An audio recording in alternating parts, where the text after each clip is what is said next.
Paramashivam. Om Nityananda Paramashivam. Om Nityananda Paramashivam.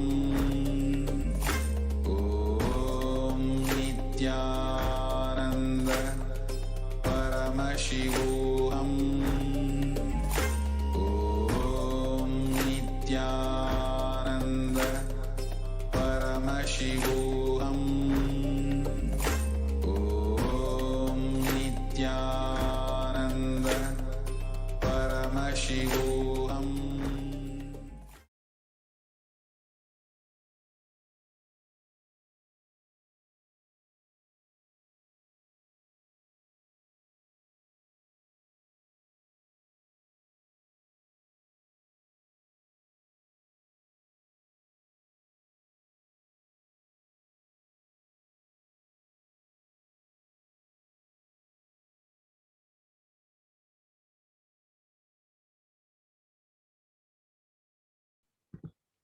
Nityanandam Paramasukadam Kevalam Jnanamurtin Dvandvātītam Gagana-sadrisham Tattvamasyaadilaksham Ekam Nityam Himalachalam Sarvadi Sakshibhutam Bhavatītam Trigunarahitam Sadgurum Tam Namah.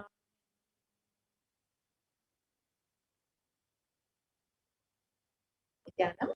Welcome to all viewers who are joining us from all over the world today for this Parashakti Akashic reading.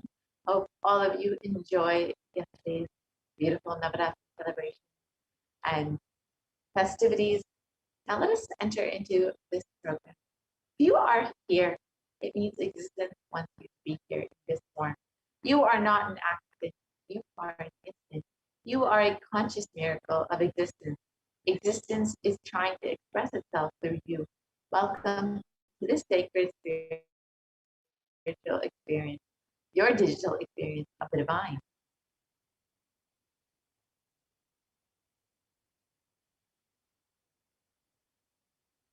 This may be what you think as your first time in the presence of a divine cosmic being, but this is not the first time this energy has graced planet Earth. If you are watching this now, it is not a coincidence. This is a cosmic intervention in your life to make you manifest what you want. How is this possible? How has this worked before? Experience these answers through powerful cognitions as reference from the ancient text of Hinduism, revived by the Supreme Pontiff of Hinduism.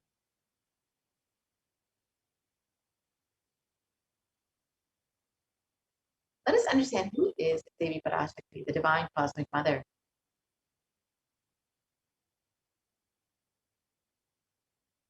Devi, the ultimate pure feminine consciousness, the cosmic mother. She is the source Shakti. It is her cosmic womb, Brahmanda Yoni, from which billions and billions of universes come out and go in. Source where the Big Bang and black holes go on. Parashakti is the main deity of the sacred feminine and the divine consort of Bhagavan Paramashivam, who is the primordial divinity of Hinduism. In the words of the Supreme Pontiff of Hinduism himself, about the relationship with the mother, first and foremost relationship is mother. The ability to learn, even the idea to relate, starts with the mother.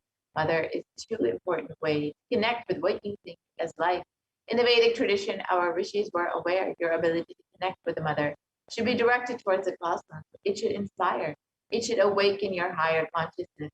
Connecting with life as mother is the most sweetest, most beautiful, most easiest form to ever connect.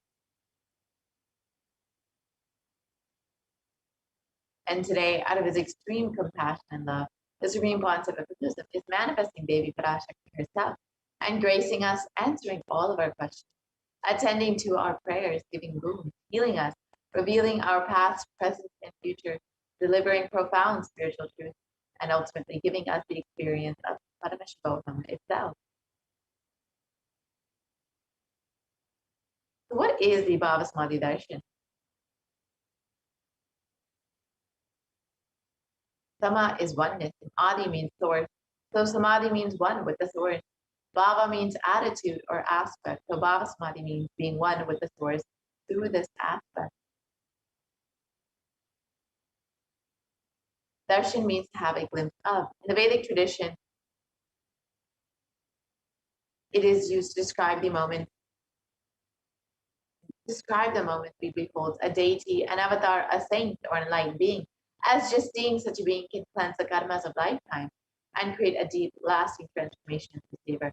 Darshan is the powerful, superconscious vibration that is present around an avatar at all times. He simply radiates darshan just as the sun continuously radiates light. The auspicious moment when the receiver is able to catch it becomes a moment of darshan for you, raising you to the next level of superconscious breakthrough. It's like hitting the reset button on your very being. Let us understand the science behind the Bhava-Samadhi darshan. The first thing you need to know is that divine cosmic beings are real. They manifest from Kailasa, the enlightened time-space zone, through deities and incarnations. And divine cosmic beings manifested the Archavatara, the deities in temples, and through the Bhava-Samadhi darshan, the Nijavataras, the incarnations. The Bhava-Samadhi darshan is the science of the Nijavatara manifesting Paramashiva, the consciousness. It is where formless, the being of Paramashiva, expresses through the Divya Sharira, the light body, and manifests as the Nijavatara, the physical form, the embodied form, for us to experience Paramashiva. So, for example, Devi Parashakti expresses through the being of Rajrajeshwari and manifests as the Nijavatara, the physical form of Devi Meenakshi. And the Archavatara, the deity, reflects the consciousness and manifestation being of the superconscious energy. But human beings are not yet mature enough to receive the higher level experiences from the Archavatara directly. So the avatar, the physical embodied form, comes down to bridge the gap and creates the experience of the superconscious energy in all of us. The Bhava-Samadhi darshan awakens your Kundalini Shakti, which is the latent potential energy in every human being. This influx of superconscious energy visibly slows down the aging process and improves immunity to disease. And during the darshan, the whole brain comes alive, turning into a superconductor of conscious energies that heals, empowers, and transforms our lives. During the Bhava-Samadhi darshan, our neurons mirror that of the avatar. The mirror neurons activate and process all the observed movements or information of the avatar just by seeing. That is, the entire body can silently and without moving receive what is happening elsewhere through a process of direct observation, experiencing the superconscious energy radiated by the avatar.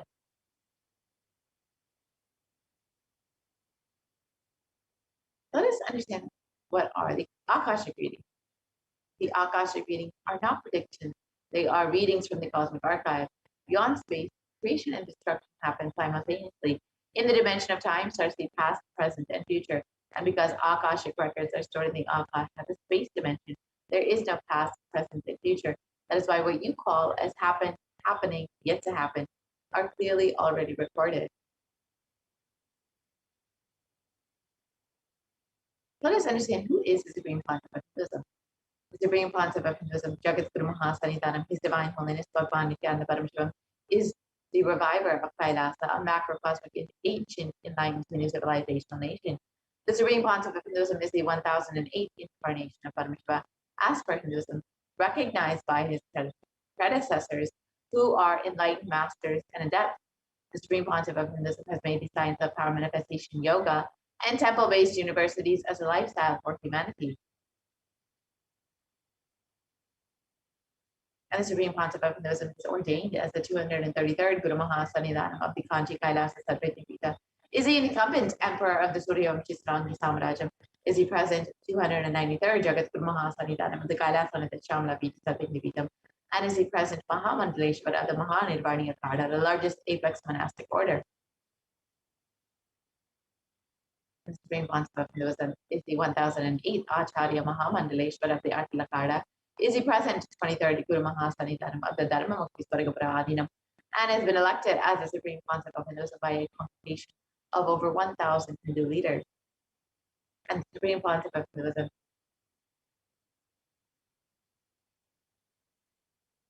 is revered as a teacher of Hinduism, the most prolific, most viewed, read, and watched, has authored over 300 books and 10,000 articles in 3 languages, English, Tamil, and Sanskrit, which have been translated into 50 languages with over 1,000 titles.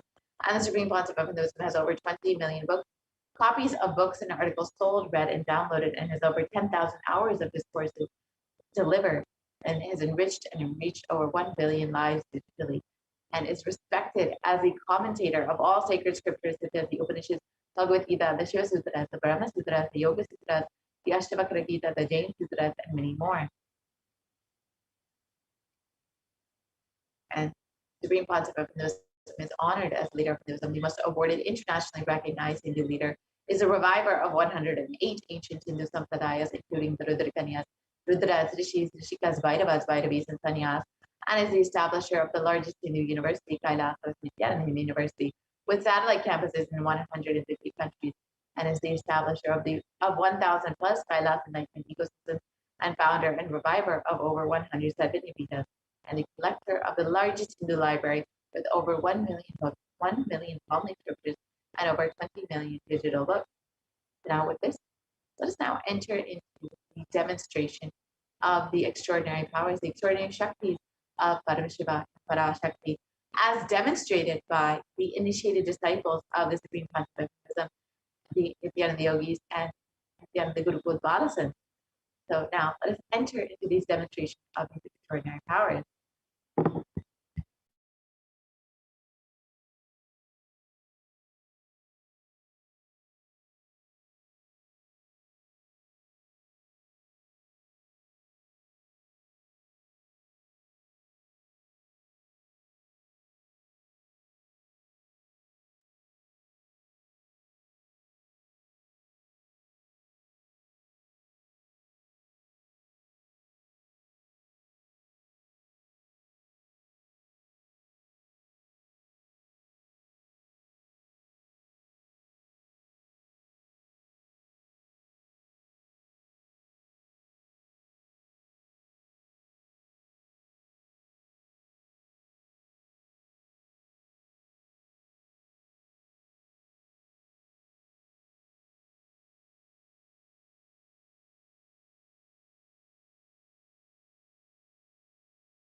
Nithyanandam. Let's move on to the next session, which is the power manifestation session, where all of you are going to be learning about how these extraordinary Shaktis are manifested by the Balasins of the Nithyananda Gurukul, just with the initiation of Swamiji. The Balasins, the Nithyananda Yogis, the initiated descendants of the Supreme Pontiff of Hinduism, will now be demonstrating the powers of third eye and sharing with all the experiences and results of the extraordinary manifestation happening. The manifestation of extraordinary powers happening just with the power of the Shakti. So in today's Bhavasmadhi Darshan, all of us will be receiving the initiation into the third eye awakening and various other powers. With the blessings of the great and the grace of the Supreme Pontiff of Hinduism, we will be manifesting the following powers: third eye and body scanning. The third eye is the cosmic browsing center, which is located between the brows, which upon initiation one can effortlessly express powers and see through the third eye, just as you would with the two. Next is the power of thought scanning, which is the power of body scanning, where one awakens the ability to be able to scan illnesses, diseases, medically diagnosed issues, and any problems we resolve. So before we begin, let us learn what are Shaktis. In the Veda the scriptures of Hinduism, Paramashivam reveals in elaborate detail that every human being is hardwired to be able to manifest the 468 exponent Shakti of Paramashivam. Manifesting powers is described as a system and as a method and a science for human beings to explore the various possibilities and powers to have access to various states of consciousness. Shakti is manifest from the fundamental cognition that you are the divine and that you need to manifest the divine, not from the cognition that you are a man and that you need to reach the divine. எனக்கு அதெல்லாம் நாளைக்கு set பண்ணி கொடுக்கணும்.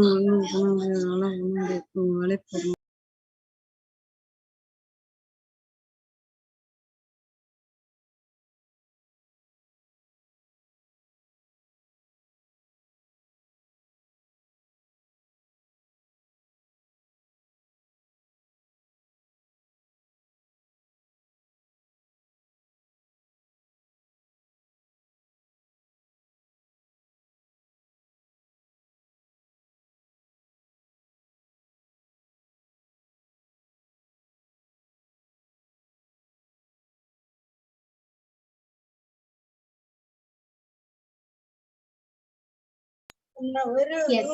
So let us now learn the difference between Shaktis and Siddhis. Shaktis are the powers that express from the space of enlightenment, and as a side effect of feeling connection with the divine and high integrity with the Guru, Shaktis are the source of enlightenment.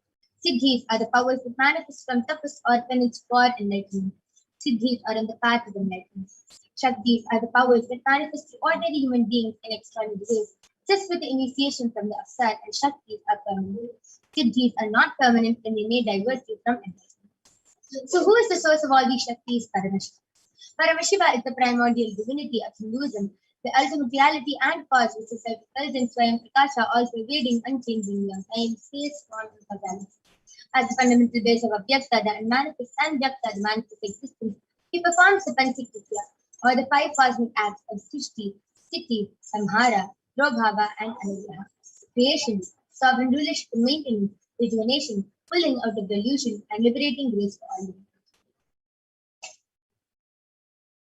The avatar of Paramashiva. Paramashiva himself has landed down in the form of the Supreme Pontiff of Hinduism, Jagat Guru Mahasanidhanam, His Divine Holiness Bhagavan Paramashivam, as the 1008 living incarnation and representation of perfection, and the reviver of Kailasa, the ancient enlightened Hindu civilization nations, which is the great cosmic borderless religion.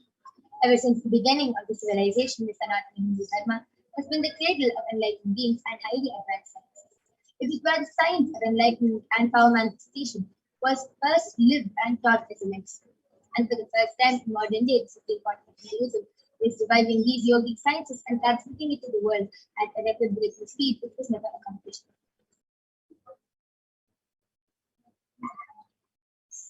The knowledge and the science of manifesting the Shakti are passed down from one generation to the next generation. This was the initiation by the enlightenment. Supreme Pontiff of Hinduism was recognized as an incarnation at a very young age and was trained and taught to revive these extraordinary sciences and initiations just so billions of people can manifest the science of power manifestation From the disciplines of Vedanta, Tantra, Shri Vidya, Yoga, Yogi Powers, Mantra Shastra, Siddha Vidya, the science of Aushadha, Advaita, Bhakti Yoga, Parameshwari, and Parameshwari. And now all of you might be wondering, how do we manifest this consciousness? Just with the signs of initiation, with the signs of Diksha. When every ultimate truth, jnana, gets mapped into our consciousness pregnant, we start manifesting powers and it becomes a possibility for being pregnant. So let us now watch a small video which beautifully explains the signs of initiation and signs of Diksha.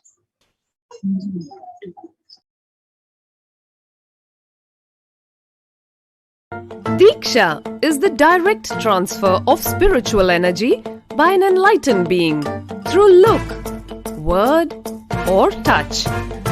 The traditional Vedic book Navaratneshwara states, Sarva samapi dikshanam muktihi phalamakhanditam avirodhat bhavantyeva prasangyastu bhuktayah. The main benefit of all initiations is moksha, enlightenment.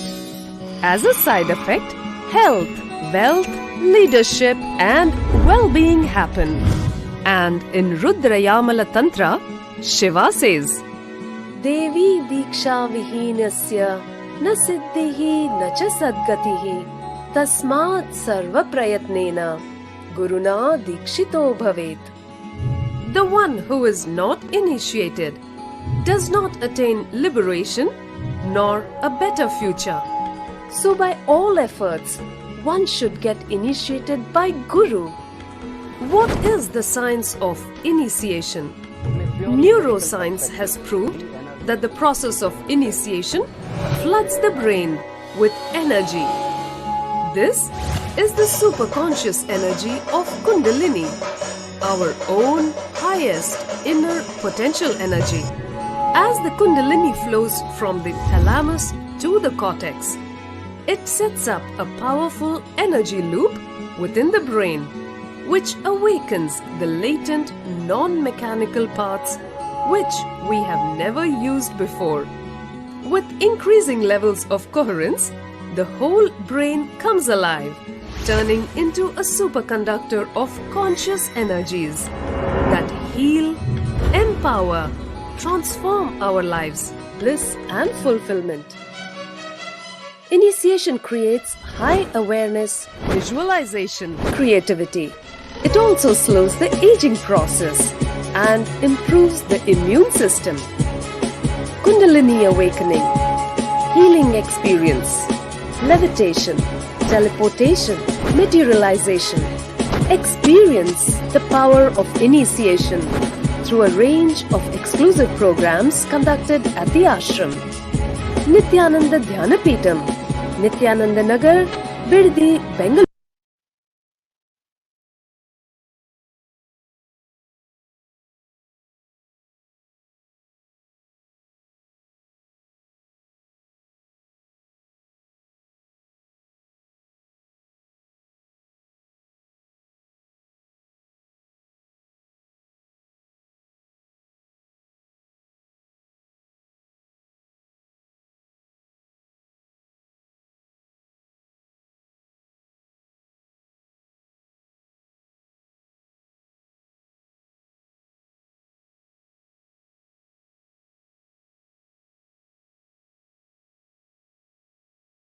With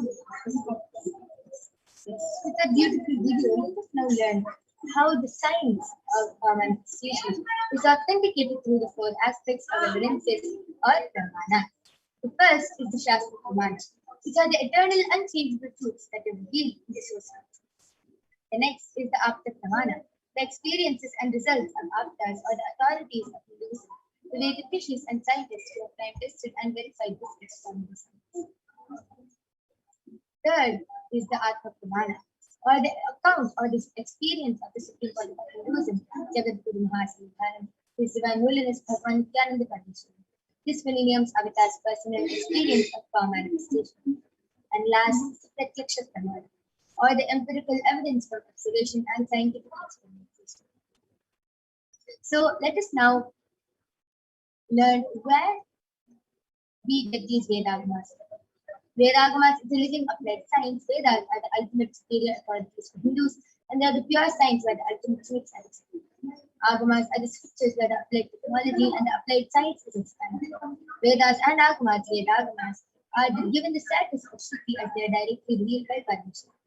They are the ultimate eternal truth, unchangeable truth, and a reference cited from the Shastras or the scriptures called the Shastras.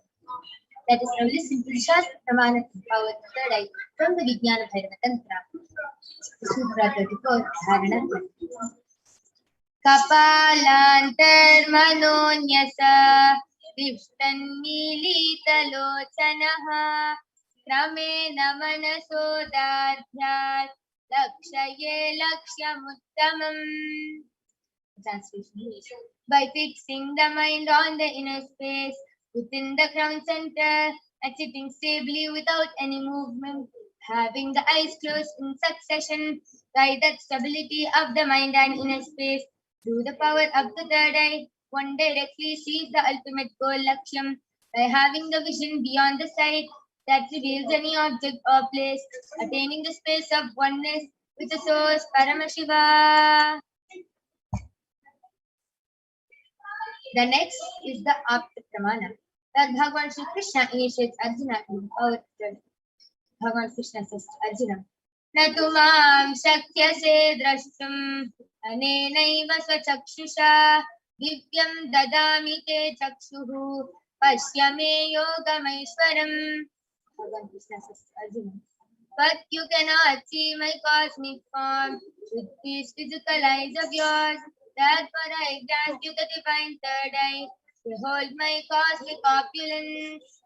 In the Hindu Purana, Srimad Bhagavad Gita, Bhagavan Krishna initiates Arjuna into the power of third eye to behold his Vishnu Darshan, the vision of his cosmic form. And the 11th chapter of the Srimad Bhagavad Gita contains the description of Bhagavan Shri Krishna's cosmic form, which is completely narrated by Arjuna as he sees Bhagavan Shri Krishna physically. Let us now listen to the Atma Pramana, which is in the words of His Divine Holiness Swami James. Bro.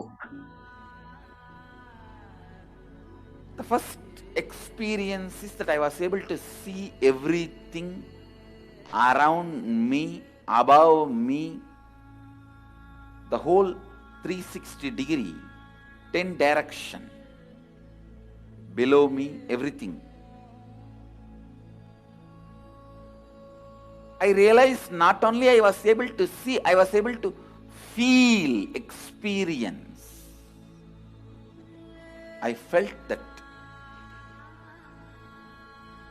the skin of the stone on rock on which I was sitting and the skin of this body both carry me equally. In both I exist equally. The setting sun, rising moon, the whole Arunachala hill, all the plants, bush, shrubs, trees, everything, everything, everything. Just became so alive. The idea, something is inside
Yes. So let us now see the Pratyaksha Pramana, the empirical evidence from observation and scientific experimentation. Study measures compare the metabolic cell activity of the brain in the conscious and meditative states using the PET, the positive transmission thermographs. When doing daily activities, high activity is measured in the brain where the third is located, and in the deep state of samadhi, in which the third region is active in almost 90% of the rest of the brain is active. So now we are going to be witnessing the live Sakshi Pramana, the experiences and results of the extraordinary manifestation happening through the initiated disciples of the Supreme Pontiff. Along with me, I have a medically tested eyeball. Front is a complete blue sheet, and behind is a sponge. All of you can see that there's no gap between the sponge and the blue sheet. There's no possible way of light. So now I am going to be unstrapping the eyeband and placing it on Maharaja's side in front of all of you.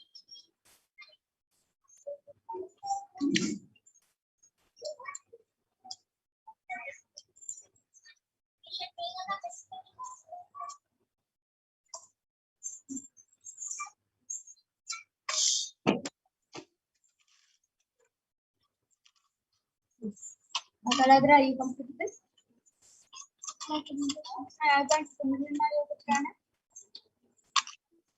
Now?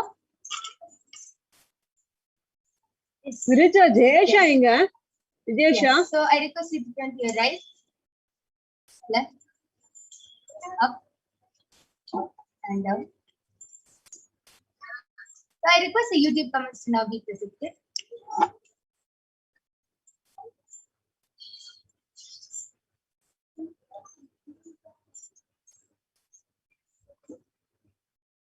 Yes. I request all of you to go ahead and start posting your comments and requests in the Kailasa's SPH and NITHYANANDA YouTube channel. Please go ahead, post emojis, numbers, letters, anything you want, and Ma Kaladra will be reading it out live. Please start.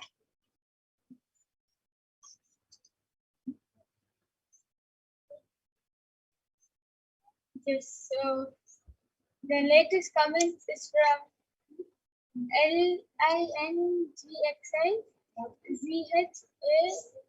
ZHANG has posted hi. Okay, yes. Beautiful. I request all of you to continue posting your comments. Yes, Mayananda has posted a smiley emoji like this, and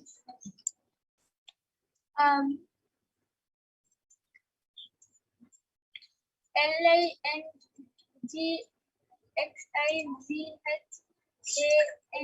has posted hi with an exclamation mark, and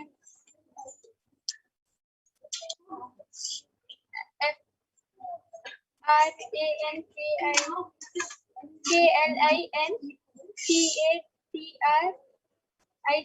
has posted how your day, and LINGXIZHANG has posted nice to watch. Beautiful. That was a very beautiful demonstration of the power of Tada. All of you saw how just spontaneously Ma Kaladara is able to read the comments. And yes, so now I'm going to be removing the eyeband of Ma Kaladara. All of you can see that the eyeband is completely intact. Yes, beautiful. So we are not done with the extraordinary manifestation yet. We are going to be witnessing one more extraordinary power, which is the power of body scanning. So let us now listen to the Shastra, the Pramanas for the power of body scanning. So the Shastra Pramana for the power of body scanning goes. Swadehe jagato vaki sukma sukma tarani cha tatvani yani nilayam yadvante vyajyate para. The translation goes. Organize deeply that from the subtle to the subtlest concept, the principles of the whole body, Swadeha, or of the whole universe simultaneously consist of the essential reality. They are being observed in their source cause, Paramashiva, and by the experience of such blissful awareness, one becomes complete from all thoughts, and the ultimate universal divine power, Paradevi Adi Shaivite, is revealed, and the supreme power manifestation. The next is the Apamana, which comes from the life of a Siddha named Teriyar. Teriyar was a Siddha and one of the prominent disciples of Bhagavan. One day, a man suffering from a severe headache comes to Agastya for healing, and Agastya uses the power of body scanning and identifies the root cause of the headache. He reveals that there is a small plague as a frog sitting in the person's head. Agastya immediately instructs the his disciple to perform an open head surgery and remove the frog. After the surgery is completed successfully, the person is healed and cured of the headache. Thus, he gained the name. The next is the Atma Pramana. The accounts from the Supreme Pontiff of Hinduism, Jagat Guru Mahasanidhanam, His Divine Holiness Bhagavan Nityananda Parabhishtam, where Swamiji shares how he uses the power of body scanning, paraphrasing his words. Only when I had a multiple compound hand fracture, I was forced to go for surgery and therefore for medical checkups later. At that time, they detected heavy metal quantity in my different organs, and it was revealed that I had been poisoned without a warning. I immediately used diagnostic methods instead of medical facilities to study the body condition due to the poisoning. Through body scanning, I found out what the problems and imbalances had happened and where the balance had to be. I used allopathy as a second opinion just to verify my findings. Last is the Pratyaksh Pramana, the Sakshi Pramana. All of you can see how so many of the disciples, the initiated disciples of Swamiji, have shared their experience of how just with the initiation of Swamiji, they were able to start manifesting this extraordinary power. So without further delay, let us get ready to witness this extraordinary power of body scanning by the Balasins and the Nityananda yogis of Kailasa. So we'll be back right after short. So please go ahead, post your comments and requests till then. Anyone who wants a body scanning, any special requests, you can go ahead and request in the Kailasa's SPH Nityananda YouTube channel. And we will be immediately attending to your requests.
Yes, Nithyanandam.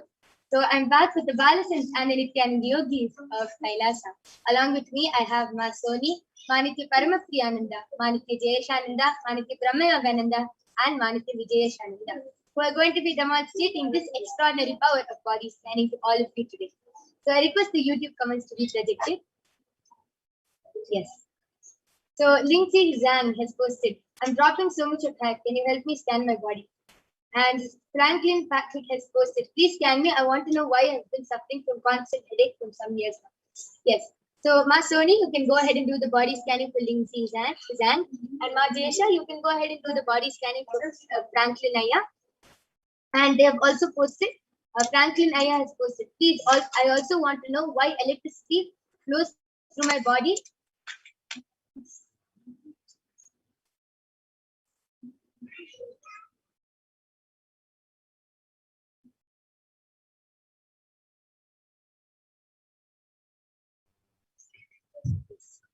Please, I also want to know why electricity flows through my body and my body starts to vibrate when my legs touch each other when I am asleep.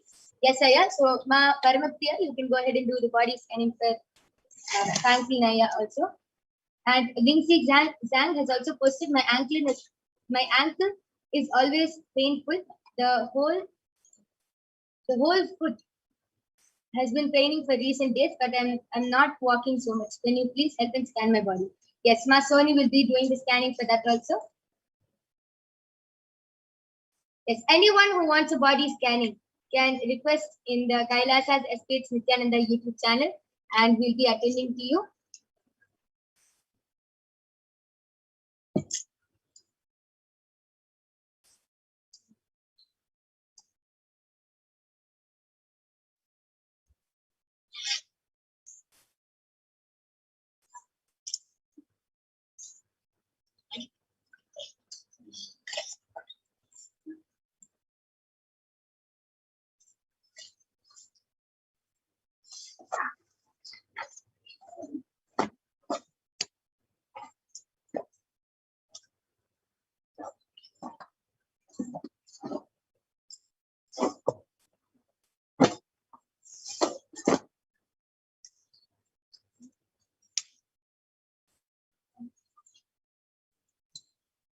So till then,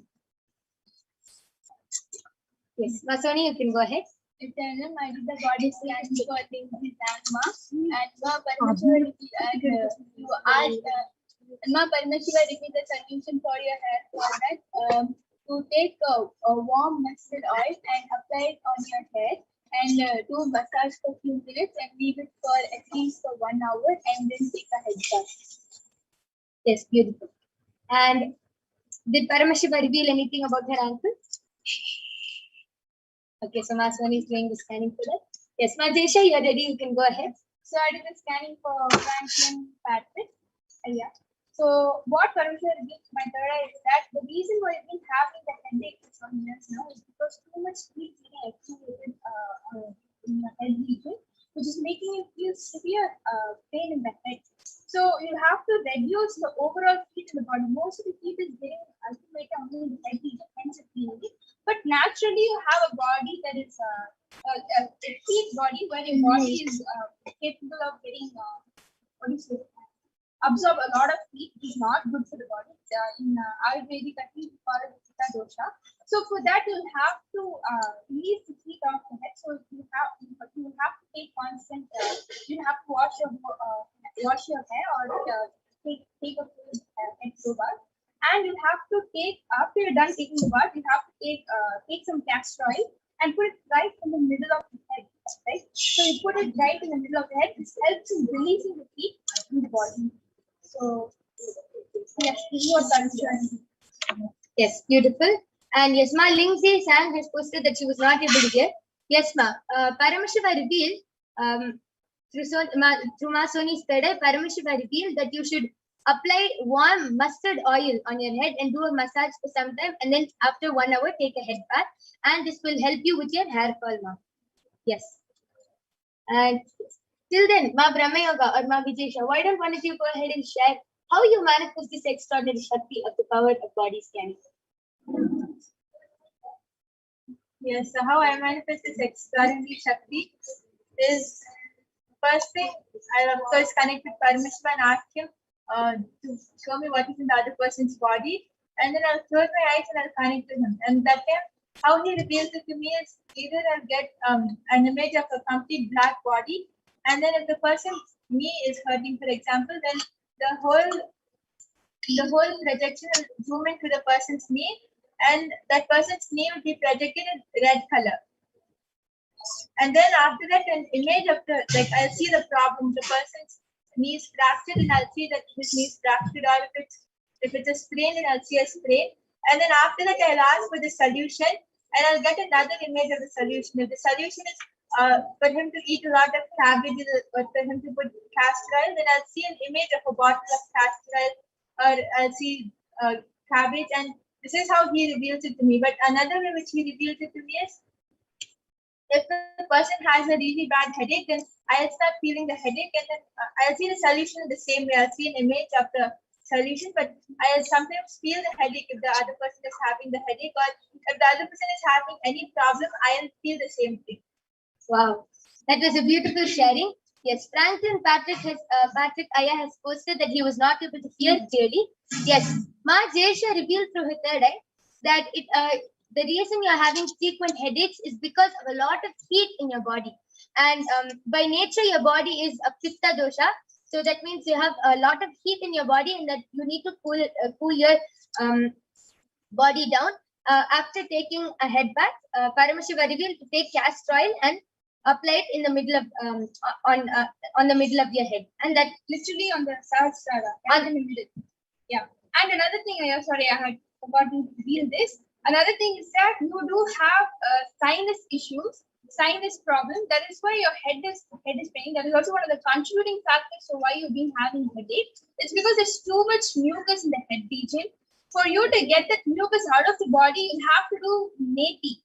Right? There are neti pods online, so you can buy one of them and you can start doing it. There are a lot of videos on how to do neti.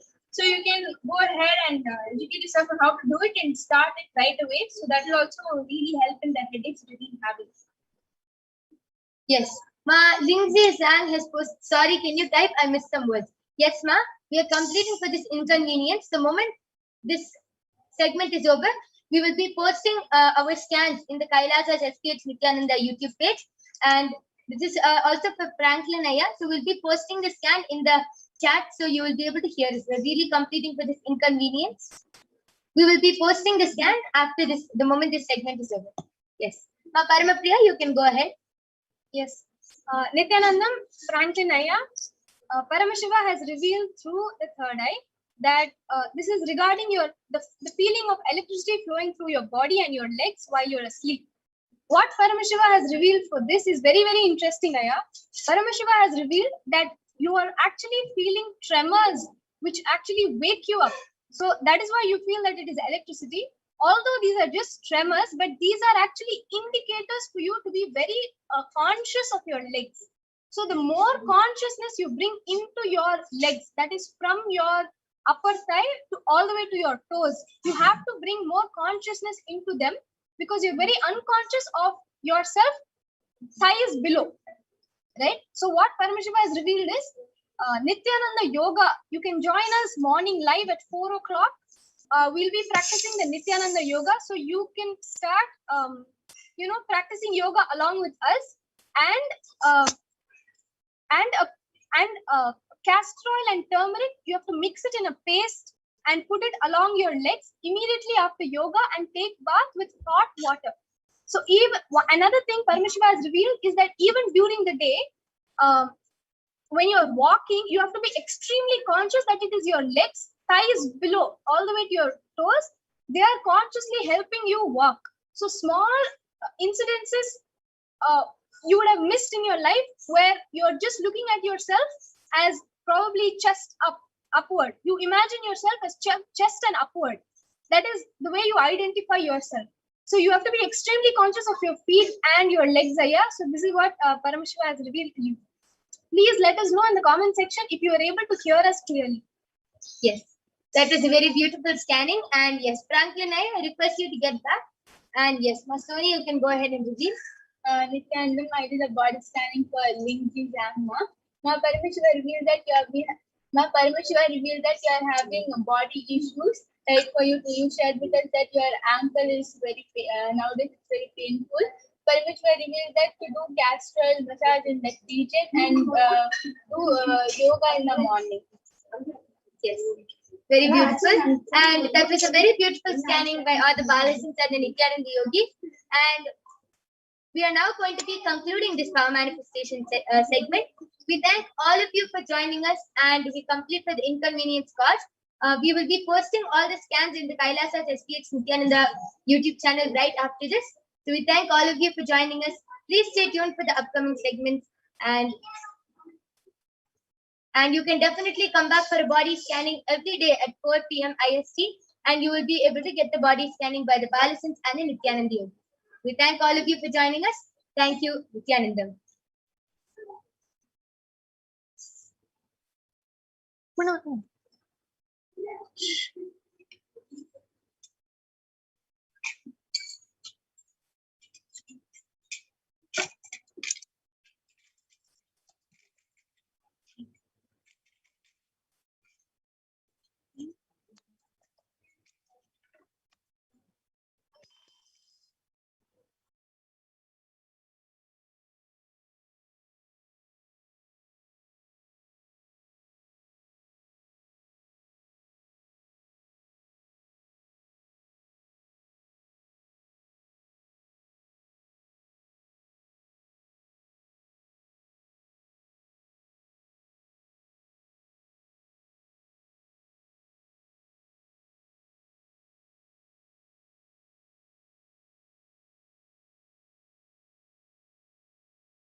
Yes, Nityanandam everyone.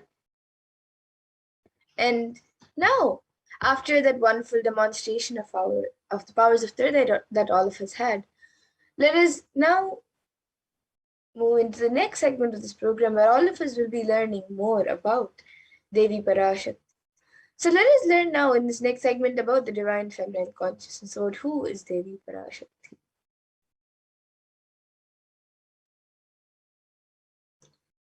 So let us first see a Dhyana shloka for Devi Parashakti, which comes from the Lalita Sahasranama Dhyana shloka.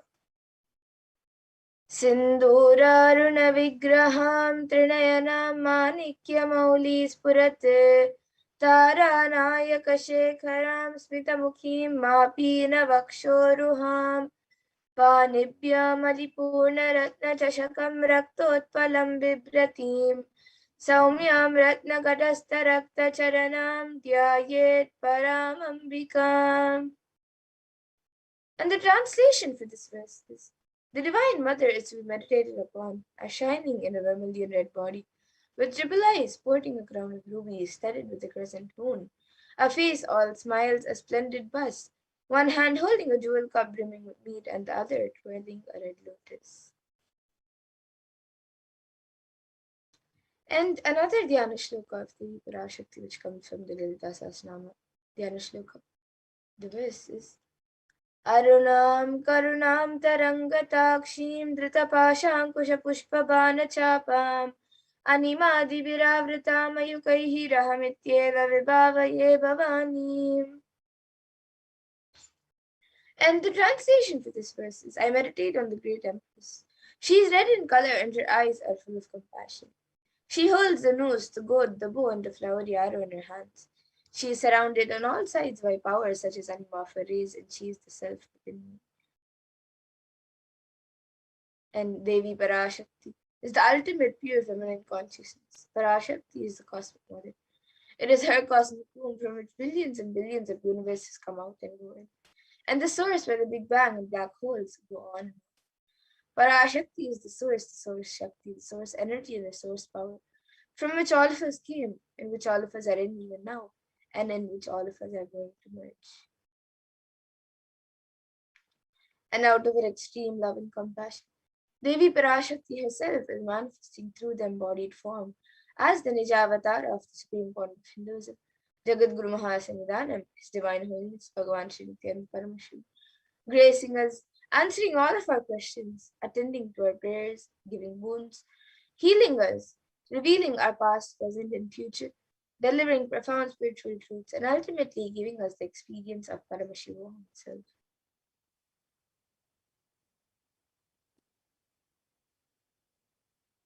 And in the words of Parashakti herself, raising in Omkara, expressing as the Vedas and Agamas, blossomed as a Rinkara, filled with Parashodasi, living in the 40 triangles, the Kailasa Swamini, who is a Kailasa Tripura Chintamani, Parashodasi, sitting as part of Paramashiva and Parameshwari, who rules the world, Paramashakti, Manonmani, Meenakshi. As Nityananda, I took Nijavatara here to give good boon to everyone, to bestow all goodness. Hiranyagarbha Swarupini, Brahmanda Yoni, Shami, Chandramauli, Rapala, Aparna, Uma, Parvati, Navayavana, Samraja Lakshmi, Parameshwari, Parashodasi, Meenakshi, taking the form of Nityananda. I came here as Nijavatara with great compassion. I am blessing, listen, people, to do good to all of you. I took the form of Nityananda and came down as Nijavatara.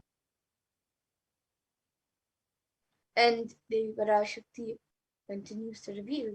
She says, raising an Omkara, blossoming as Shiva, Shiva manifesting the source of existence, powers of existence, expression of existence, from the oneness of Om, blossoming into two as Prakriti and Purusha, blossoming as three Shaktis, Icha, Kriya, and Jnana, growing as 4 Vedas, expanding as 5 Panchabhutas, beyond 6 chakras, filled as Gotras of 7 Rishis, expanding as 8 directions, existing as 9 grahas, blossoming as 10 indriyas, being as 11 rudras, creating all the worlds, bringing life to tell and make truth blossom and to do good. Parashodasi, Meenakshi, In the form of Nityananda, I came to bless every one of you.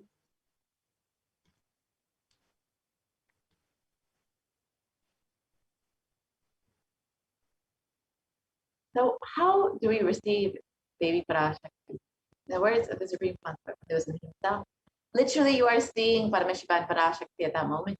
She is there in your screen. So always receive her very traditionally. Keep 2 betel leaf, 1 banana, 1 betel nut, and 1 coin in front of the screen. Watch Devi. The coin is considered a traditional dakshina in the Hindu tradition. It can be even the lowest value. In India, it can be even 1 paise. In the USA, it can be even 1 cent. I'm not trying to monetize. Keep even 1 cent. It is okay. For the 100 days, if you have darshan, it will add up to $1. In India, even 1 paise is okay. And you can offer that to Devi Parashakti. And once the darshan is over, you can do namaskar and eat the banana, the betel leaf, the betel nut, taking it as prasadam immediately. And the coins that you offer, you can collect it and send it to the Los Angeles temple for the further procedures. And this betel leaf and betel nut may look too small, but in a few days you will see how much it adds to your center and that really Devi Parashakti is there. You will not take the Devi darshan for granted. Rituals will break your monotonous unconscious mentality and lifestyle and remind you and raise you to the powerful cognition. It will break your unconscious behavior. So how do you set up your tambulam? You can put 2 betel leaf, 1 banana, 1 betel nut, and 1 coin. You can see in the photo here exactly how it's set up, and you can offer this daily, every day, and receive the darshan of Devi Parashakti. Yeah. So now with this, we will be entering into the next segment, where we will be understanding some of the revelations made by Devi Parashakti for humanity. As all of you know, Devi has been continuously blessing us, guiding us, and protecting us during this time with various revelations and guidances in order to ensure that we are staying safe and protected during this pralaya. So now let us look at the revelations made by Devi Parashakti and how we can use them in our everyday lives, how we should apply them to ourselves and heed the guidance given by Devi Parashakti.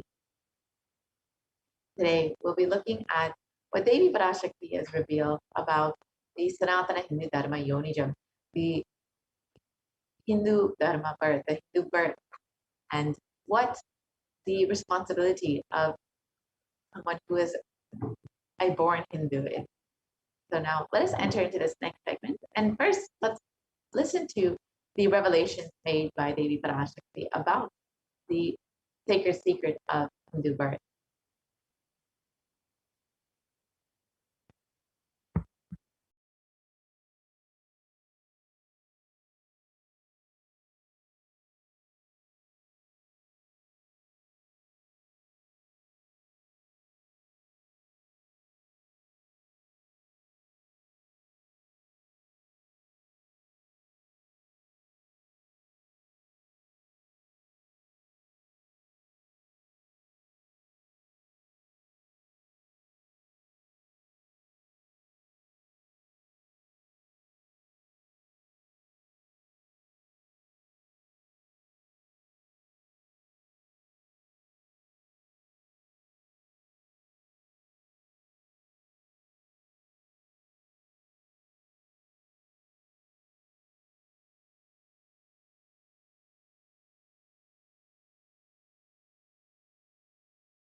நன்றாய் கேட்டுக்கொள். உன் கேள்விக்கு உன்மூலமாய் உலகெங்கும் இருக்கும் இந்துக்கள் எல்லோர்க்கும் அளிக்கின்றேன் உத்திரம். கேட்டு வாழ்ந்தால் உங்கள் வாழ்க்கை பத்திரம். நன்றாய் கேளுங்கள். பிறப்பின் ரகசியத்தை பிறப்பிலா பெருமை உடைய பரமேஸ்வரி சொல்லுகின்றேன் கேளுங்கள். அண்டஜம், யோனிஜம், ஜலஜம், பீஜம் எனும் 4 விதமான பிறவிகளில் 84,000 யோனிகளில் பிறக்கும் பிறப்புகளிலேயே பெருமை வாய்ந்ததும் உத்தமமானதும் மனித பிறவி. அந்த மனித பிறவியிலும் பலமுறை பிறந்து உழன்று அரசியல், பொருளாதாரம், சுகபோகம், தர்மம், அர்த்தம், காமம் எனும் ஆசைகள், துக்கங்கள், அச்சங்கள் அனைத்திலும் அழன்று உழன்று இனி வேண்டாம் இப்பிறவி, வேண்டுவது மோட்சமே என்று முடிவெடுத்தோர்க்கு மட்டுமே ஹிந்து மத யோனிஜம், ஹிந்து பெற்றோர்க்கு பிறந்திடும் சனாதன ஹிந்து தர்ம யோனிஜம், மனித பிறவி உத்தமம், சனாதன ஹிந்து தர்ம மனித பிறவி உத்தமோத்தமம். இந்த உத்தமோத்தம பிறவி எடுத்த எல்லோருக்கும் ஜீவன் முக்த விஞ்ஞானத்தையும் சனாதன தர்மத்தையும் காக்கின்ற கடமையும் உண்டு. அதனால் வருகின்ற நன்மையெல்லாம் அனுபவிக்கும் உரிமையும் உண்டு. இந்த கடமையை செய்வோம் என்று சத்தியம் செய்ததனால்தான் அந்த உரிமை அளிக்கப்பட்டது. பூமிக்கு வந்தபின் மனம் மயங்கி மதிமயங்கி சனாதன தர்மம் காக்க மறந்ததனால் மாயை அவர்கள் உயிரை பறிக்கின்றாள். நன்றாய் புரிந்து கொள்ளுங்கள். உயிரை கொடுத்தாலும் தர்மத்தை காப்போம் என்று உறுதி எடுத்தவர்க்கே சனாதன ஹிந்து தர்ம யோனிஜம் அளிக்கின்றேன் யான். உடல் பெற்ற பிறகு ஊழிப் பெருவலியால் ஆசை அச்சங்களை உதறவிடாது, உதறியும் விடாது சனாதன ஹிந்து தர்மம் காக்க மறந்தோரை உயிர் வாழத் தகுதியில்லாதவர் பட்டியலில் உடனடியாய் மாயை சேர்க்கின்றாள். அதனால் ராட்சசர்களும் அசுரர்களும் தானாகவே இவர்கள் உயிரை எடுக்கின்றார். நன்றாய் புரிந்து கொள்ளுங்கள். உயிரை கொடுத்தாலும் தர்மம் காப்போம் என்று நிற்பவர்க்கு நிலைத்திடும் வீரஸ்வர்க்கமும் கைலாச பதவியும், எக்காரணம் கொண்டும் தர்மம் காக்க மறந்த உத்தமோத்தம ஜனனமான சனாதன ஹிந்து ஜனனம் பெற்ற மக்களுக்கு இல்லை வேறு கதி. சனாதன ஹிந்து தர்ம மனித ஜனனம் உத்தமோத்தம மனித ஜனனம். உங்கள் உரிமை உலகில் அதிகம், உங்களுக்கு கடமையும் உலகில் பெரிது. தர்மம் காத்தாலே கடமை, தர்மம் காக்காதார்க்கு உயிர் வாழும் உரிமை இல்லை.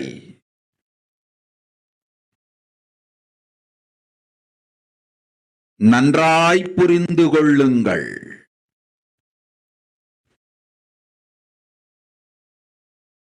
உத்தமோத்தம பிறவியான சனாதன ஹிந்து தர்ம பிறவி எடுத்த எல்லோரும் புரிந்து கொள்ளுங்கள். உங்கள் வாழ்வின் முதற்கடமை தர்மம் காத்தல்.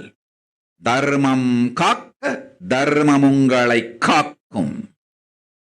சனாதன ஹிந்து தர்மம் காக்க மறந்திட்டால் வாழும் உரிமையை நீங்கள் இழந்து விடுகின்றீர்கள். அதற்கு மேல் வாழ்ந்தென்ன அழிந்தென்ன? பூமிக்கு பாரம் குறையட்டும் என்று அசுரர்களும் ராட்சதர்களும் உங்களை உண்டு தீர்க்கின்றார்கள். அதையும் மாயை கண்டு சும்மாவிருப்பாள். பிரபஞ்ச ரகசியத்தை, பிறவியின் ரகசியத்தை உலகிற்கெல்லாம் உத்தரமாய்ச் சொல்லிவிட்டேன். புரிந்து வாழ்வில் நடந்து உயிரை பத்திரமாய் பார்த்துக் கொள்ளுங்கள்.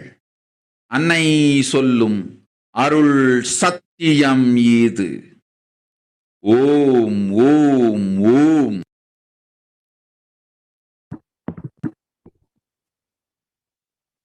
Let us look at the translation of Devi Parashakti's revelation about the sacred secret of Hindu birth.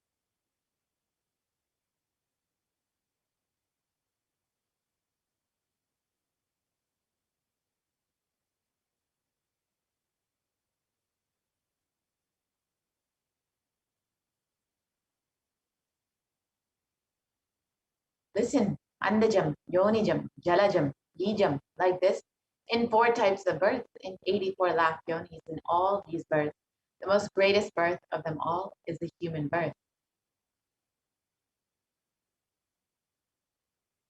Even in that human birth, being born and toiled many times after getting burnt and toiled in politics, in finance, in luxuries, in dharma, artha, kama.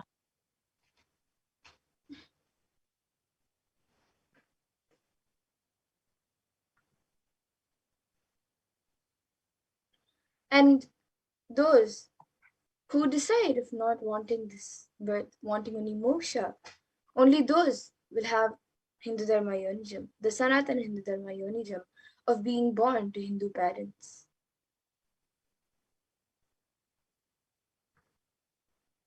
Human birth is Uttamam, the best. Sanatana Hindu Dharma human birth is Uttamottamam, the best of the best.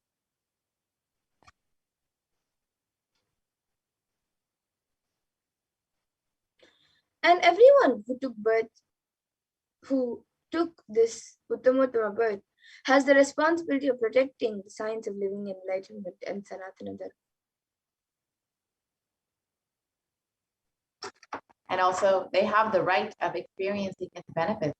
This right was given to them because of their commitment, given by them to do this responsibility. After coming to Bhuloka, by getting mentally deluded and forgetting the dharma of protecting Sanatana Dharma, Maya, she is taking away all their souls.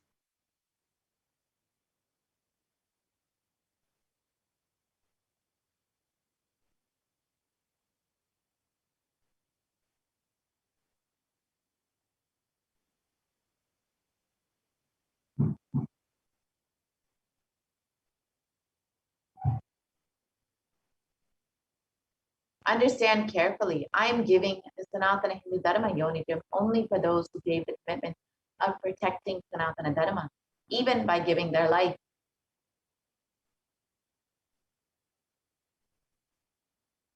After getting the body, because of painful deluge, not dropping fear and greed, for those who forgot to protect Sanatana Hindu Dharma, Maya, she will immediately add them all to the list of those who are not worthy of living.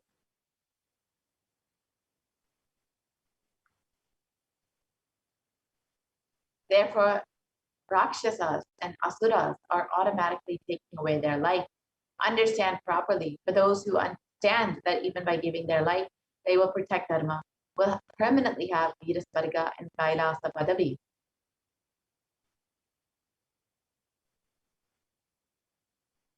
And for any reason, people who forgot to protect Dharma having the Uttamottama birth of Sanatana Hindu Dharma birth, there is no other way for them. Sanatana Hindu Dharma human birth is Uttamottama human birth. Your rights in this world are immense. Also, your responsibility in the world is large. Protecting Dharma is responsibility.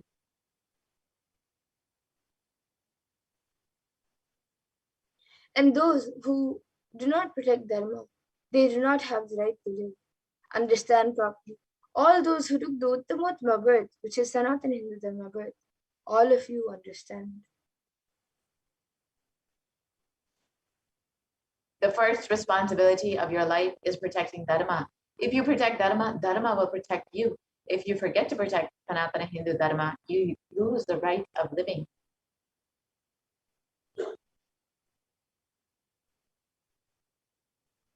After that, what bothers whether you live or get destroyed? Asuras and Rakshasas will eat you, so that the burden on earth is reduced. Seeing that Maya, she will keep quiet.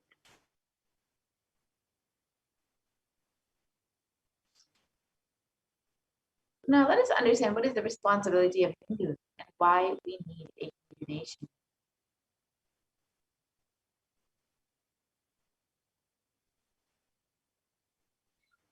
So Hinduism represents the most ancient yet progressive indigenous spiritual tradition, and it is an open framework model of a civilization that stands for global peace, vegetarianism, non-violence, yoga, worship of nature, temple-based living, manifestation of spiritual powers, and inherent divinity of every being.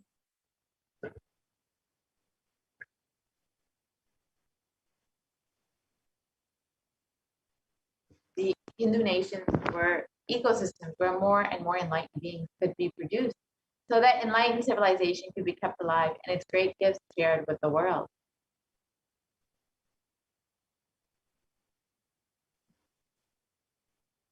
So now let us see references of the Hindu nations from the Hindu scriptures.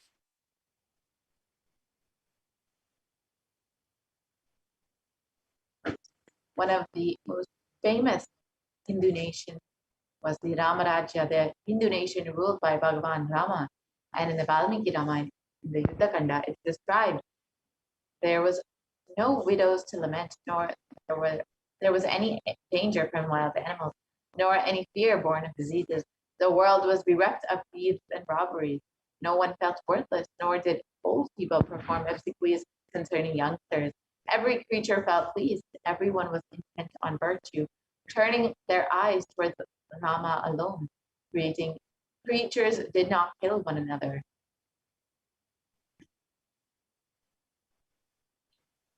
And the description of the Ramaraja continues and says, people survived for thousands of years with thousands of their progeny, all free of illness and disease. The trees there were bearing flowers and fruits regularly, without any injury by pests and insects. The clouds were raining in time, and the wind was delightful to the touch. Every caste was performing their own duties, satisfied with their own work and bereft of any greed. People were intent on virtue and lived without telling lies. All the people were endowed with excellent characteristics, and all were engaged in virtue.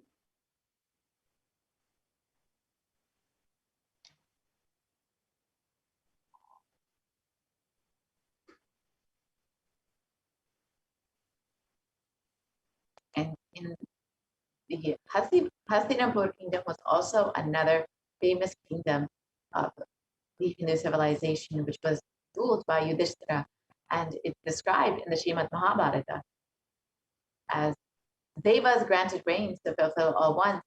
The world became free of all diseases. There was no hunger or thirst anywhere. There was no mental suffering.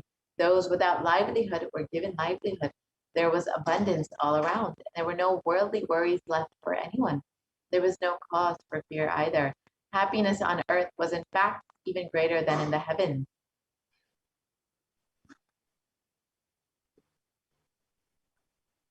And here you can see the contributions of the Hindu nation to the world. So Hindu nations had and has so much to contribute to the world in every field, whether it's enlightenment, health, medicine, art, science, technology, aviation, dance and music, clothes and jewelry, or even the social system, judicial system, political system, and legal system.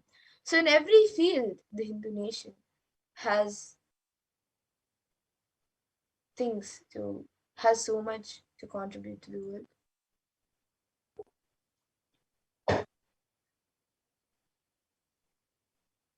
So now let's look at the history of how Hindu nations were destroyed over the course of 1,000 years and numerous invaders.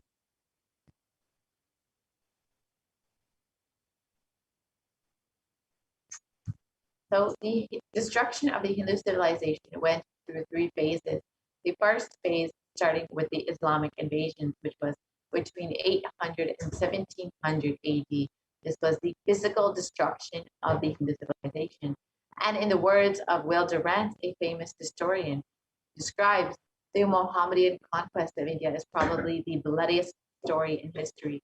The Islamic historians and scholars have recorded with great glee and pride the slaughters of Hindus, forced conversions, abduction of Hindu women, children's slave markets, and the destruction of temples carried out by the warriors of Islam during 800 to 1700 AD. Millions of Hindus were converted to Islam by sword during this period, and millions more were raped and murdered and dismembered. Just see how savage and barbaric this invasion was.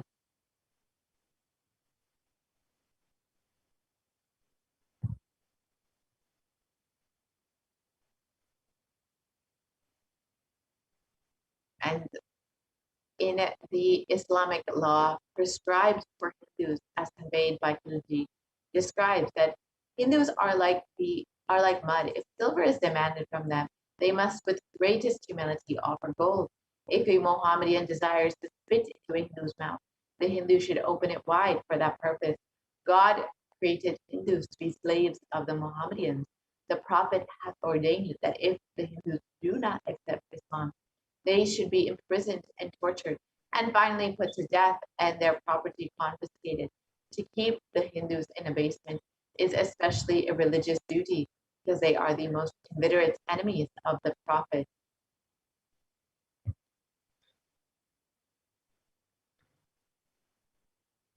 And during the Islamic invasion, 200 million Hindus were slaughtered by the Muslim invaders.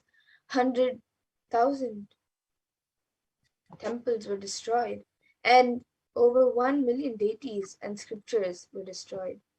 And it also says that the conquering armies burnt villages, devastated the land, plundered people's wealth, took Brahmins and children and women of all classes captive, flogged with thongs and rawhide, carried a moving prison with them, and converted the prisoners to obsequious Turks.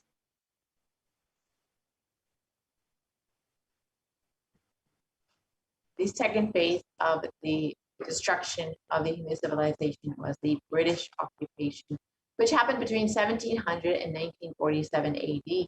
This was the economic and psychological destruction of the Hindu civilization.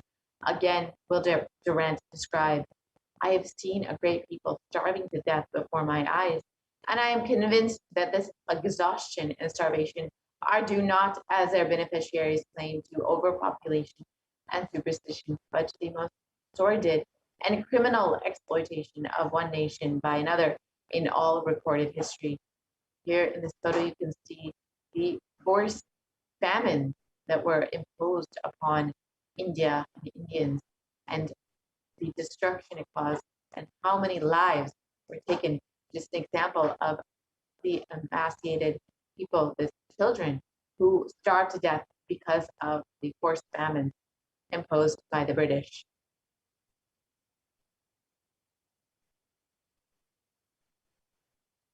And the British Empire used all possible means to destroy the Hindu civil and cultural institutions in order to delegitimize and demoralize the indigenous people of India so that they would become slaves in their own homeland. This included discriminatory laws to instill feelings of racial inferiority, engineering famines to starve natives into submission, as we saw in the earlier photo, the annexing Hindu kingdoms to find native rule, mistranslating the Hindu scriptures to instill anti-Hindu narratives, destroying the indigenous Gurukul education system, which is the backbone of Hinduism, and destroying the local industries and forcing importation of British goods, and finally banning Indians from owning or producing firearms.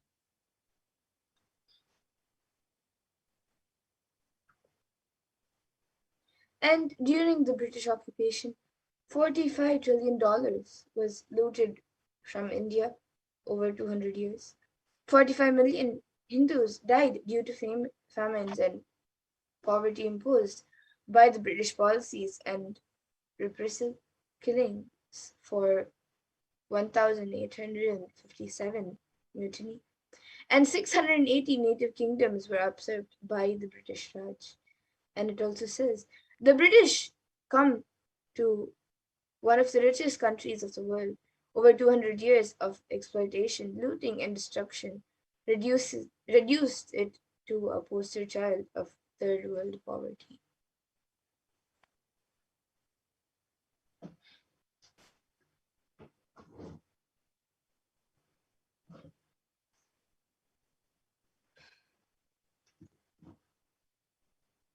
The next phase of the destruction of the Hindu civilization was the secularization of India between 1947 and present day. It has been ruled by brown faces, British attitudes and policies towards Hindus. And Nehru, the first Prime Minister of India, has described Hindus, state, what a disgusting, savage people we are. Politics, progress, socialism, communism, science. Where are they before this black religious savagery? India can never be a Hindu republic.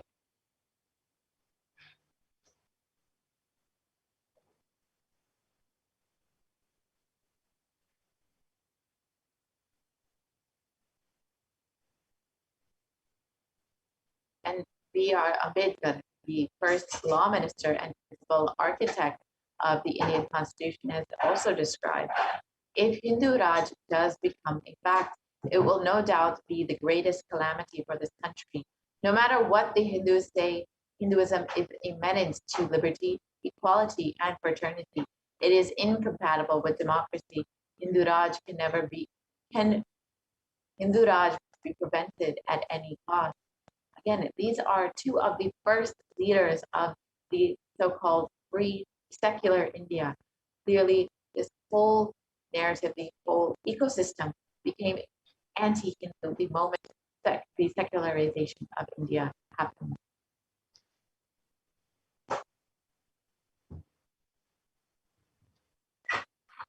The modern Indian legal system, academia, and media all systematically undermine, suppress, and delegitimize the Hindu institutions and culture.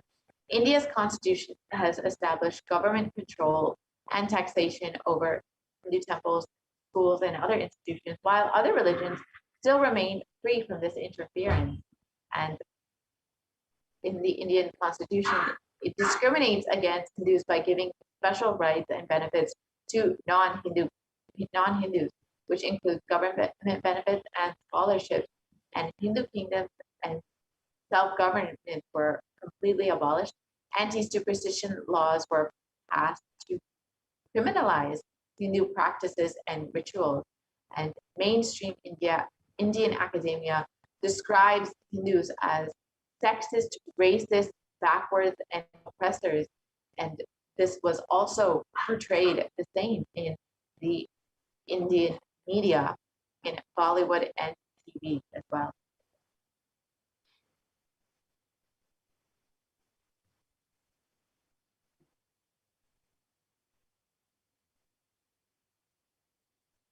Media narratives have been used to stereotype and demoralize Hindus in secular India. And this Bollywood and other mainstream media outlets consistently portray Hindu gods and gurus as cartoonish, dishonest, corrupt, sex fiends, and in a manner similar to the British imperial propaganda. You can see some of the examples of movies and entertainment, so-called entertainment, which has portrayed Hindus extremely in a negative light and abusively. Media narratives have been used to shape the human consciousness and further political agenda. Racist British colonial stereotypes portraying Hindus as superstitious, backwards, dishonest, corrupt, are perpetuated by their British Brown successors in modern India completely unabated.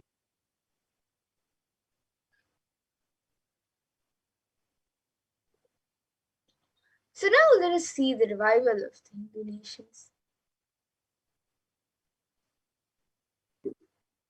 So during the time of Mahabharata, we Hindus had 56 deshas, countries, 200 states, 170 samsthanas, provinces, and 10,000 sampradayas, traditions. And in all 56, we Hindus are persecuted. And now we have lost all the 56. The last one to fall was Nepal. And this is in the words of the Supreme Pontiff of Hinduism himself, and he continues to say, I am the collective voice of all the persecuted Hindus.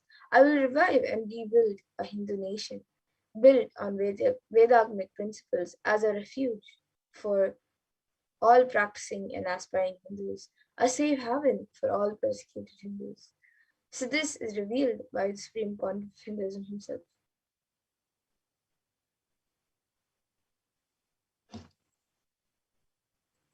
What is Kailasa?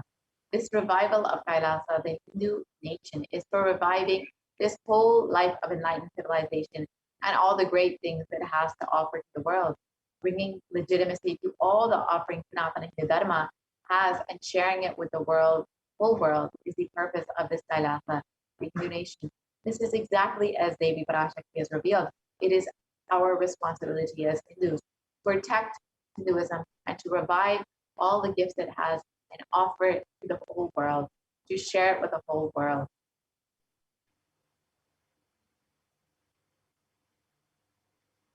And here you can see a small glimpse of the administration of Kailasa. So Kailasa is the revival of the cosmic constitution. Kailasa is the model nation of how enlightened civilization should be, living and administered. And for whether how an enlightened civilization should be living and administered, whether it's politics, judiciary, education, economy, and everything, will be revived as Parameshwar revealed in the Vedagamic Sanatana Dharma scriptures.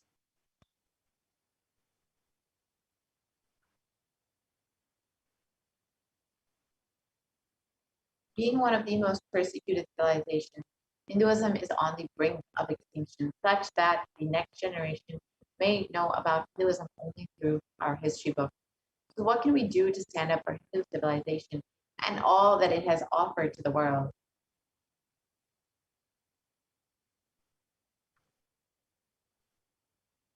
And unfortunately today, Hinduism is a political orphan. The preservation and restoration of Hinduism's spiritual and cultural heritage is impossible without a national identity. So what can we do to save Hinduism?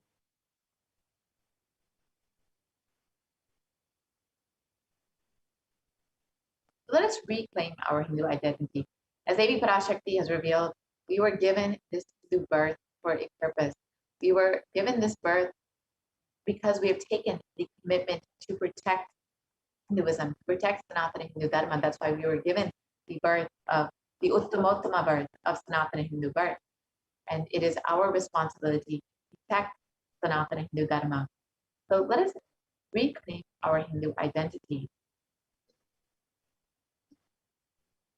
So Hinduism is the reason for all our success in life. If you are healthy, wealthy, rich, successful, peaceful, happy, respectable, and you have a stable family and you have the best mental health, Hinduism is responsible. The Hindu identity is responsible, and the Hindu scriptures are responsible. It is the Hindu scriptures which gave us the best mental setup, all the best things that we Hindus have. The Hindu scriptures are responsible for it.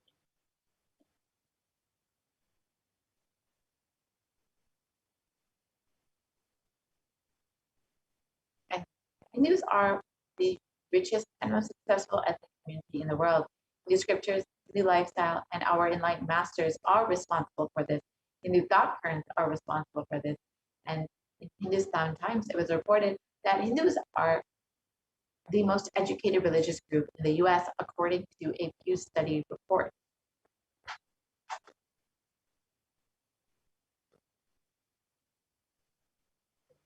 And the reason for the Yes. decline on Hinduism. Let us reclaim Yes, our. It is not just anti-Hindu elements being active. It is the responsible Hindus being inactive that is responsible for this destruction of Hinduism, as Devi Parashakti has revealed. It is our responsibility to protect Hinduism. That is why we were given this birth of Sanatana Hindu birth. That's why when we took this commitment, we were given this Uttama birth. So let us now take responsibility for Hinduism. Let all the Hindus all over the world reclaim our Hindu identity.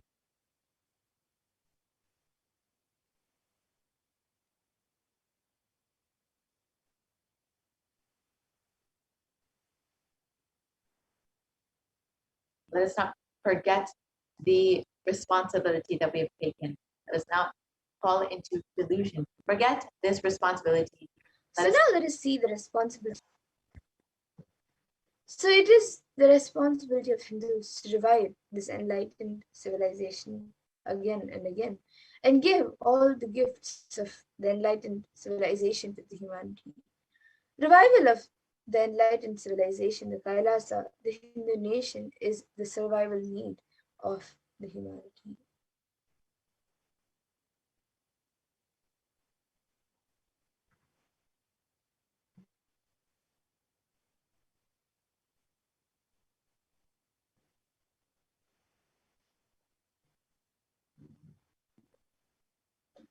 And So, invitation to all the Hindus out there, those who are born Hindus, practicing Hindus, those who are sympathetic towards Hinduism, those who are curious about Hinduism, those who want to explore and enjoy Hinduism. Please come and be a part of the revival of Kailasa. You can sign up today at kailasa.org to become an e-citizen of Kailasa, to become an e-Kailasian, and avail all of the benefits that Hinduism has offered to the world, and be enriched by all of the Hindu teachings and Hindu practices as revealed by the Supreme Pontiff of Hinduism.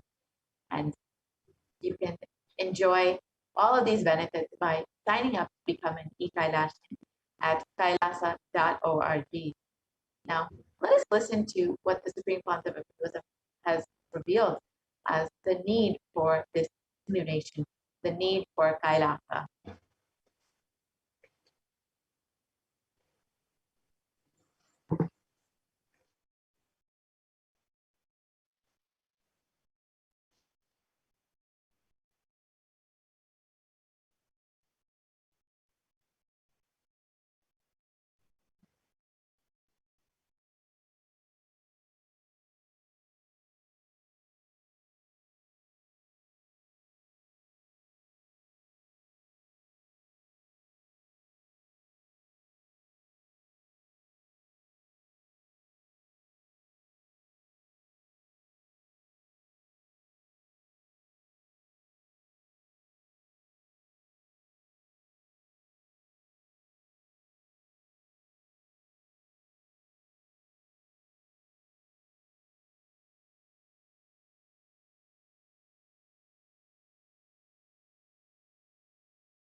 Sorry for the technical glitch. We'll be right back with that video.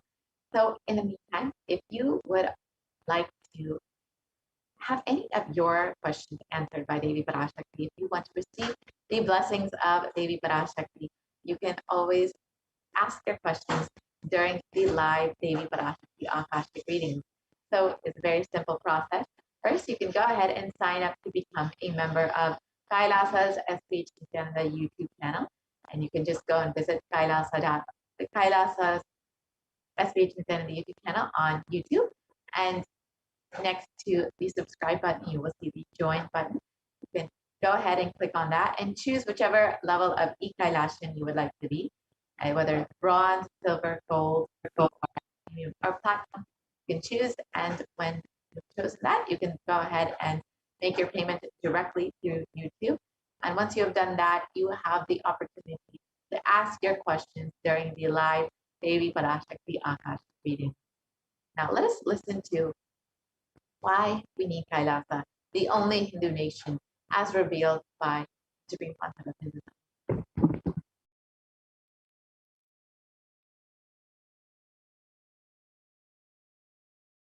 Contribution. Hinduism, Veda Agamas have great things to contribute to the world.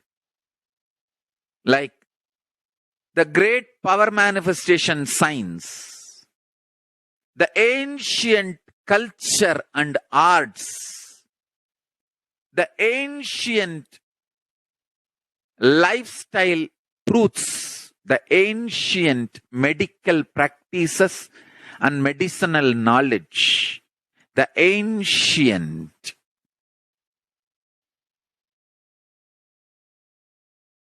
indigenous cultural heritage and jewelry, perfume, dance, music. In every level, Hinduism has so much to contribute. Veda Agamic traditions have so much to contribute. To share all this with the world, to contribute to the world.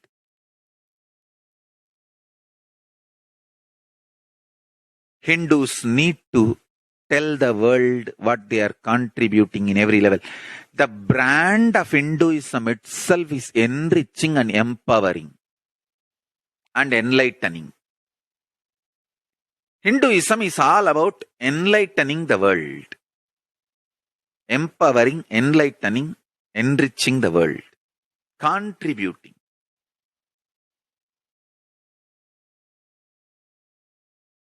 That is our spiritual life. That is our spiritual strength. That is our spiritual core principle. O humanity, I request you with folded hands, some one corner of the world, if you just give me few hundred acres, I will keep this whole science alive. Leave it for the whole humanity freely. Fortunately, Paramashiva has given me the power to decode all this Hindu medicinal system, Hindu judiciary system, Hindu social law and order system, Hindu power manifestation system, Hindu mental sciences system, Hindu yogic sciences, the sciences of Hindu biology, Hindu physics, Hindu psychology, Hindu physiology, Hindu chemistry, all this Paramashiva has given me the power to decode. Whatever the remaining scriptures are available with the humanity, Paramashiva has blessed me, and I have collected, not only I have collected and organized, I can decode this whole science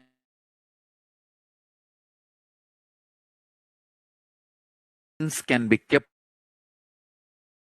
alive world humanity. And better, I can make the planet Earth so much better place to live.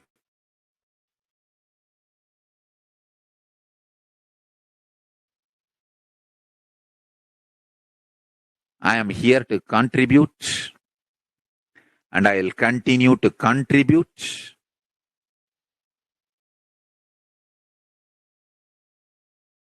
As long as I am allowed to live, I will contribute. I have collected all the remaining available scriptures, maybe 2 crore books. 2 crore means 20 million, I think, books on Hindu physics, Hindu chemistry, Hindu biology, Hindu physiology, Hindu psychology, Hindu law and order, Hindu social system, the power manifestation sciences of Hinduism, yogic sciences of Hinduism. I have collected, and Paramashiva has given me the blessings and power to deep enough to give me few hundred acres in one corner of the world and let me live peacefully. I can keep all these scriptures there and go on sharing with the world, revealing these whole sciences to the world, and go on contributing.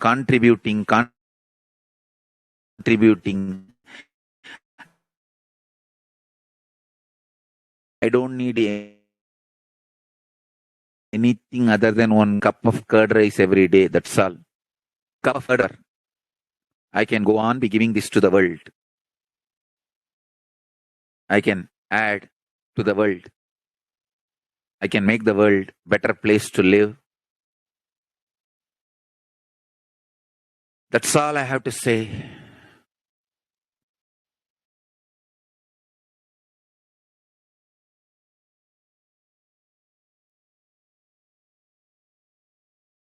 Thousands of medicines are described detail in ancient Siddha and Ayurvedic scriptures. Paramashiva has given me the power to decode them, read them, and properly translate and map them to the modern day human language. And I am ready to work 20 hours a day. I just need few hundred acres where I can sit peacefully and keep this library, run a Gurukul where thousands of people can learn this and share it with the world. Understand? I am only interested in contributing.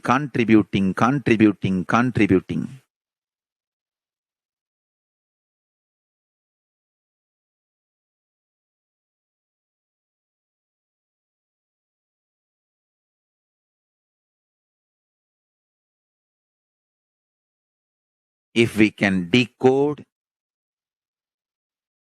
all this great knowledge, whole world can prosper from this knowledge. Whole world can enjoy from this knowledge. If I prosper, I will only create a university. I will not create anything else. If the Hindus prosper, they will only create education institutions. Because Hinduism is all about giving, contributing. If I prosper, I'll create university, that's all. Kailasa is all about university to decode the ancient sciences and share with the world. Understand? Every day I am sitting and going on decoding, writing notes on my books and writing details on my books,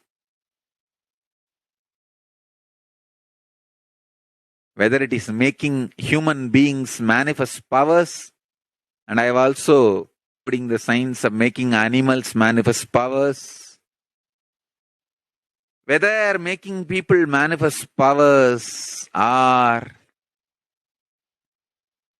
healing,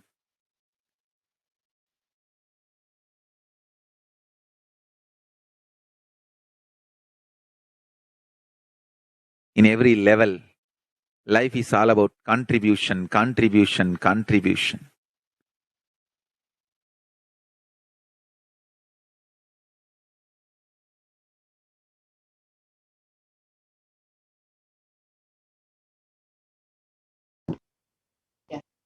As Supreme Pontiff of Hinduism has described, Hinduism is all about contribution and has offered so much to the world, the science of enlightenment. And as Devi Parashakti has revealed, it is our responsibility to protect Hinduism, to protect all the great gifts that it has to offer to the world. That's why we were given this birth of Sanatana Hindu birth, the Uttamottama birth. So let us now take the responsibility and ensure that we are taking the responsibility of Hinduism. You can sign up to become an e-Kailasan and understand what more you can do to protect Sanatana Hindu Dharma, to protect all the great gifts of Sanatana Hindu Dharma, and to share it with the world.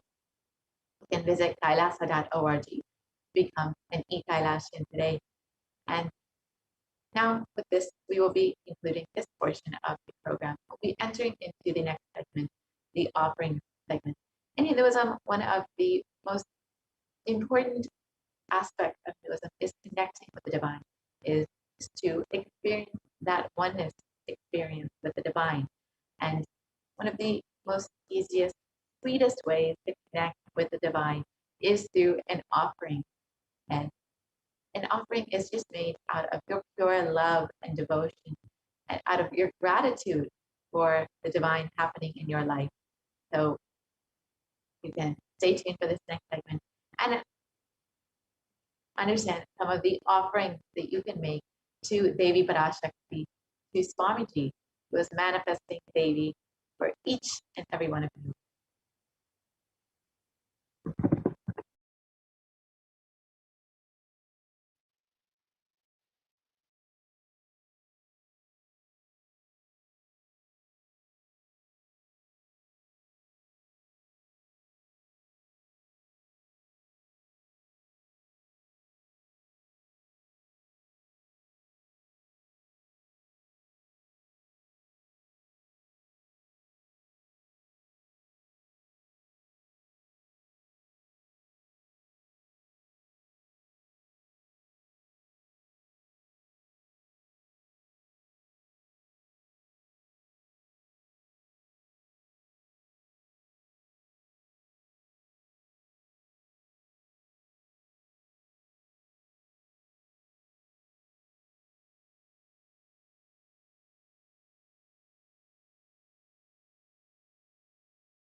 Nityananda. Now, let us see the various offerings that we can make to Devi Parashakti as our expression of our devotion and gratitude, our sacred sentiments for Devi Parashakti as we get ready to receive Devi's darshan today.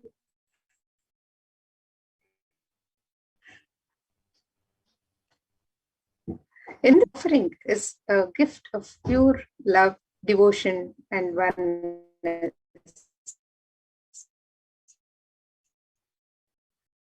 And the divine accepts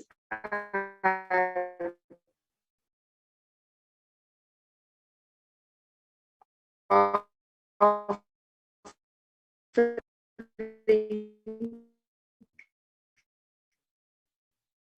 the grand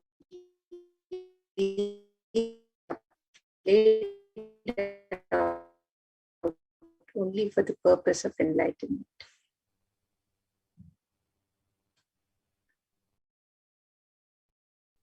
Now, as we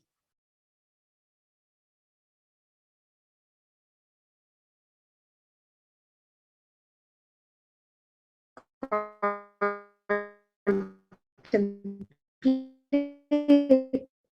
on the divine form of Devi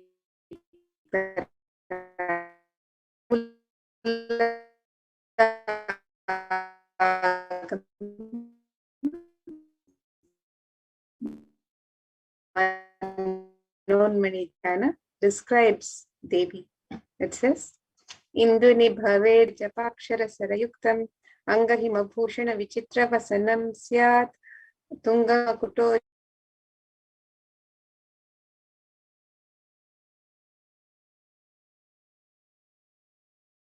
Veda open hand, fire in the eyes with lotus flower, gracing and blessing hands and one hand with japamala.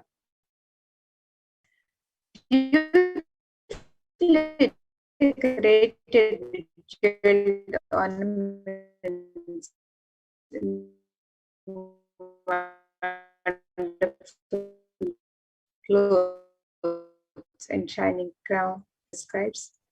Dhyayet devim trinetram shashinibhavadanam vedahastam dadanam savye padmam varadamapre chapem chakshamalam divyairabharan and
Sorry for the glitch. We'll be right back with the slides. And as you are listening to these various offerings that you can make to Devi Parashakti and understanding how you can connect with Devi, make sure that you also take some time to follow all of the social media platforms, including Facebook, Instagram, Twitter, so you can connect with Swamiji, connect with Devi more through all of the various social media platforms.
So in the Atharva Veda, it describes the significance of gold and the origins of gold. It states, triply born by the birth is this gold. From the atoms of Agni is one. It became dearest to Agni, and one fell away from the Soma when it was heard. One they call the steed of virtuous and powerful Apaha. Let that triple gold be for your long life. Gold is a divine element, and it purifies anything that it touches. It is an element of great spiritual significance and great spiritual power of healing and enlightening. The vibration of gold has the power to infuse sattva energy and positive thought currents in anyone who wears and anyone who sees or operates in its vicinity.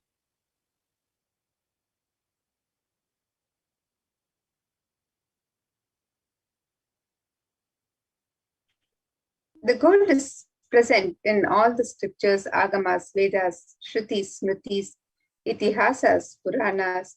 In all the Hindu scriptures, it is abundantly displayed that gold is the most auspicious and purest metal, which purifies our being. In the Hindu civilization, everything was built in gold, exchanged in gold. When one was to be saved from the life, gold was in abundance and amounts of commodities, including cows. Kingdoms were built with huge doors of gold. The streets would have huge columns and huge archways made of gold. Horses and cows were dressed in gold.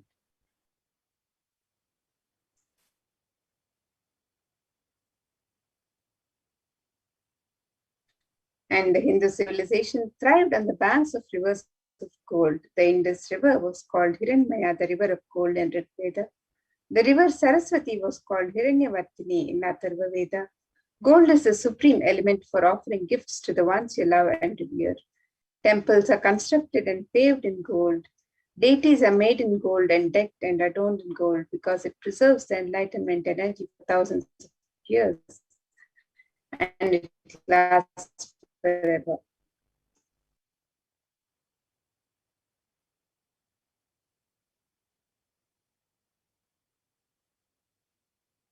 The first offering that we have is the offering. The offering of a general donation is any amount that you would like.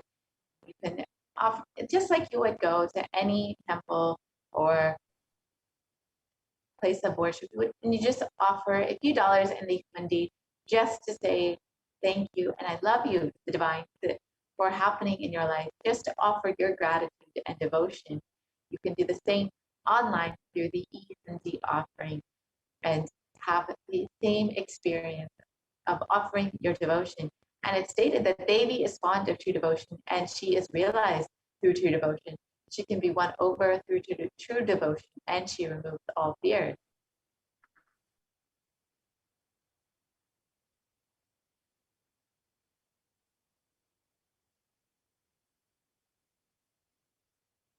And if there's any fear in the minds of the devotees, Devi is sure to remove that fear. It is stated that Devi likes to be worshipped in autumn. And this is not the autumn this season, but rather the autumn of our lives, when our thoughts turn more and more inwards and the role of the divine is much more known and clearly understood, and the need for Devi worship becomes much stronger. And so you can offer your gratitude and devotion to Devi Parashakti by offering your Kanika, and your name shall be chanted out during the puja to Devi Parashakti.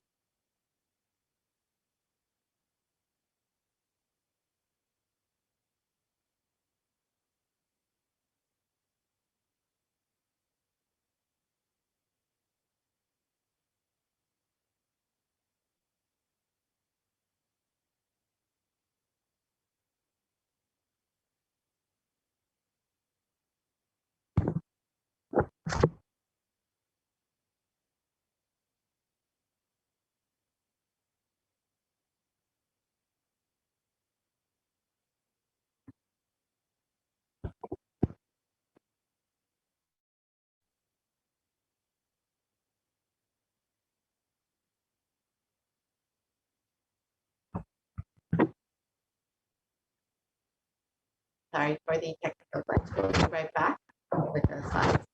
So again, as we are waiting to continue and understanding some of the offerings, we can connect with Devi Parashakti. You too can connect with Devi via Facebook. And this is one of the simplest ways to ask your questions and receive blessings from Devi Parashakti. You can go ahead and like and follow you can go ahead and follow Kailasa's SPH and NITHYANANDA on Facebook, and you can ask your questions to Swamiji, to Devi Parashakti during the live Parashakti Akashic reading in the comment section.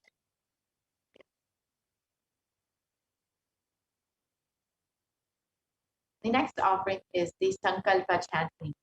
This is the offering of your conscious resolution to Devi Parashakti. So before you start any endeavor, or if you want to just manifest something in your life, you want to ensure that you start off with a conscious resolution. You set a sankalpa for yourself. Manifest exactly what it is that you want. And in the Devi Mahatmya, it's described that the goddess enchants this universe, and she herself gives birth to this universe. That goddess being prayed without interest in anything gives that knowledge that leads to salvation and gives wealth in the materialistic sense. So you can offer your sankalpa, your conscious resolution to Devi Parashakti, and receive the blessing to manifest all of your desires and wishes.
Sorry for the technical glitch.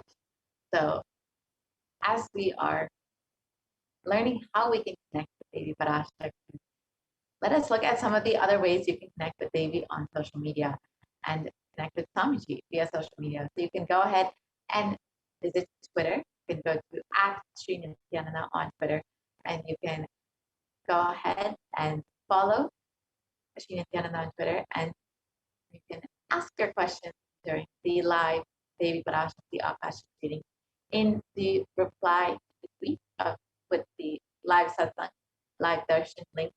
You go ahead and reply to that with the hashtag Ask the Avatar.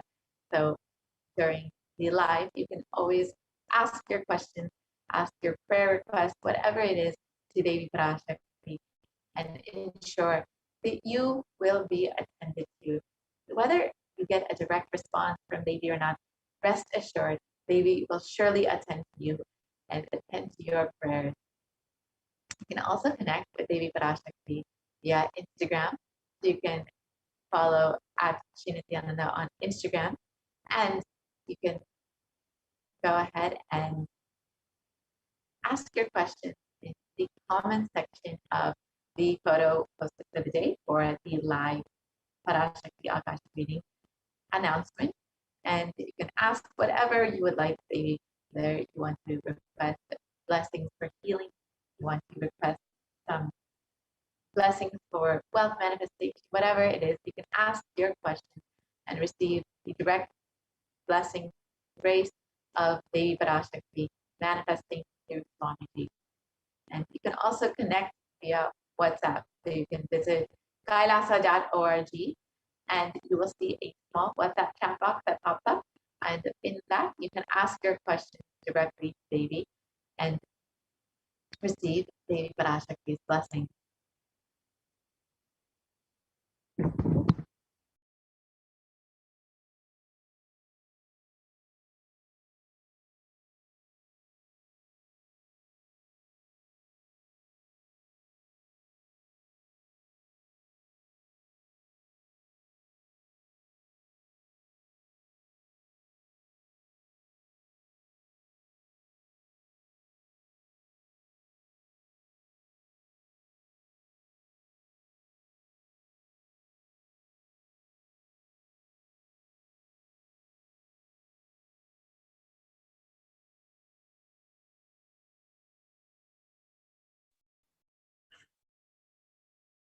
Yes, we apologize for the technical glitch. So the next offering to Devi Parashakti, the traditional offerings that we can offer, is the Sahasranama Swarna Kasu. This is the offering of the pure gold coin inscribed with one of the 1008 sacred names of Devi Parashakti. Devi is described as Nama Parayana Prita in the Lalita Sahasranama. It means she who likes repetition of her various names. And this unique offering is a very special and unique archana which is offered to the Mahameru of Devi Parashakti. And you can offer the Sahasranama Swarnaka, so the pure gold coin inscribed with one of the 1008 sacred names of Devi Parashakti. You can make this offering in $35 or $251. And you can offer any number of coins as you would like to offer.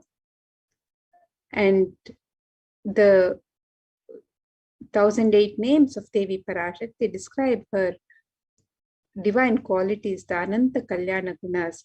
And when you make this offering of the pure gold coin inscribed with the Ananta Kalyana Gunas of Devi Parashakti herself, you're also blessed to imbibe the same divine qualities of Devi Parashakti. So you can make this offering of the Sahasranama Swarnakasu, and you can sign up for this offering on the website www.kailasamailer.com/sevas.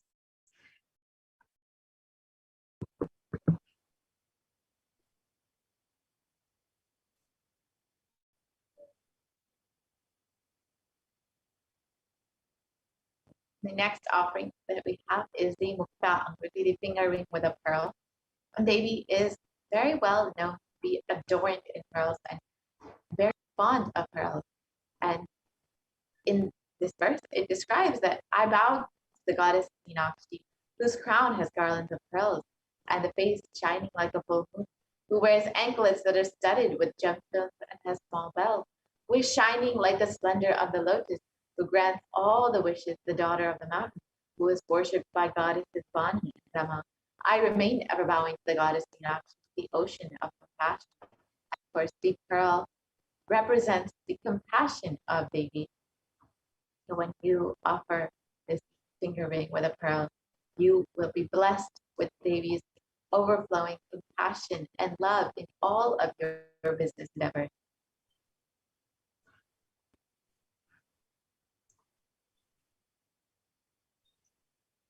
And the next offering to Devi Parashakti is the offering of the Swarna Padma Pushpa, the gold lotus flower.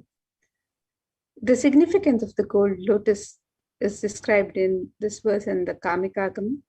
It says, Ashtavidyeshwaropeta kumbha varana samyutam sarve sasutra vastradhya hema pankajabhushitaha sapidannasya chakurachascha pakva bilva palaprabha Snapanadhyaya samsiddha pramanena samanvitaha. The translation for this verse: all the kalashas should be wound around with suitable thread and covered with a new cloth. They should be adorned with a lotus flower made of gold. And there are hundreds of scriptural references in the Hindu tradition for using the lotus in the worship of Paramashivam.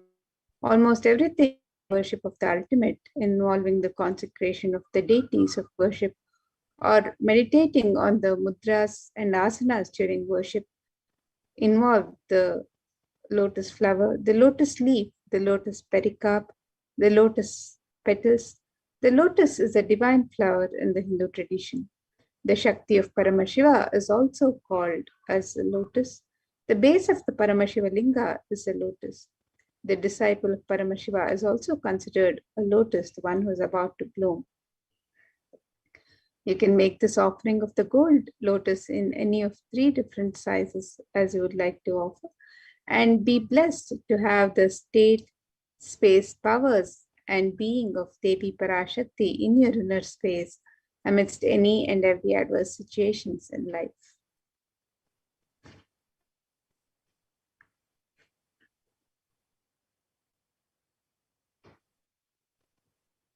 The next offering is the Swarnamati, the gold co-ring, and Devi's feet are described in this verse. You whose brightness from the toenails destroy the darkness of ignorance from the minds of your devotees who prostrate at your feet, you whose brightness from your 2 feet overpower that of the lotus flower. You can see from this verse the power of Devi Parashakti's very toenails, which have the power to destroy the ignorance in the minds of the devotees. So you can offer this Swarnamati, Devi Parashakti.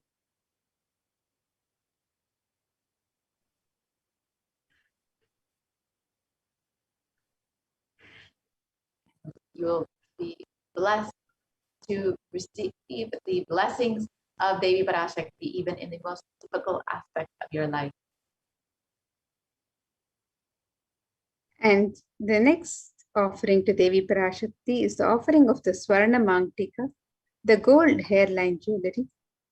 Devi is described as Sudha Sharabhi Varshini, she who makes the nectar flow in all our nerves from the Sahasrara.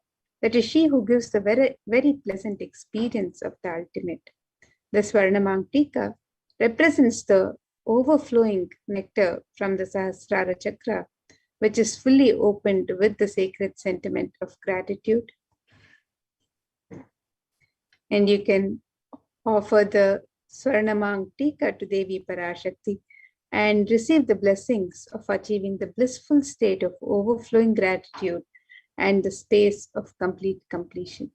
And you can register for this offering on the website www.kailasamailer.com/sevas.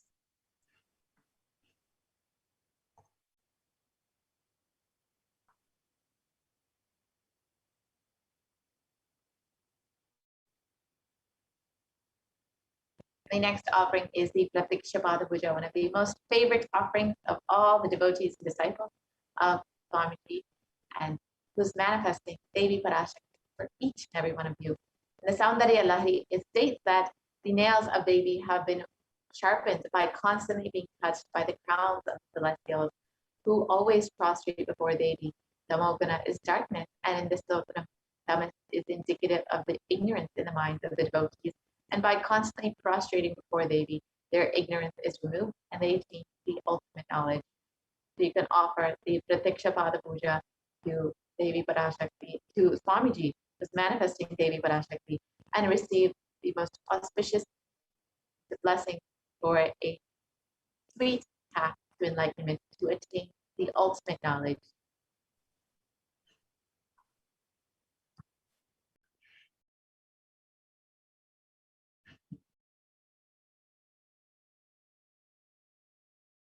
And the next offering to Devi Parashakti is the offering of the Vastra Seva.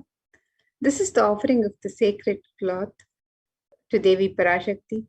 And this offering of the Vastra Seva blesses the Yajaman with all the auspiciousness and blessings of Devi Parashakti and of the Nijavatara of Devi Parashakti herself, the Supreme Pontiff of Hinduism, Jagadguru Mahasannidhanam, His Divine Holiness, Bhagavan Nityananda Paramashivam.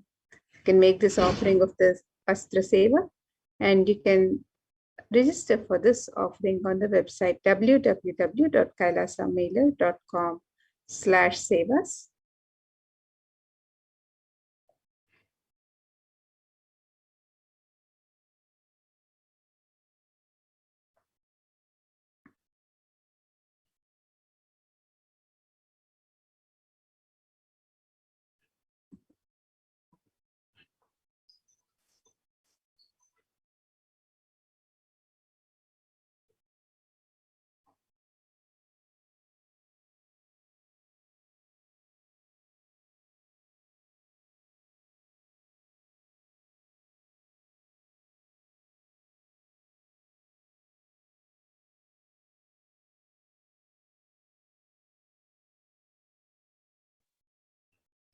So let us now see the various offerings that can be made to Devi Parashakti as your token of love, gratitude, and devotion. The various offerings that can be made on the website, the traditional offerings of ornaments and sevas, right? So you can visit the website www.kailasamailer.com/sevas, and as you scroll down, you can make the various offerings to Devi Parashakti by clicking on the link on the website. The links on step 2. You can make the offering of the e-hundi in multiple currencies and any amount as you would wish to offer. And you can make the offering of the various ornaments and sevas, the traditional ornaments and sevas to Devi Parashakti. You can sign up for these sevas also on the website www.kailasamailer.com/sevas by clicking on the link on step 2. And if you would like to make an offer, if you would like to make an intention to make an offering, and if you would like to receive the blessings of Devi Parashakti to manifest your intention into reality, you can submit the form on step 1.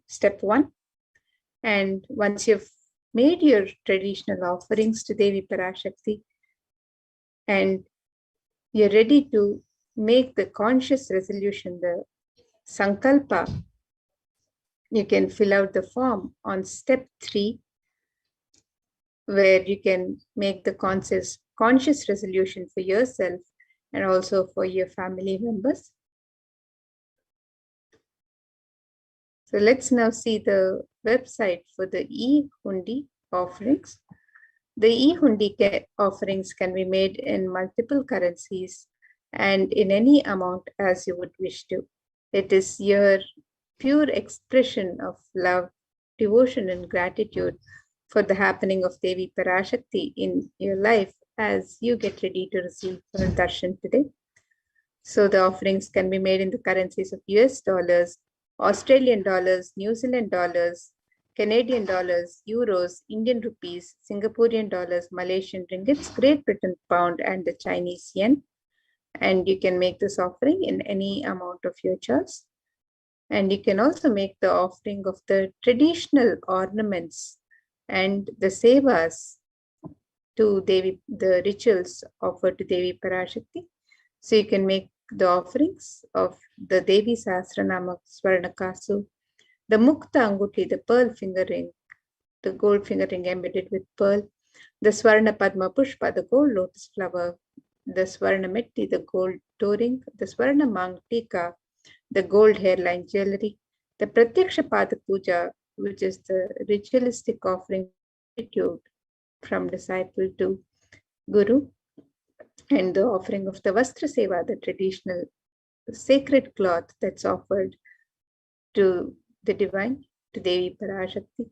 So you can make all of these offerings on the website www.kailasamailer.com/sevas, and can click on the links on step 2 and register for any offering that you would like to offer to Devi Parashakti today as your expression of your love, gratitude, and devotion to Devi Parashakti. So with that, now let us get ready for the next segment of this program, where we'll be learning more about the various facilities being made available for the well-being of humanity as per the guidance of the Supreme Pontiff of Hinduism himself and as revealed by Devi Parashakti. And these various facilities being made available during these times of pandemic at the de facto spiritual embassies of Kailasa. So let's now get ready for this next segment as we learn more about these facilities.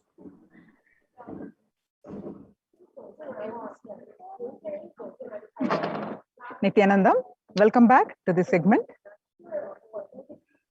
Nithyanandam Mata. Nithyanandam Mamrita. Nityanandam, everyone. Welcome back. With the blessings of the Supreme Pontiff of Hinduism, Jagadguru Mahasannidhanam, His Divine Holiness, Bhagavan Paramashivam blessings. Let's start with the Sadguru Vandanam. Nityanandam Paramasugadam Kevalam Jnanamurtim Dvandvatitam Gagana Sadusham Tattvamasyadilaksham Ekam Nityam Vimalamachalam Sarvadi Sakshibhutam Bhavatitam Triguna Rahitam Sadgurum Tam Namami.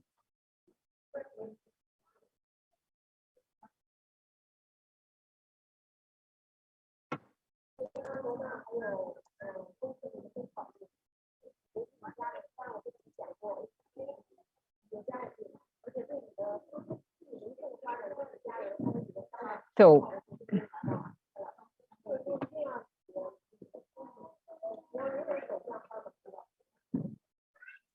what we are learning in this segment today concerning statistics on mental health and global peace across the world due to COVID-19 pandemic.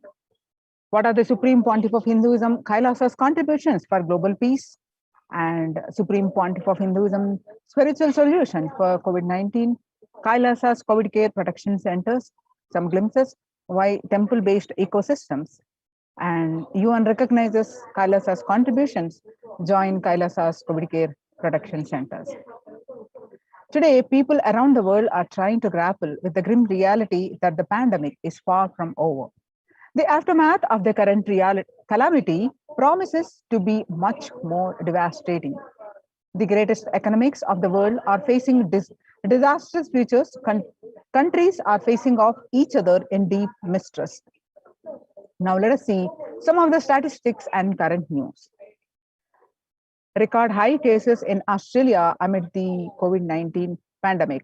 Australia reported a new record number of coronavirus cases on recently when the country continues to battle the third wave of COVID-19 infections.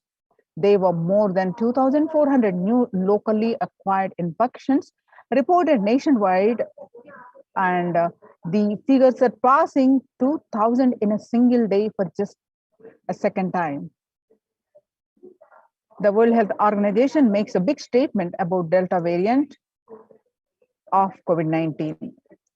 The World Health Organization recently said that the Delta variant of coronavirus has elbowed out all the three other COVID-19 variants of concern that now represent a tiny fraction of the samples, which are being sequenced.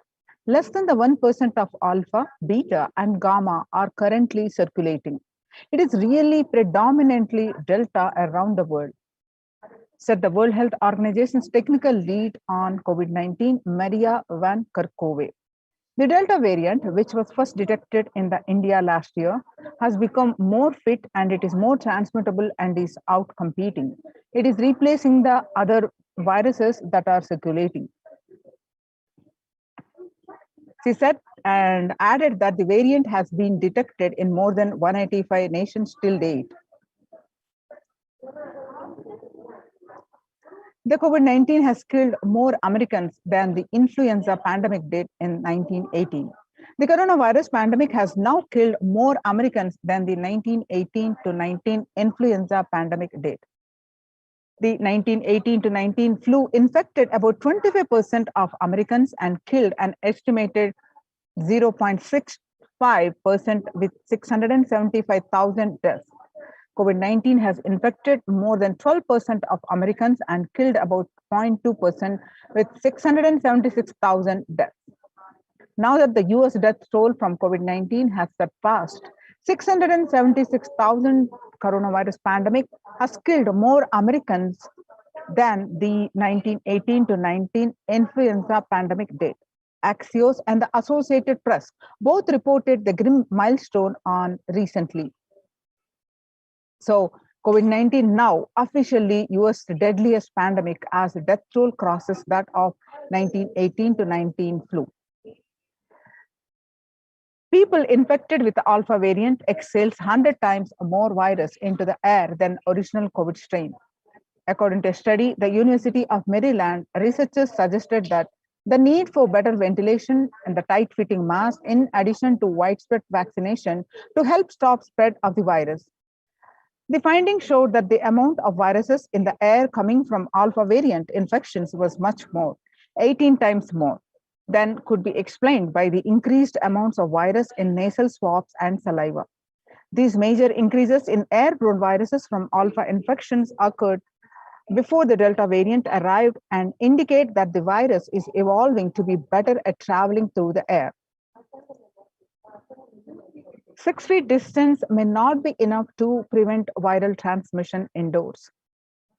In Washington, physical distancing of 2 meters, about 6.5 feet, may not be enough to sufficiently prevent transmission of virus carrying the airborne aerosols indoors. According to a study, the results published in the journal Sustainable Cities and Society suggests that the physical distance alone is not enough to prevent human exposure to exhaled aerosols and should be implemented with other control strategies such as the masking and adequate ventilation.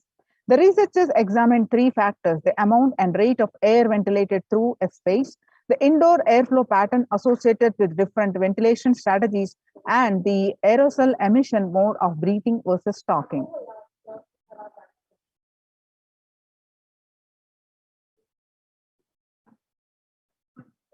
In USA, the COVID-19 pandemic is nowhere under control says the chief medical advisor, Anthony Fauci.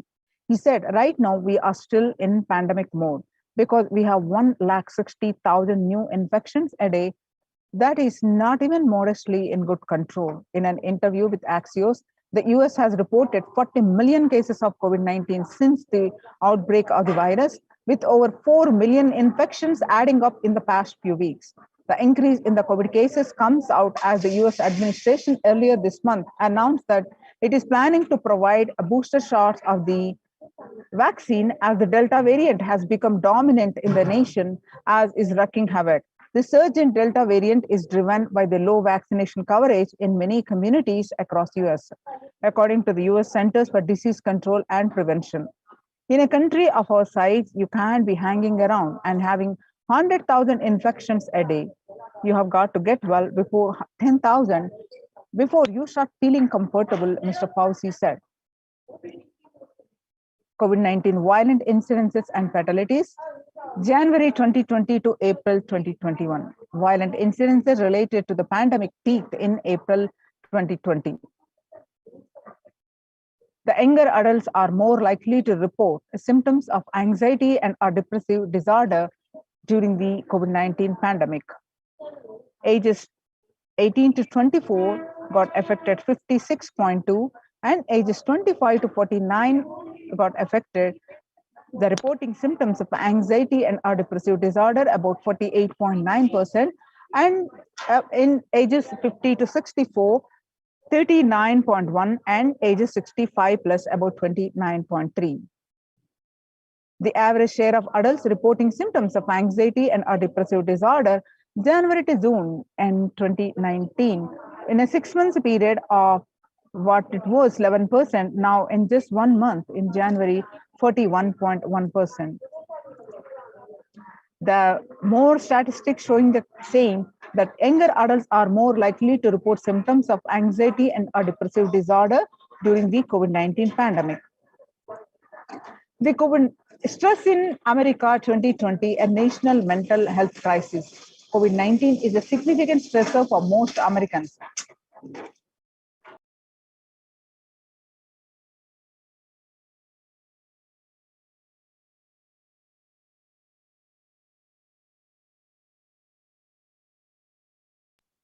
Stress in America 2020, a national mental health crisis. COVID-19 is a significant stressor for most Americans. Nearly 8 in 10, that is 78%, say the coronavirus pandemic is a significant source of stress in their life. And nearly 7 in 10, which is 67%, say they have experienced increased stress over the course of the pandemic. COVID-19 could exacerbate doctors' existing mental health burden. More than 60,000 healthcare workers have contracted COVID-19, 300 have died. Of the health workers who treated patients during the China's COVID-19 outbreak, 50% showed signs of depression and 45% showed signs of anxiety.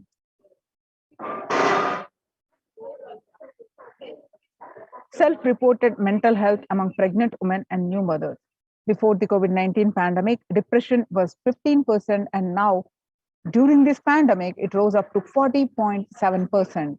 And before the COVID-19 pandemic, the anxiety level was 29%. Now during this pandemic, it rose up to 72%.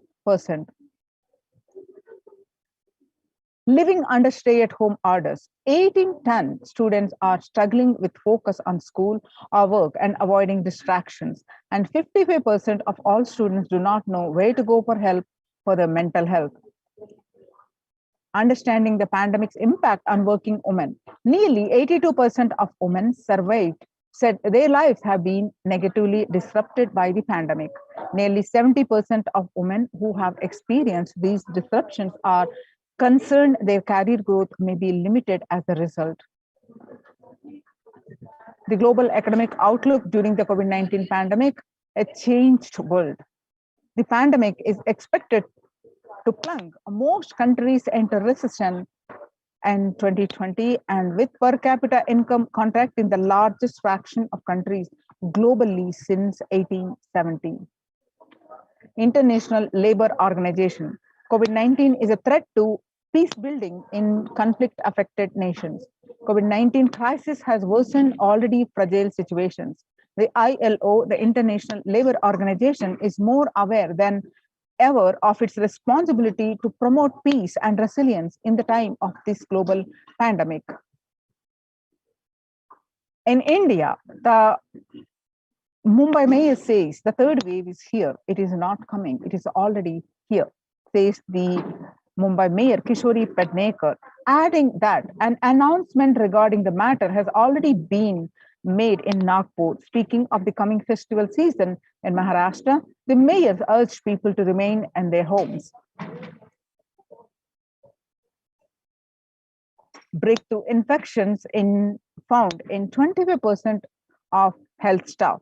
A little over 25% healthcare workers were infected with coronavirus despite getting fully vaccinated. A recent study has revealed, given an insight on the breakthrough infections due to the Delta variant. The study, jointly conducted by the Institute of Genomics and Integrative Biology, the maximum hospitals in Delhi NCR found that the vaccination breakthroughs were far more common during the Delta outbreak in Delhi than previously reported. A new coronavirus strain known as Mu, which was identified in Colombia in January, has been designated a variant of interest by the World Health Organization. Now, having seen the statistics across the world, what is the solution? How do we cope with this current COVID-19 pandemic? What are the solutions that Supreme Pontiff of Hinduism is suggesting or providing to us? It is important to address the COVID pandemic, which is seeing another wave, destroying many more lives. The Supreme Pontiff of Hinduism says the pandemic fatigue setting in as a result of coronavirus lockdown is resulting in delusional ignorance. Holding on to the delusion and supporting this space of delusional decisions leads to delusional arrogance. Trobhava Sankalpa. Continuous lockdown leads to delusional thoughts like, so what if I die, it's okay. I can't live forever in this lockdown. Going out and then exposing oneself and putting the risk of yourself and others with irresponsibility and insensitivity is the delusional arrogance. The global COVID virus pandemic has left the whole world desperately looking for answers. Life as it had been experienced even back in February 2020 is no longer recognizable. Drastic change is the order of the day, with people having to redefine their world with new paradigms of economy, society, faith, religion, and health. Blessed are those who have had the greatest fortune to be with an incarnation of Paramashiva, Supreme Pontiff of Hinduism, in their life to carry them through this crisis. Join the COVID Care Protection Center. Register now through the link below, https://kailasa.org/Kailasa care. Making peace, sustainable goals and developmental goals.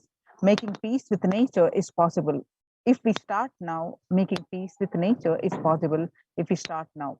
Even amid the pandemic, 2021 can go down as the year we made peace with nature and set the planet to healing. Our environmental, social, and economic challenges are interlinked. They must be tackled together. For example, we cannot achieve a sustainable developmental goals, including ending poverty, by 2030 if climate change and ecosystem collapse are undermining food and water supplies in the world's poorest countries. We have no choice but to transform our economics and societies by valuing nature and putting its health at the heart of all our decisions. Now let's watch a small clip.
World Health Organization's Health and Peace Initiative. Health and peace are interrelated. In the words of the Director General of World Health Organization, Dr. Tedros, there cannot be health without peace and there cannot be peace without health. If individuals and groups enjoy equitable access to health services, fulfilling their rights to physical and mental health, and health actors design neutral health interventions that promote trust and dialogue, and communities are empowered to cope with violent conflict, then health coverage is more universal. Grievances can be heard and addressed to generate trust and health emergency concerns. Affected communities are more likely to make meaningful contributions and peace and reconciliation and to resist incitement to violence. United States Institute of Peace.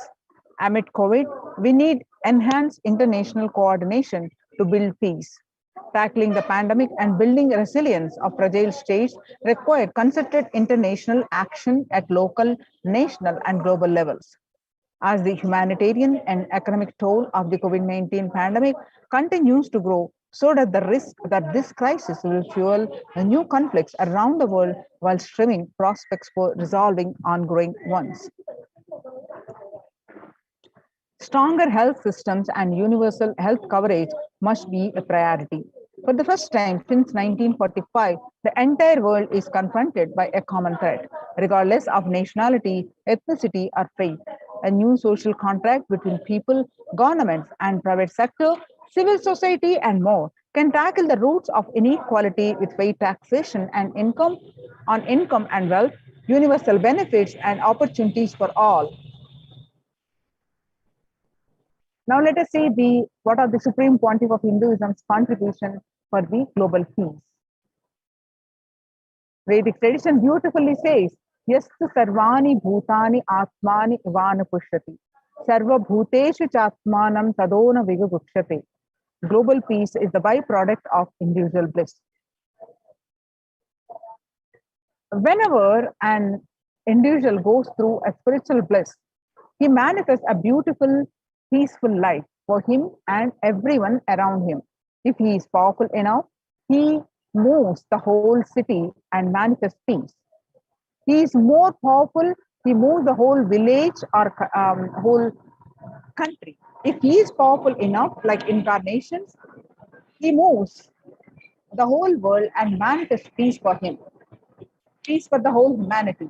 The individual bliss is the source for the global peace in the level of Om, the microscope and macroscopic level Om, or the macroscope level or the universe. Whatever level it may be, global peace is the byproduct of the individual bliss. Now let's understand global peace is a byproduct of the individual bliss. A talk by the Supreme Pontiff of Hinduism, teaching us completion how we get the individual peace and bliss, which adds up to the global peace.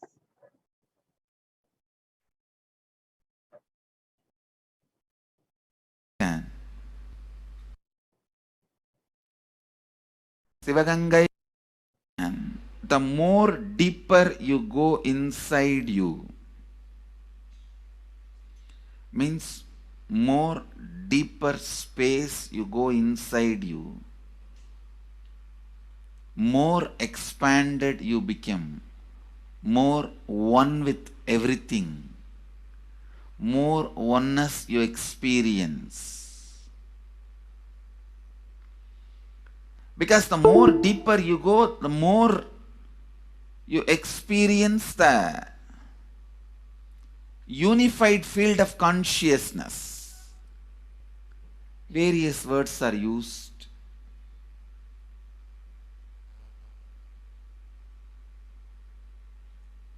Some of the Hindu traditions uses the word Atma, Brahman. Some of the Hindu traditions use the word Nirvana. Whatever word you may use, Atman, Brahman, Nirvana, unified field of consciousness, whatever. But one thing I want to tell you, the deeper and deeper you go in your inner space, you experience the vast oneness. The more superficial you are, the more incompletions you carry with others, even with yourself. The more superficial you become, even your own right hand and left hand fights with each other. Different parts of you fights with you. Different thoughts of you fights with you. Even you fight with you, the more superficial you go, the more deeper you start traveling. First, you get integrated. The you fighting with you stops. Then, the people around you get integrated. They fighting with you stops. Completion with yourself, then completion with others, then comes completion with other things, not just living beings, even with inanimate beings. The completion starts happening. Even with a nature, completion starts happening. Please understand, the more deeper you travel, the more deeper you go, the more deeper you settle down, the more deeper you start living. Your cognition expands. Your cognition includes. Your cognition becomes more and more inclusive. More joy, more bliss, more knowledge, more enlightenment. Please understand.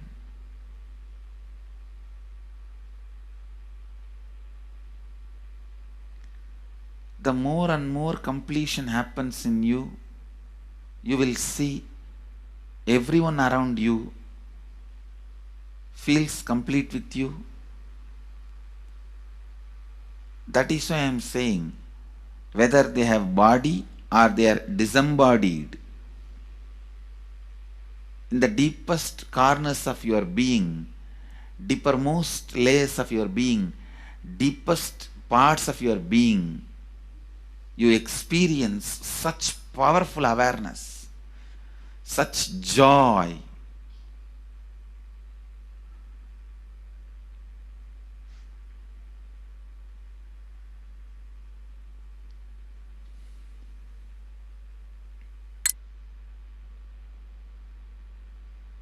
Going into the deepermost corners of your being not only is a joy, it's a power. Because suddenly you will see everybody around you, everything around you listens to you. It really becomes a vibrant power where the tendency to exploit is not there. Listen, that's a very important thing. Power without the tendency to exploit.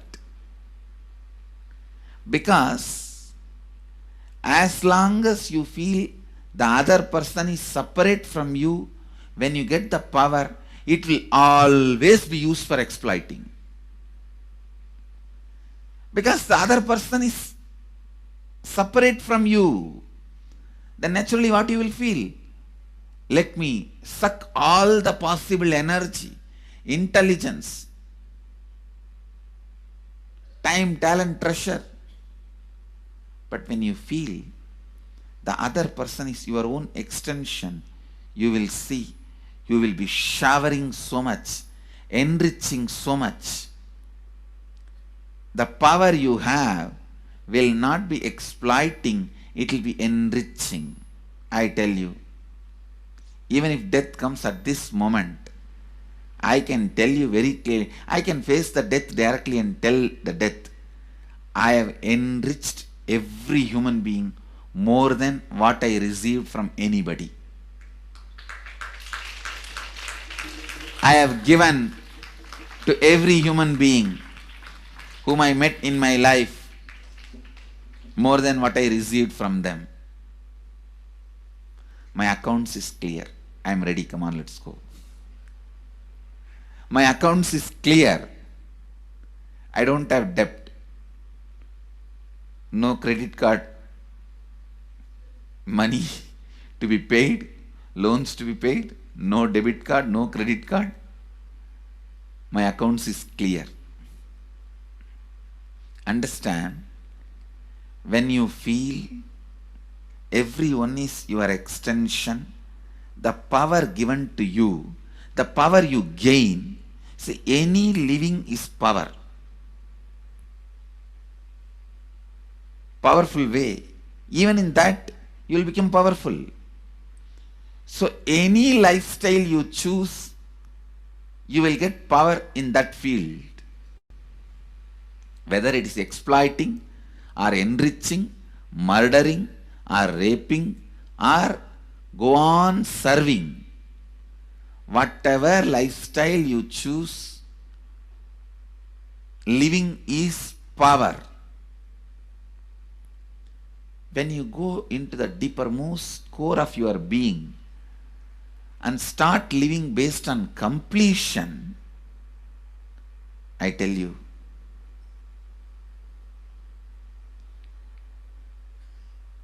the first power you will experience is everything around you listens to you. That power will simply make you enrich everyone. The best power you can have through living is power of enriching. Whatever you do, as I said, whether you live the life of enriching or exploiting, you will become powerful. I tell you, the power of exploiting brings more and more conflict within and without, and those conflicts naturally bring suffering. And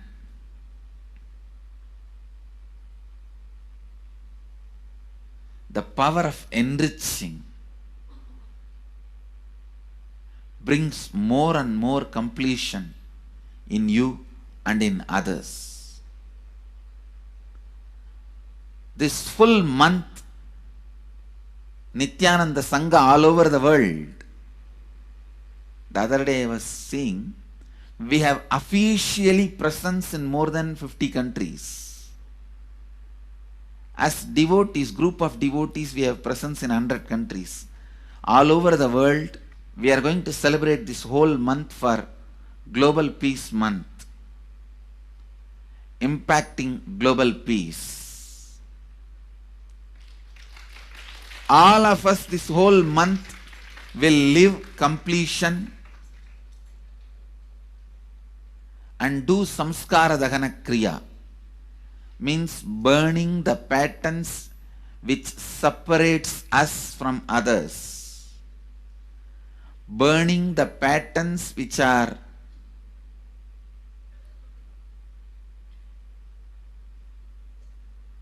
constantly keeping us in a superficial level. All over the world,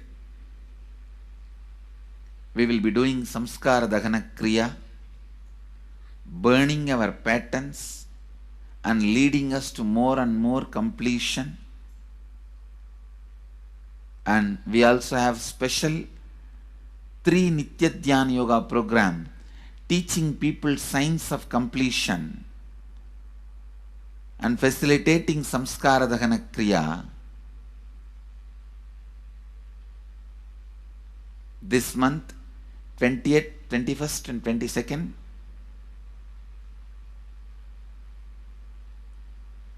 this whole month, all over the world, all our temples, ashrams, centers, yoga centers, schools, colleges, universities should do samskara dahana kriya, should do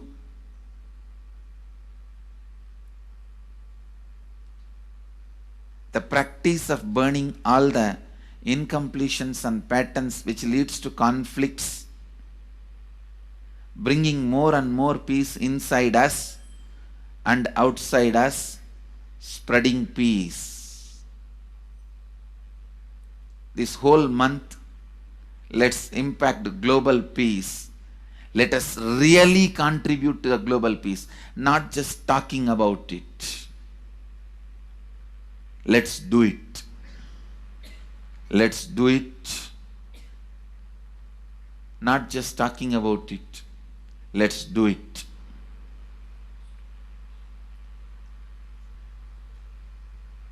Even if you teach the samskara dahana kriya to 50 people in each area,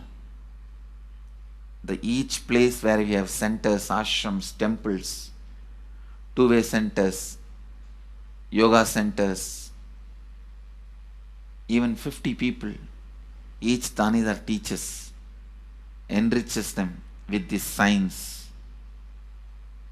The amount of suffering and negative waves, negative vibes reduction can contribute so much to the world. Please understand, one positive person can burn millions people negativity. Experientially, with evidence we proved, one positive person has already burnt at least 20 million people's negativity in last 10 years. and brought peace. So each one of you, if you stand up as one positive being, one authentic, responsible, enriching being,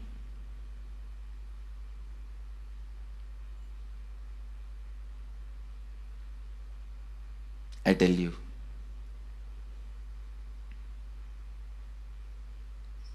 we can do so much to the world. It will be a better place than the time we entered. When we leave, it should be a better place. That's all. When we leave the earth, it should be a better place. So understand, inner peace is your birthright. Go to the depths of your being. Bring more and more completion into you. Completion with others. And start living Advaita. Today in the Inner Awakening session, it's all about completion with others. So last 6 days, literally, you worked so much, one by one by one by one by one, layer by layer by layer by layer. The completion with yourself. Now comes completion with others. Today, we are starting the science of completion with others.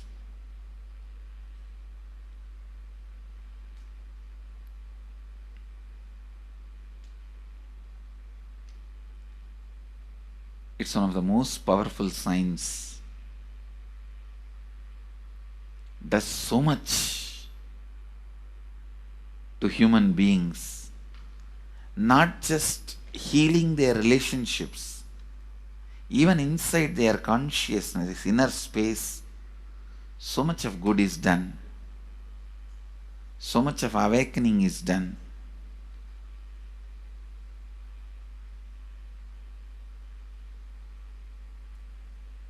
See, when you have completed with others, the kind of strength you feel is the power of Advaita, strength of Advaita. Today the Inner Awakening sessions are all about completion with others. We have long session today working on completing with others. So with this, because today we have a long session with Inner Awakening,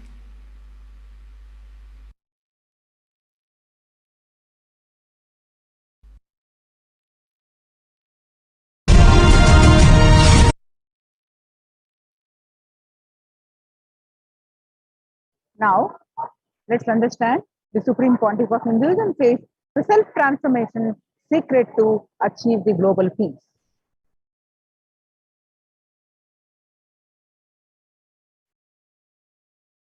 Social answer means I'll tell, oh, you should all work for global peace. You should all work for turning the world. You should work for revolution. You should work for all these, that things. You should vote only the party which says that it will stop the war and all these things. This is the social answer. Nonsense.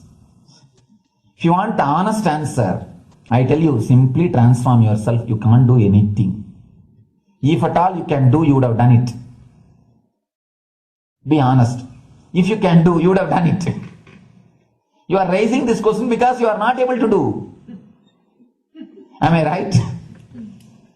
So let us be very clear. Let us be honest. We are not able to do. Socially. That's the truth. That's the reason you are sitting here and raising the question. I tell you, understand few important things. There are a lot more attached to this question. There are many things which is attached to this question.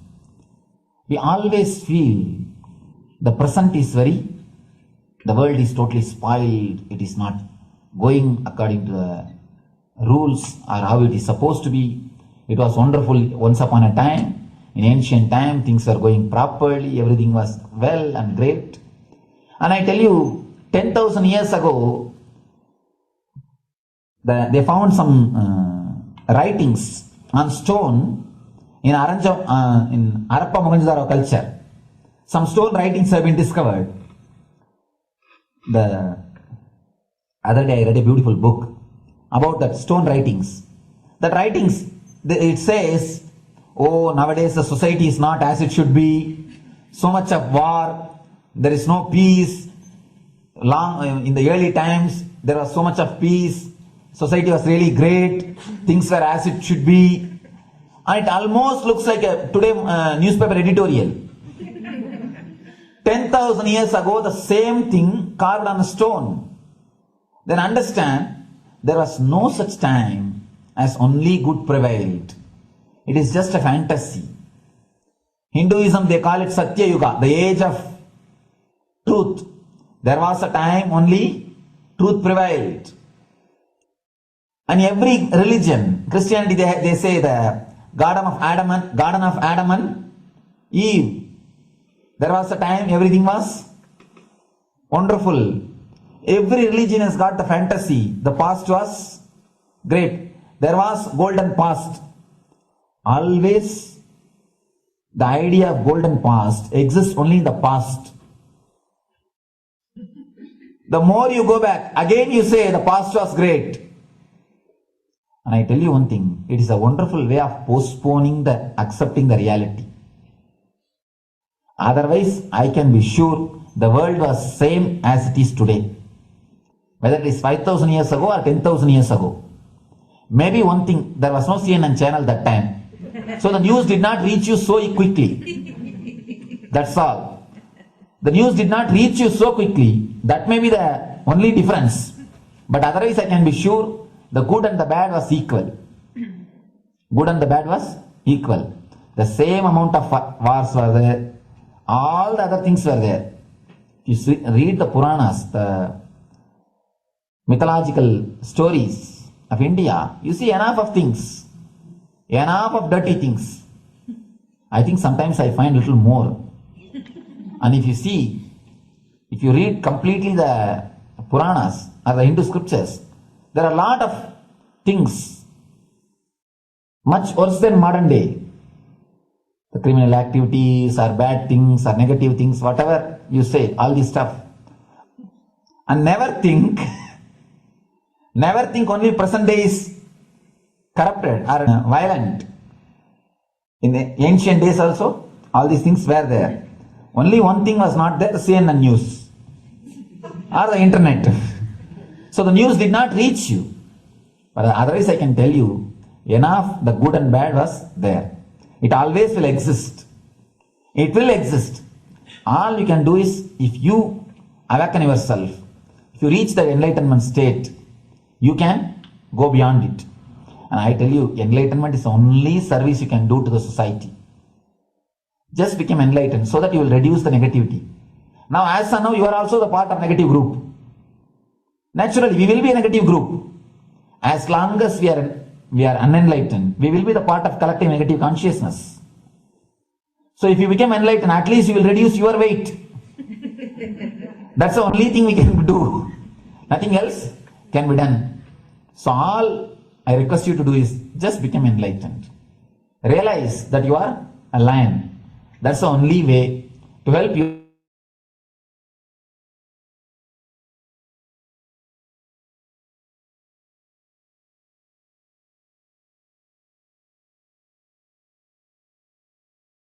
And wars have happened in the humanity.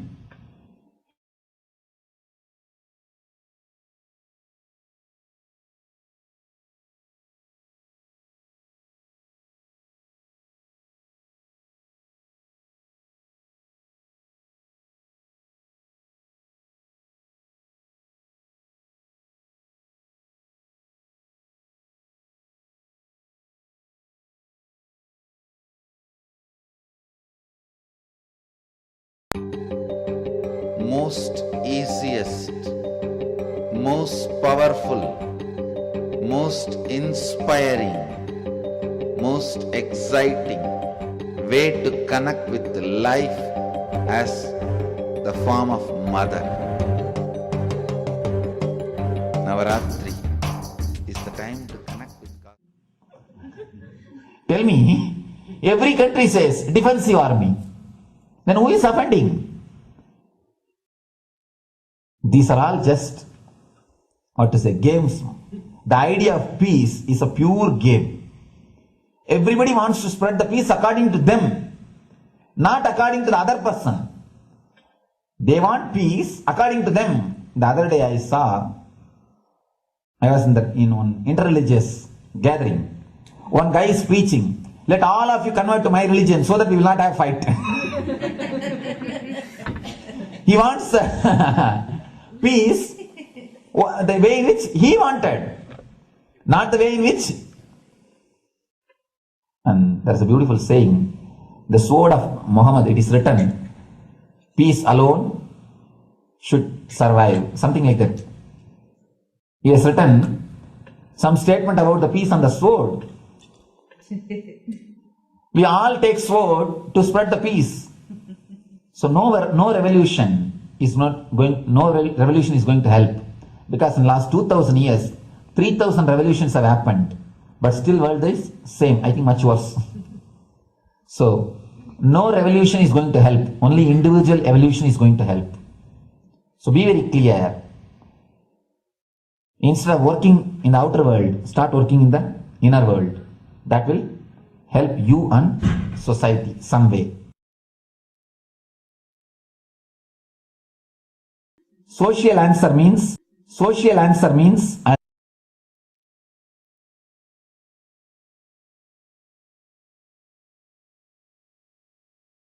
listen carefully. The space of Shanti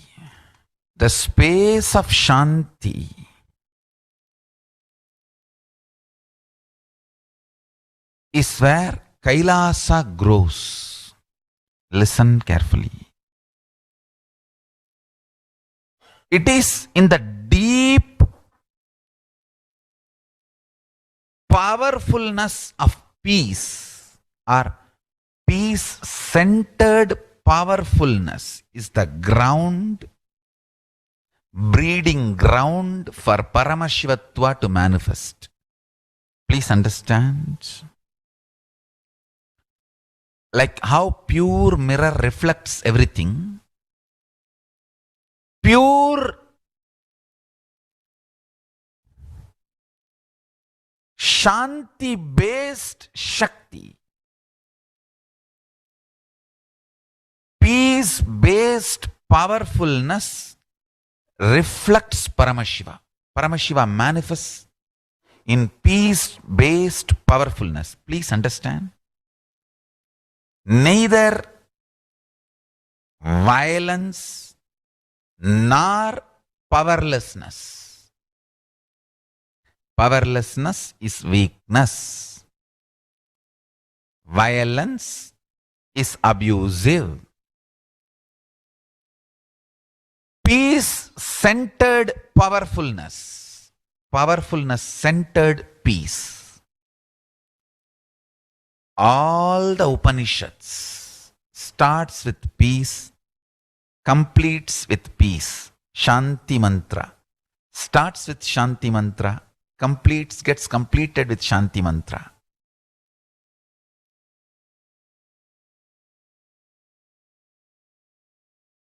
Peace-based powerfulness is a fundamental requirement for Paramashivatva to manifest. That is why people who don't want us to manifest Paramashivatva or power manifestation do not want to allow the peace in our life, or do not want peace in our campus. Understand?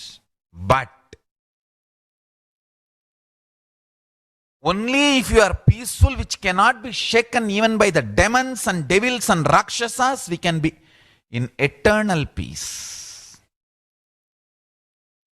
So, remember this very clearly.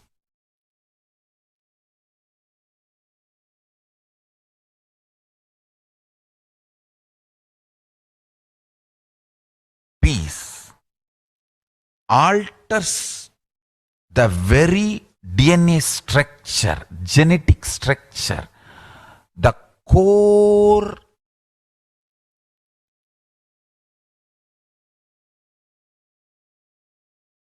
Anu Mahat structure. Understand? Anoraniyan Mahato Mahiyan.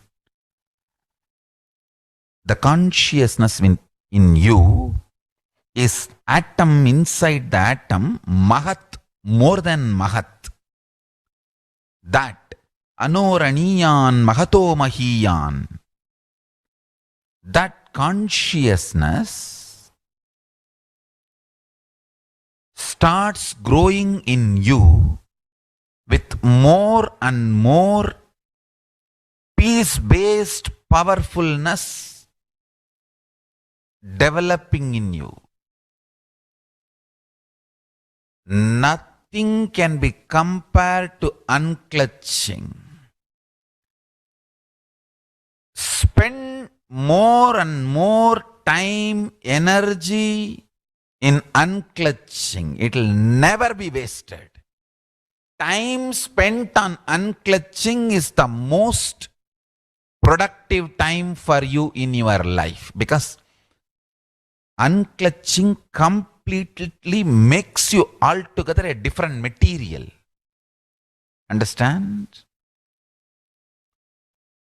It makes your very biomemory, muscle memory, core structure, molecular structure, genetic structure, DNA structure, everything, all the 8 energy flow circuits, 7 energy flows, 1 the pure conscious explosion. So totally 8 energy flow circuits exist in you. All the 8 explodes when you unclutch. Understand? Unclutching is the space of Sri Kailasa.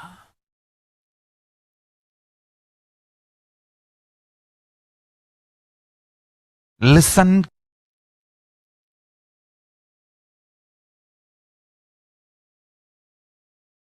Every chanting, every prayer in Hinduism ends with Shanti, Shanti, Shanti 3 times. Means peace, peace, peace. Hinduism is the real religion.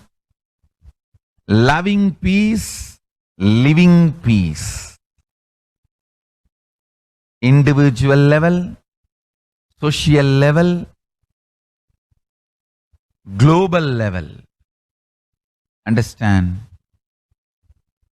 Hinduism lost all its 56 nations, 200 states, 10,000 kingdoms, samsthanas, is not a loss to Hinduism, it is a loss to planet Earth, human beings. Wherever Hinduism is practiced, kept alive, the ideal of global peace is kept alive. Just do this one simple statistics. You yourself study. Google and study. Take the top 10 religions and list how many people they converted in last 200 years, how many people they killed. List for each religion. I can be 200% sure you yourself will realize Hinduism is the most peace-loving and peace-living religion, neither conversion nor terrorism. Neither conversion nor terrorism. Being the Supreme Pontiff of the most peace-loving, peace-living religion, I give you all my blessings on this International Peace Day. Understand? It is we Hindus need to keep the global peace as a living possibility, and we need to make this global peace as reality. Just talking about global peace will not work. Working for global peace only is the responsibility of the real living Hindu. Anyone who wants to claim themselves as a Hindu or practicing Hindu should work for global peace. Global peace is our responsibility.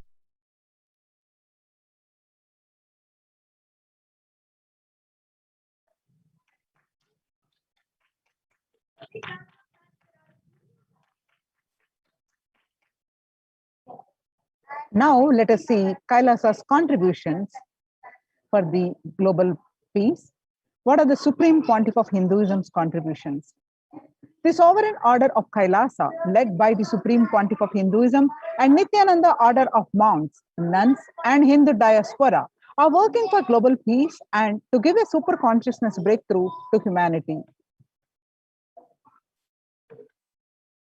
It is the Supreme Pontiff of Hinduism's mission to revive a conscious world where the global issues at the climate, economic, social, health, and humanitarian levels cease to exist from their very root, turning the problems of poverty, hunger, violence, discrimination into powerful living through the experience of oneness. The Supreme Pontiff of Hinduism has been working from the very grassroots level to usher in an era of peace at all levels, individual, societal, national, and global. His deep insights into the workings of the human mind, body, emotions have enabled him to powerfully and directly address various social and emotional problems facing humanity today. Some of the ways the Supreme Pontiff of Hinduism provides a spiritual solution to combat the pandemic and the other issues that are facing today. Since the beginning of the global pandemic, global lockdown, the amount of contribution and the activism of Kailasa has increased multifold through the Paramashivam program, which is online program which happens bi-weekly. Every full moon and every new moon, a new batch starts. Monthly 2 seasons happen, which is an online free program which gives you a conscious breakthrough to experience that I am Paramashiva, and not only experience the physical health, mental health, and manifest the reality that you want, and you get the ultimate conscious breakthrough. So attend this online Paramashivam program, which is available free online. The next is by starting the Akhanda Nirvikalpa Samadhi Jnana Yajna and contributing almost 3 million minutes now. Paramashiva Sankalpa chanting, that is the sacred Sanskrit mantra chanting to heal 24/7 via Zoom sessions. And the spiritual healing to one and all available 24/7, and helping humanity to cope up with insecurity, fear, disease by empowering individuals to heal themselves. Learn to cope up emotions like depression and tough situations in relationships. Providing alternative solutions to worldly problems through power manifestation. Initiating thousands every day into manifesting innate superhuman capabilities in the Kailas courtyard sessions. Providing healthy solutions like a technique to clear the stomach from the Ayurveda solutions, which ultimately brings clarity out to the spiritual truths and give a conscious breakthrough. In the long term, establishing self-sufficient communities. Continuing and intensifying the service of Annadan, that is free food, in Nityananda Annalayas around the world including Tirunamalai and Los Angeles, paving way with the New World Order that is starting the agriculture-based communities in the Adi Kailas and several other locations. Peacekeepers of Kailasa offering various life solutions from the teachings of Supreme Pontiff of Hinduism.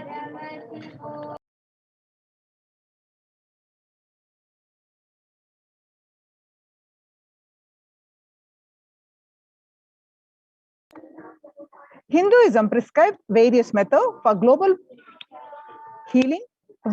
One such is Maheshwara Puja, nullifying collective negativity simply through the presence of the avatar and his order of monks, offering Maheshwara Puja to the natural calamities hit victims. Bhava Samadhi Darshan to raise the individual consciousness breakthrough. Devi Parashakti, Akashic reading, the cosmic revelations.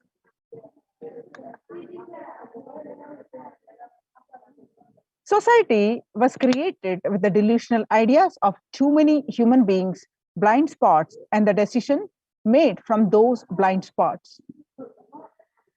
If the visionary of the civilization, our country, our nation, has blind spots, when he develops the vision for it, the whole civilization suffers the blind spots forever. Now it's time that nature, Prakriti, resets itself, and many of the blind spots based visions, ideas became important components of the society. This pralaya which is happening is melting down everything which is delusion based. The world as we know is gone. Let us celebrate God. The Supreme Pontiff of Hinduism, spiritual solutions for COVID-19. This isolation, which is seemingly endless, with an unknown future, which is compelling humanity to make 100% lifestyle change, is something to be deeply dwelled upon.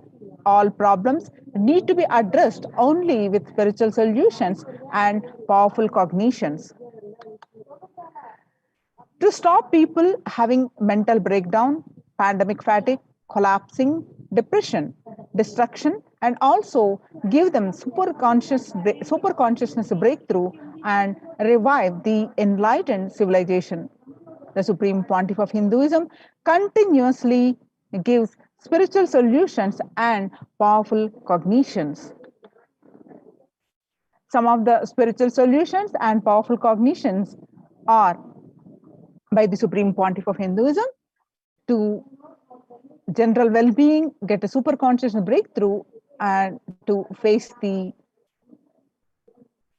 pandemic are unclutching, practicing completion, practicing oneness, practicing ajapa japa of Mahavakya, Om Nityananda Paramashivam, and consciously building a deep feeling connection, yoga, puja, vegetarian diet, nirahara samyama, and many more. It's time we all take up the responsibility to save humanity, to protect people from this pandemic fatigue and destruction. Let's try to enrich people for every one of these great spiritual solutions. And all the solutions, all the jnana are free and open for all. Let us take a few minutes now and share with as many people as possible. Let us save the world and let us give them the experience of unclutching, nirvikalpa samadhi, initiation, and save the people from pandemic fatigue, epidemic fatigue, destruction, and delusion. Help people to have a super consciousness breakthrough and sail through this pralaya. The Akhanda Nirvikalpa Samadhi Jnana Yajna, which is unclutching meditation. People from over 50 countries continuously radiate the space of Paramashiva by practicing the unclutching meditation 24/7, 7 days a week. It started from 13th May 2020 until continuing. At any given point of time, there are 4 to 8 Zoom sessions actively unclutching around the world, adding to the movement, the global peace. Join this movement by signing up with the link http://kailasa.tv/minutes 4 peace, minutes for peace. The life solutions based on the ancient Hindu tradition, the meditation and yoga techniques from the scriptures, the cognitions rooted in the highest truths, the lifestyle based on living and radiating the higher values of life and powerful way of living and realizing one's ultimate potential form the foundation of the Supreme Pontiff of Hinduism's teachings, which by their inherent nature provide the foundation for peace on planet Earth.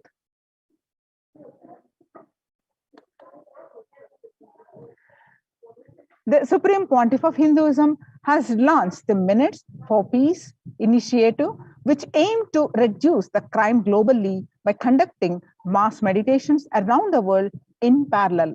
In 2014, just after 2 years of launching the program, it crossed over 1 billion minutes of meditation. Scientific studies have shown a reduced crime rate after participation in the meditation and completion techniques. In 1976, it was found that when 1% of community practiced meditation, the crime rate was reduced by 16% on an average. The current tally on the Minutes for Peace website is more than 4.3 billion cumulative minutes of meditation logged, including all the events, programs, and festivals where people have gathered in large numbers and participated in meditations and rituals. The total count comes out to be a staggering 409 billion minutes for peace so far. About 5,000 devotees gathered and participated in a 48-day meditation program called Shuddhatvaitam. You can see some of these glimpses here.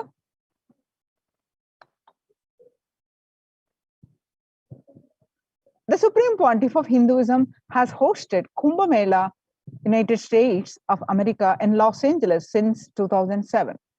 Nityananda Sangha is entrusted as the only organization to host Kumbh Mela outside India by the Akhila Bharatiya Akhada Parishad. In September 2006, the Supreme Pontiff of Hinduism organized the first confluence for world peace to honor the memory of those who lost their lives saving others on September 11, 2001 at Irvine, California, United States. The second confluence for peace was held in Los Angeles in 2007 in collaboration with Vedanta Society, BAPS, ISKCON, Siddha Yoga, and other organizations. The Kumbh Mela festival spread fast to other countries, including Australia, Canada, and other countries. In 2009, the Supreme Pontiff of Hinduism organized a month-long peace walk covering 1,000 kilometers and 1,000 villages to bring together in harmony from all walks of life, to promote feeling connection and oneness among people during the walk. Health camps were conducted in villages along its path.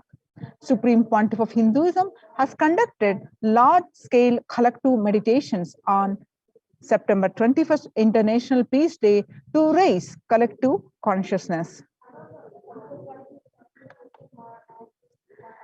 One of the greatest contribution that the Supreme Pontiff of Hinduism is contributing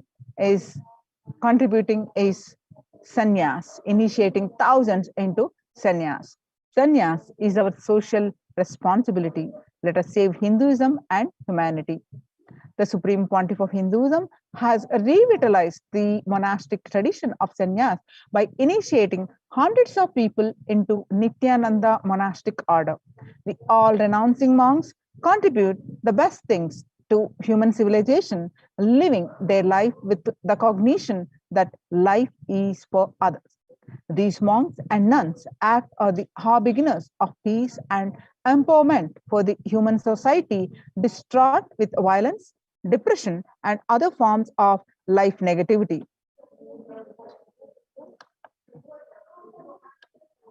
Supreme Pontiff of Hinduism has also revived the ancient practice of embarking on pilgrimages, that is, spiritual journeys, taking spiritual aspirants to high energy sacred spots such as the Himalayas, Kailas, Varanasi, Angkor Wat, Cambodia, and various powerful temples of India. Even though prevalent in India, this practice is rapidly losing its original context, turning into a recreational family vacation. Reviving the original spiritual context, the Supreme Pontiff of Hinduism has made it possible for modern day human beings to benefit from the spiritual energy present at these centers and accelerate their journey of spiritual evolution, hence ensuring individual and collective peace as a natural consequence.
Food systems hold key to ending world hunger.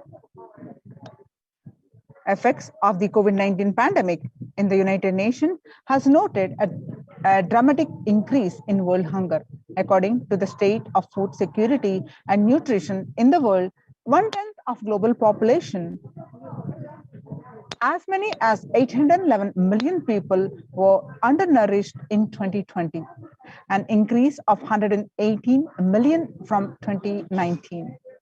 According to the Eat Lancet Commission, moving toward diets with the diversity of plant-based foods, low amounts of animal source foods, unsaturated rather than the saturated fats, and limited amounts of refined grains, highly processed foods, and added sugars could prevent between 19 to 24% of all adult deaths each year.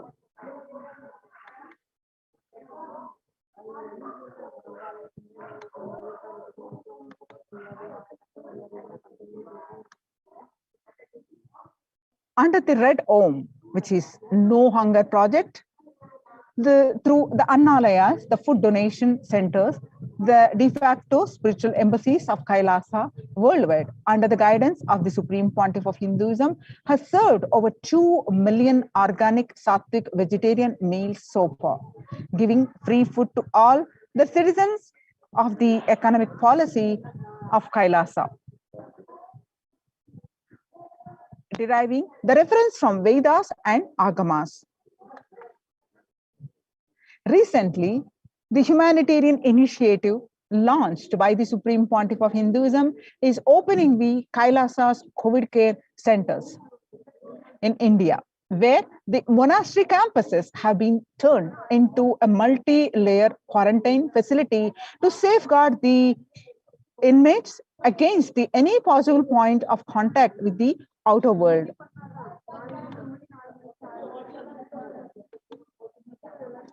The Supreme Pontiff of Hinduism has opened this service free to all people, regardless of any differences in age, gender, caste, creed, ethnicity, color, or socio-economic status. Food, shelter, internet, and all basic facilities, including medical care, are provided at these COVID care centers, free of cost and for an indefinite time.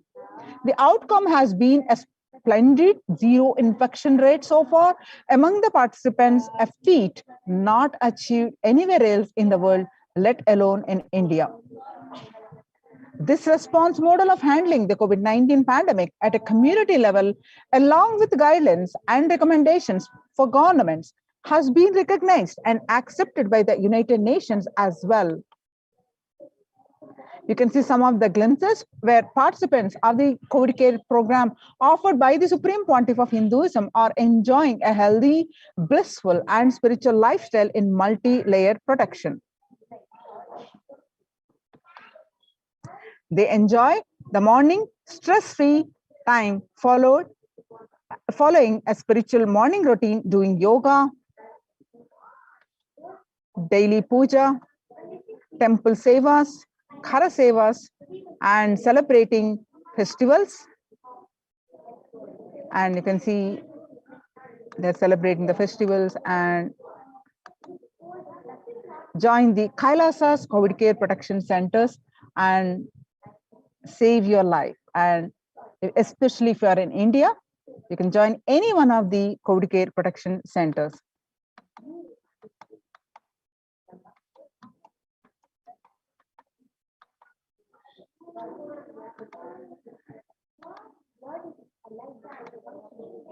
And Devi Parashakti revealed on so many occasions of the importance of joining the COVID care protection centers, especially in Adi Kailas. Whoever, on 14th May 2021, Devi revealed that whoever comes to Adi Kailas and does the good work of serving people from deadly corona, I myself will do all of their life's work. This is a commitment Paramashakti is giving you all. Parameshwari, I will do what I say. To save people from corona, I have set up a huge ship, Ananda Sarovar, Vaidya Sarovar, and Ananda Lingam.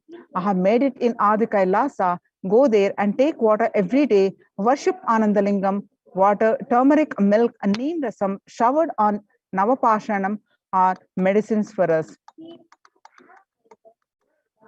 So when the first world countries closed their borders during a massive global emergency, Kailasa has opened its doors to all without exception. You can see the various centers.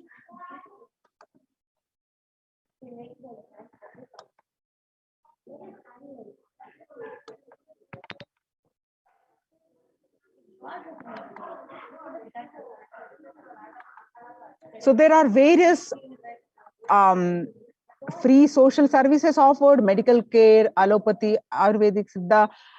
There are so much infrastructure established to accommodate thousands of people, accommodation for multi-layer quarantine and emergency ambulances, ICU on wheels, personal protective medical equipment, food security management, and organic farming. So join the Kailasa's COVID care protection centers and register now through the link below, https://kailasa.org/Kailasa care. Now, take this opportunity, especially if you're in India, to register now and join the COVID care protection centers. Now, we have another great opportunity. We had a grand celebrations just concluded yesterday now, and we have heard the Supreme Pontiff of Hinduism, the mind-blowing, groundbreaking, the Vijay Dashami message. Now we are getting another opportunity to listen today. Let's assist right, and let's get ready to receive the Supreme Pontiff of Hinduism. Please inhale deeply, exhale deeply.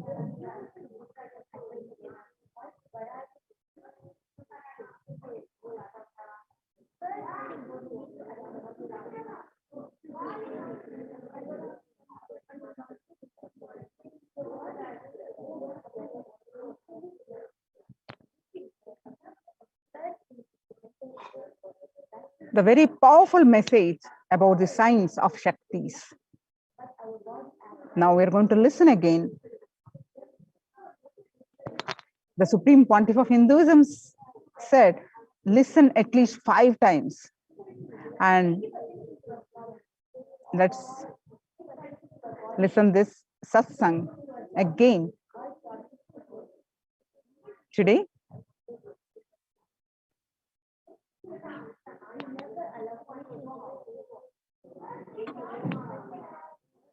Let's welcome the Supreme Pontiff of Hinduism. Start chanting the Mahavakya. Om Nityananda Paramashivam. Om Nityananda Paramashivam.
Paramashivam. Om Nityananda Paramashivam. Om Nityananda Paramashivam. Om Nityananda Paramashivam. Om Nityananda Paramashivam. Om Nityananda Paramashivam. Om Nityananda Paramashivam. Om Nityananda Paramashivam. Om Nityananda Paramashivam. Om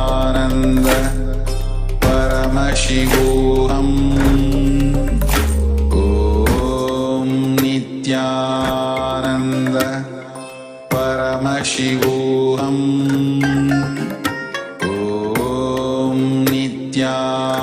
Om Nityananda Paramashivam.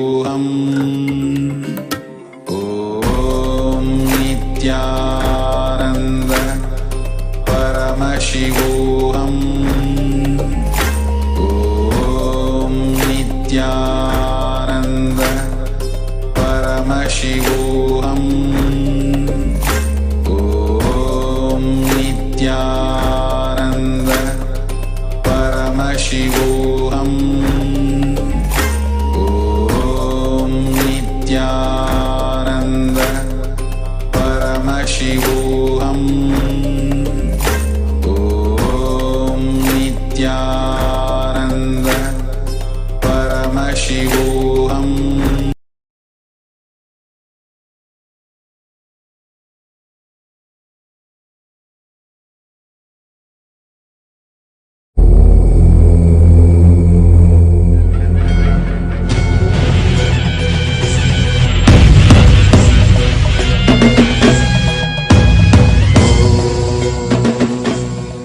शक्ति अरुणाचले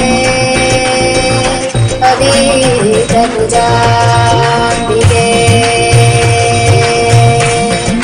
मधुरापुरी मीनाक्षी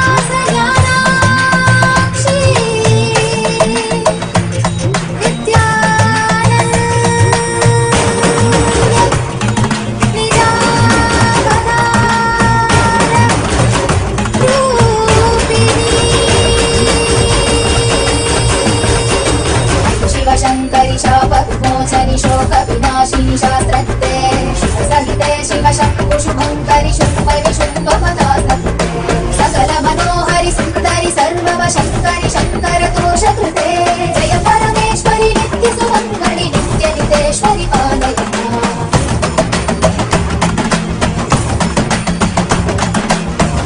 कटाक्षिः सूक्ष्मविवेक्षणि काङ्क्षित साक्षिः सर्वकृते शुभजन शाश्वत मानस भावित कामित याचित पूर्णकृते सुकर सुखीकृत दुष्कर नाशकृते जननिन्दित क्रोधकृते जय परमेश्वरि नित्यसुमङ्गलि नित्यनितेश्वरि पालय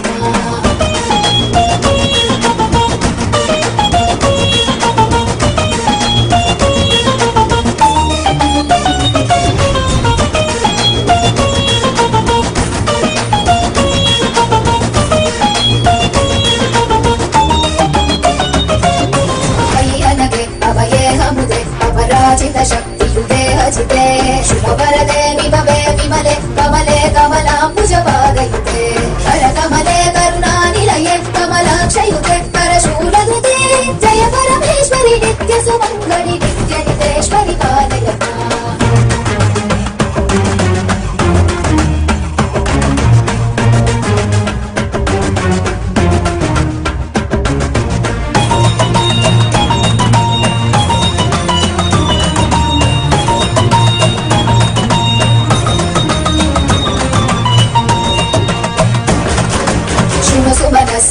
स्मरणस्तर सुष्वरनाद च मे हृदये शिव शिव शब्दनिनाद मृदङ्गश्रुते कुरु नृत्य ममाधिपते शिव नटराज समेत हिताण्डवलास्य कृते शिव हर्ष कृते जय परमेश्वरि नित्यसुमङ्गलि नित्यनितेश्वरि पालय बहु अवतार कृते जनपालित शासित भूमि पवित्र कृते युगयुग शम्भविते सकल नित्यानन्द रूप शरीर कृते परम शिवेश्वरि नित्य महेश्वरि नित्य कलामयि नित्यनुते परम शिवेश्वरि नित्य महेश्वरि नित्य कलामयि नित्यनुते जय परमेश्वरि नित्य सुमङ्गलि नित्यनुतेश्वरि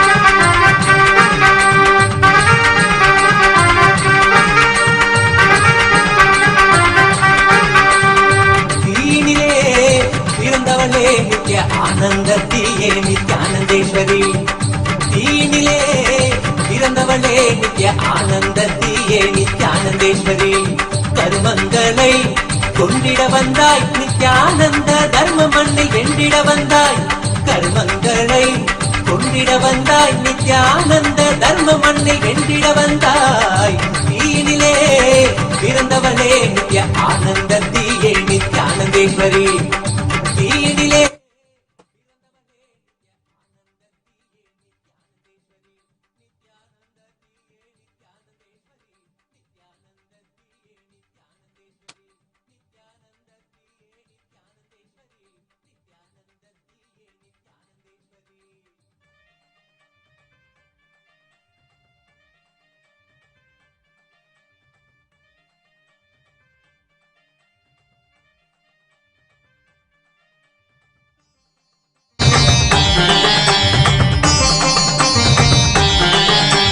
அண்டமெங்கும் வாழுகின்ற தேவியும் நீயே இந்த பிண்டத்திலும் வாழுகின்ற ஆவியும் நீயே அண்டமெங்கும் வாழுகின்ற தேவியும் நீயே இந்த பிண்டத்திலும் வாழுகின்ற ஆவியும் நீயே குண்டத்திலே தீயனவே சிரிப்பவள் நீயே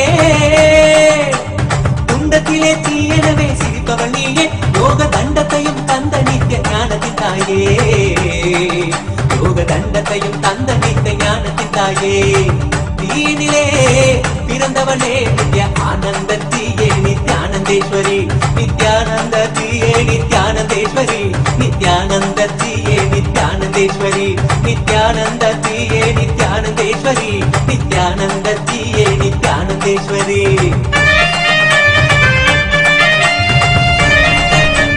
தக்க நடராஜா தக்க திம்மி தக்க Junu Nataraja Om Nityanandeshwara Paramashiva Samarambam Nityanandeshwari Paramashakti Madhyamam Asmadacharya Paryantam Vande Guru Paramparam.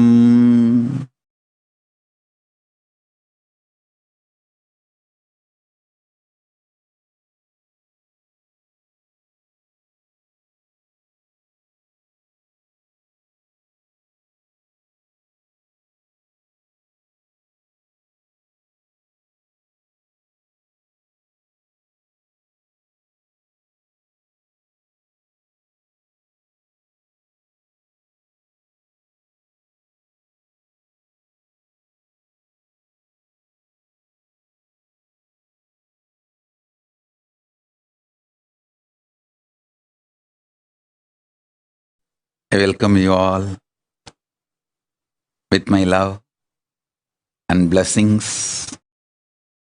I welcome all the living and practicing Hindus, de facto Kailasians from all over the world.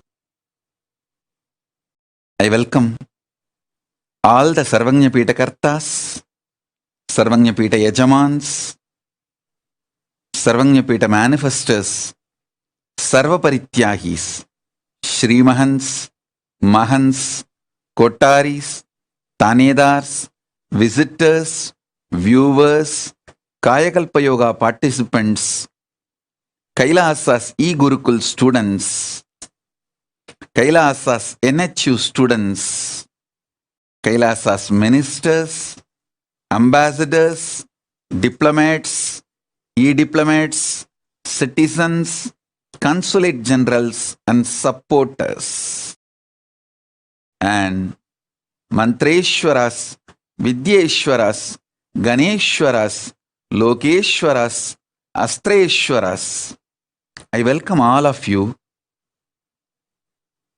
everyone sitting with us all over the world, and all those watching live on Kailasa TV, Kailasa's Nityananda TV, Kailasa's HN TV, and other social media platforms all over the world through YouTube, Facebook, Twitter, and every other social media platform. I welcome all of you with my love and blessings.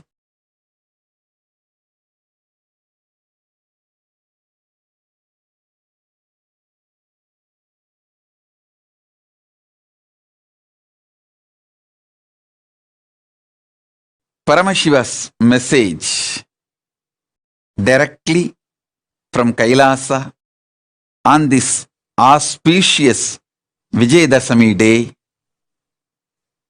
My blessings to all of you, the whole universe.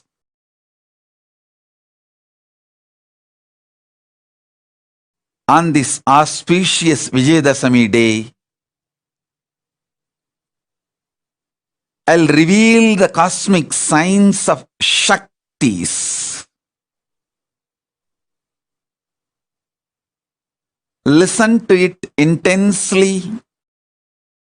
You will receive not only knowledge but experience. So you can start living it, manifesting it, enjoying it.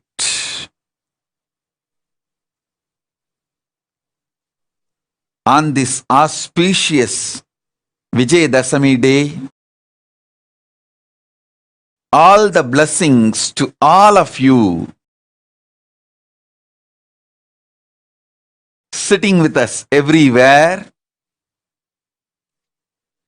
from every corner of the world and from all lokas of the universe.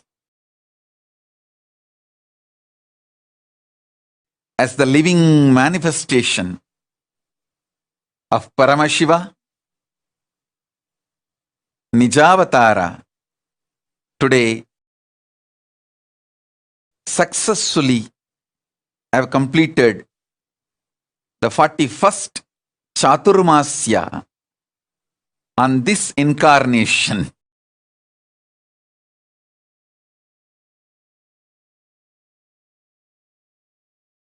Blessings to every one of you on this auspicious occasion.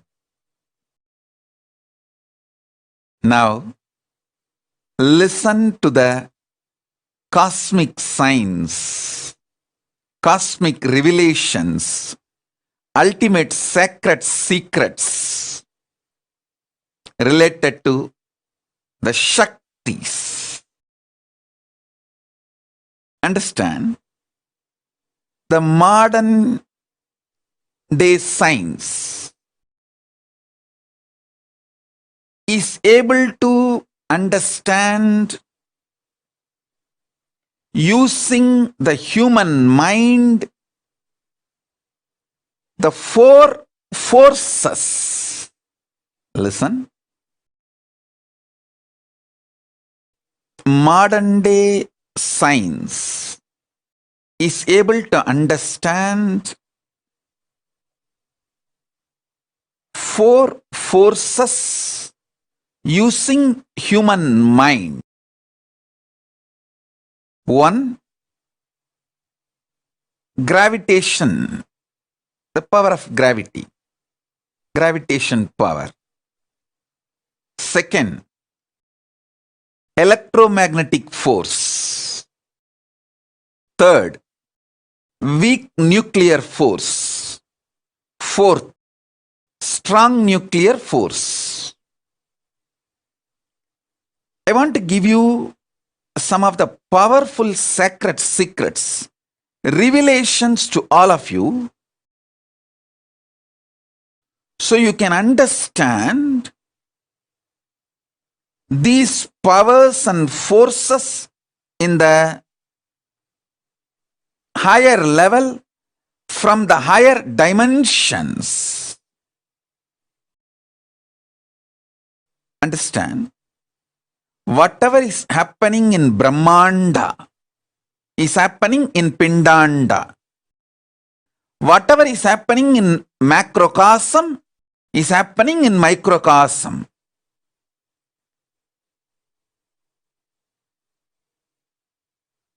If you understand the laws of gravity, all the laws related to gravity, all the understandings human mind reach about gravity, you can easily understand the greed happening inside you. Greed and gravity is one and the same. Greed happening in the macrocosm is gravity.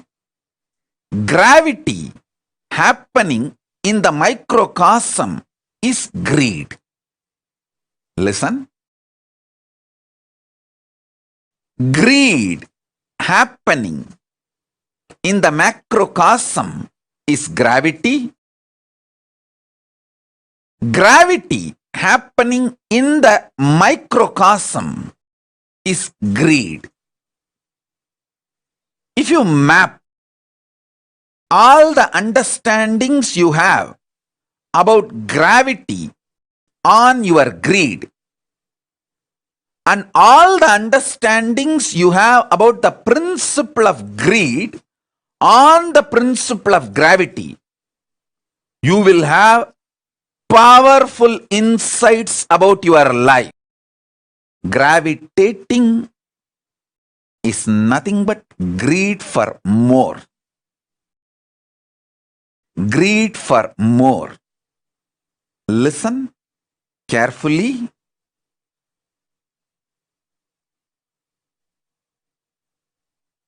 The greed for more happening in the macrocosm is gravity. The gravity happening in the microcosm is greed.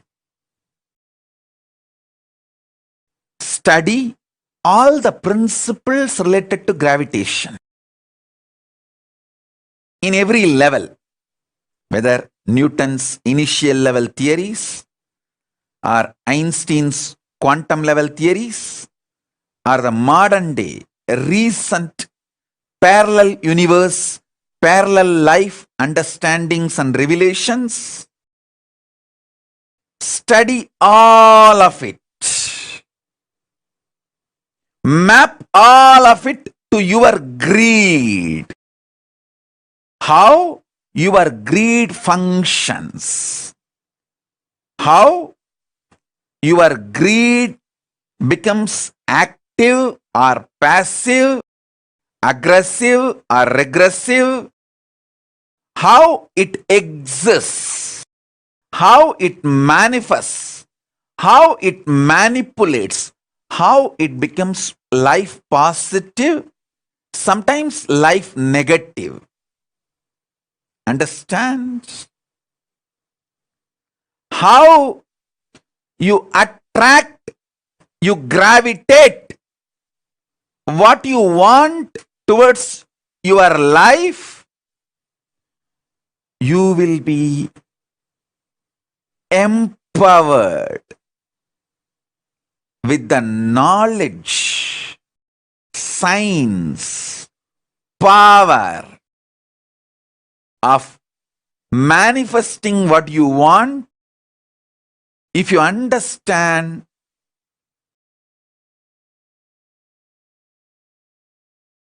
principle of gravity and map it to the principle of greed. Listen. Listen intensely. Listen deeply. I sincerely recommend and request all of you to study little bit about gravity with this clarity, with this context. How the gravity happening in the macrocosm and the greed happening in the microcosm is one and the same. You will realize many deep sacred secrets, powerful revelations about greed. If you know the inner nuances, sacred secrets about the greed, you will simply know how to manifest it, how to gravitate what you want in your life, and why you are gravitating even things which you don't want in your life.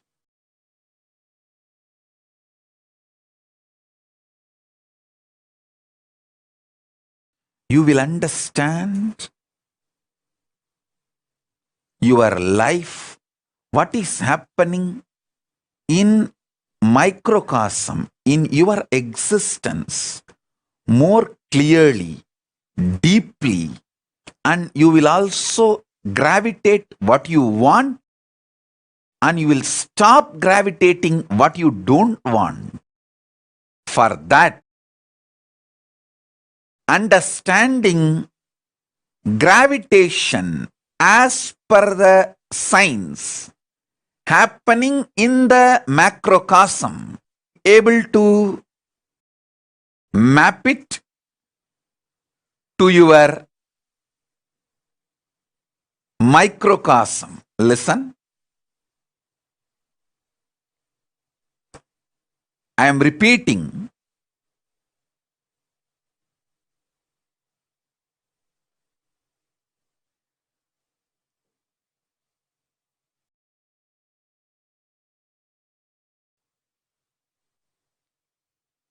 Gravity happening in the macrocosm and greed happening in the microcosm both function on the same principles, on the same cosmic law, on the same truths, on the same foundation. So,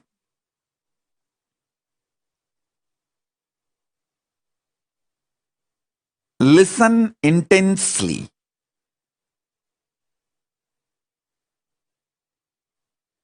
Today's satsang is a very powerful message about the science of Shaktis. Listen to it at least 5 times. Only then you will be able to grasp the whole thing. Only then you will be able to enjoy the whole thing. Only then you will be able to internalize the whole thing. Only then you will be able to manifest it as an experience. So now, listen. The first understanding about gravity and greed. As I said, greed happening in the macrocosm is gravity. Gravity happening in the microcosm is greed. That's the first principle. First understanding. The second force is electromagnetic force. Fear happening in the macrocosmic level is electromagnetic force, and electromagnetic force happening in microcosmic level is fear. Understand? All the principles human mind knows about the fear. All the laws, principles, science, human mind knows about the electromagnetic force. Apply them to the fear you experience in your microcosm. You will realize so many deeper level truths about fear. You will just conquer fear, and you will know how to use fear in your life. Listen. All the understandings you have about fear, map it to electromagnetic force. You will have more understanding. You may even land in new understandings, revelations, inventions, discoveries related to electromagnetic force. You may discover new laws, principles, reach new level of understanding about the electromagnetic force. If you reveal, if you map all your internal understandings about fear, if you map all the scientific understandings, revelations, principles about electromagnetic force on fear, you will have more understanding about fear. And all the understandings you have about fear, if you map it on electromagnetic force, you will have more understanding about electromagnetic force. Electromagnetic force happening in macrocosm is fear. Fear happening in the macrocosm, cosmos, is electromagnetic force. Let me repeat. Electromagnetic force happening in microcosm, inside your system, is fear. Fear happening in the macrocosm, cosmos, is electromagnetic force. Let me repeat.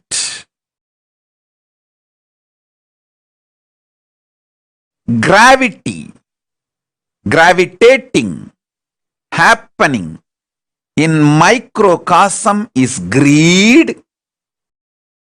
Greed happening in the macrocosm, cosmos, is gravity. Fear happening in the macrocosmic level is electromagnetic force. Electromagnetic force happening in the microcosmic level is fear. Listen. Just these two principles, any of you start analyzing, mapping, organizing, easily you will get Nobel Prize.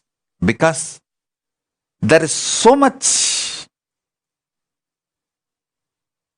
Eastern science, Upanishads, revealed about fear and greed. There is so much the modern science has analyzed and understood about gravity and electromagnetic force.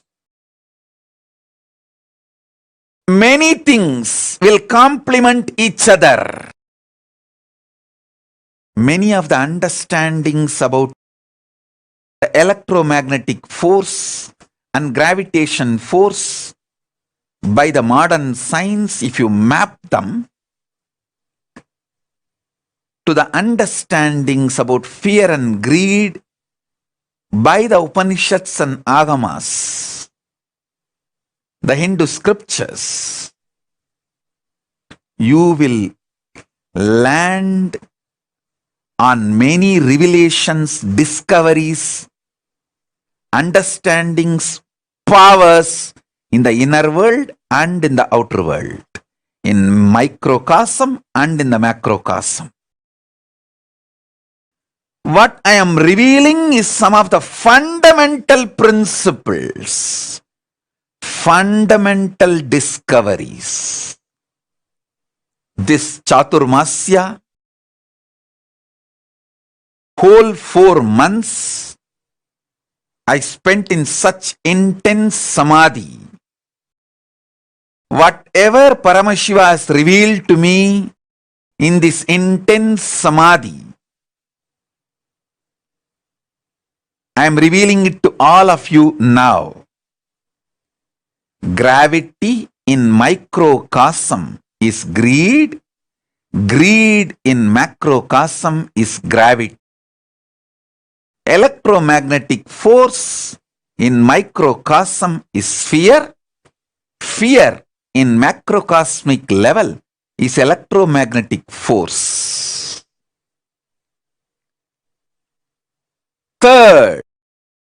Third force human mind decoded is weak nuclear force.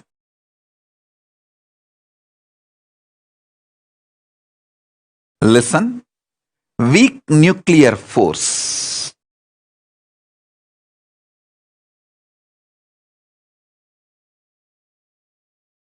Powerful cognitions happening in microcosm is the weak nuclear force. Listen. Listen, I am repeating. In microcosm, the powerful cognitions you experience are the equivalent to weak nuclear force. In the cosmos, macrocosmic level, when powerful cognitions are revealed by cosmos to cosmos, when it manifests powerful cognitions, that is the weak nuclear force. The weak nuclear force manifesting in the microcosmic level is powerful cognitions.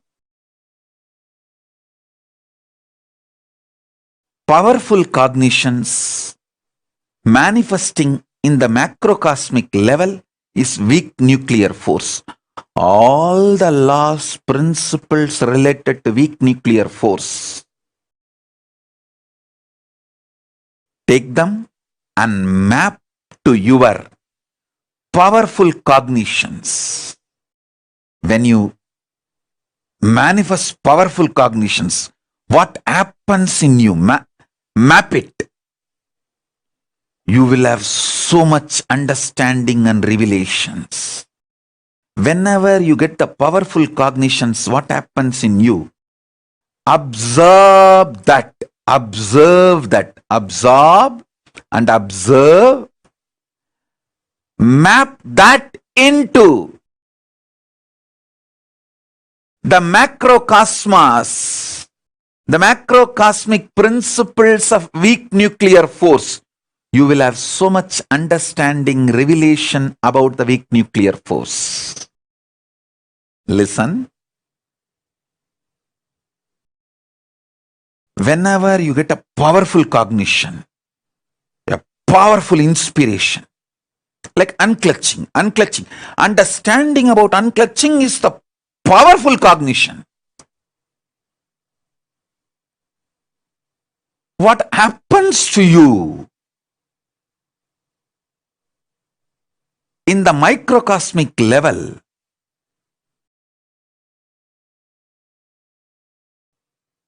it is actually equivalent to the weak nuclear force happening in the macrocosmic level. Whatever happens to you, whenever you get the powerful cognitions inside you, map that understandings to the weak nuclear force. You will have more revelations, inventions, discoveries about the weak nuclear force.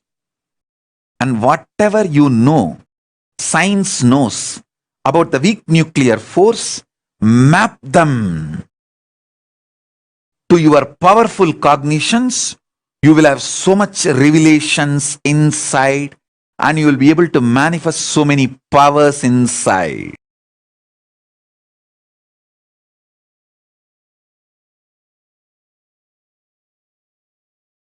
The greed in you is equivalent to gravity in the universe.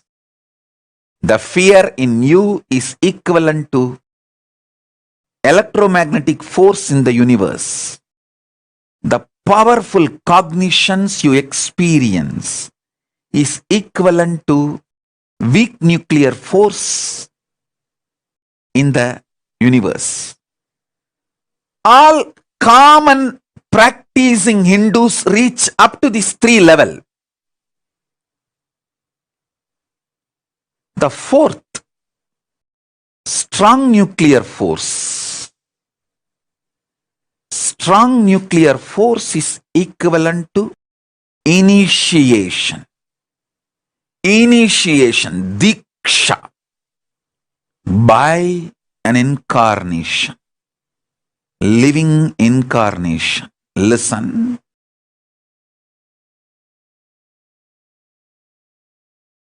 Strong nuclear force happening in the microcosmic level is diksha, initiation.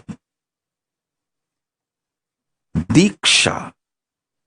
initiation happening in the macrocosmic level is strong nuclear force. Every principle, understanding, ideas, scientific revelations you know about the strong nuclear force, map them to the microcosmic experience of initiation, you will have so much of understanding, clarity, revelations about the power of initiation. You will be able to absorb initiation more and use initiation more. Get the best out of initiation. Same way, everything you know about the power of initiation in the microcosmic level, map it to the strong nuclear force of macrocosmic level.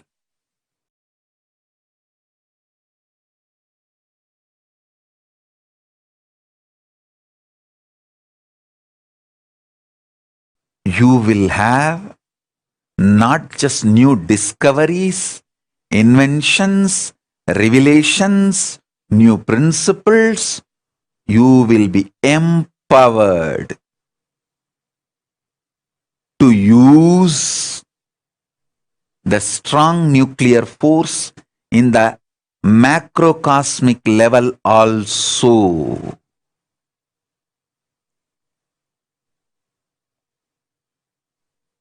You can use just Surya Namaskar, sun salutation, to build your body internally, externally as you want, without the help of anything else. Because sun salutation, Surya Namaskar, is nothing but using strong nuclear force of the sun to empower the microcosm you are carrying.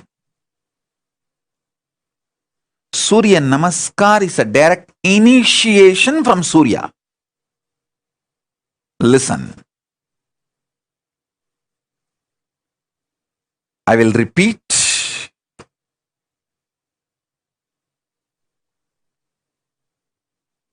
Greed is equivalent to gravity. Fear is equivalent to electromagnetic force. Powerful cognitions are equivalent to weak nuclear force, soft nuclear force, soft nuclear power. Initiation by me, Paramashiva, directly is equivalent to strong nuclear force.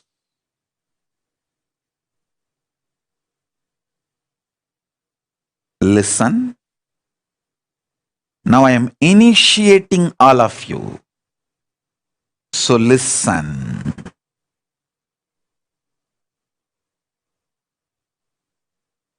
Gravity happening in the microcosmic level is greed.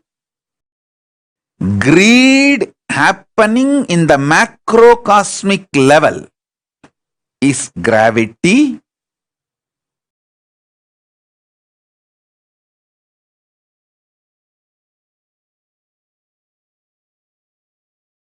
Electromagnetic force happening in the microcosmic level is fear.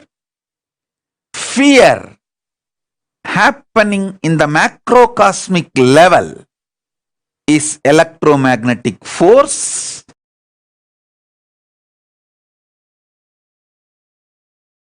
weak nuclear force happening in the microcosmic level is powerful cognitions happening in the macrocosmic level is weak nuclear force.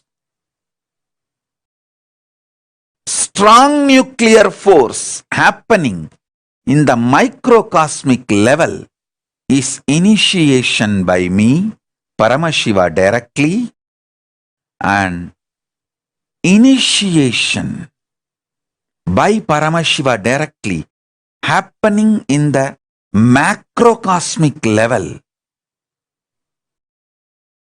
is strong nuclear force. Understand these four forces. Human mind was able to decode through science. Science was able to decode through human mind. Now I am revealing the fifth force, fifth power. Listen. The fifth one is power of consciousness. Power of consciousness. I'll define it elaborately. I'll explain it elaborately. Listen.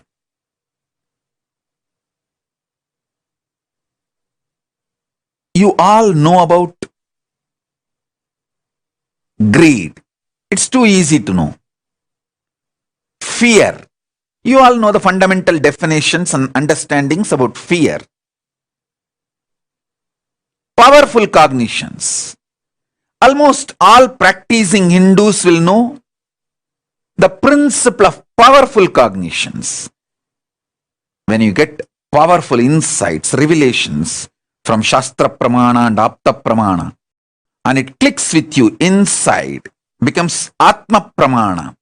That's what I call powerful cognitions. Those powerful cognitions are like weak nuclear force. And all my disciples, you know the power of initiation. The initiation is strong nuclear force. These four fundamental principles, powers, you all know. Now I am giving you the revelations, sacred secrets about the next fifth force. There are actually 14 forces. I will reveal the fifth force now. Fifth force is power of consciousness. Power of consciousness means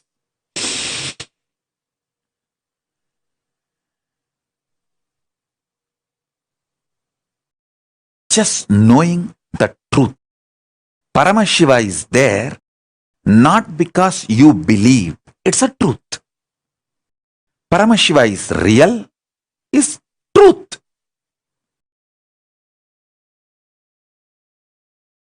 It is simply conscious. As your consciousness is the reality, the existence of Paramashiva is real. The principle with which Paramashiva operates this universe is real. His existence is real. The principle with which he operates is real.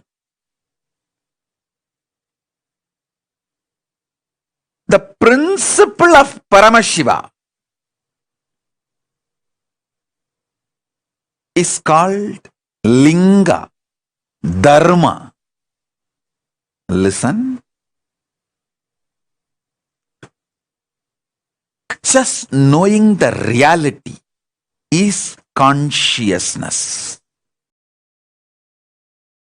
Just knowing the reality happening in microcosmic level is consciousness. Consciousness happening in the macrocosmic level is Paramashiva.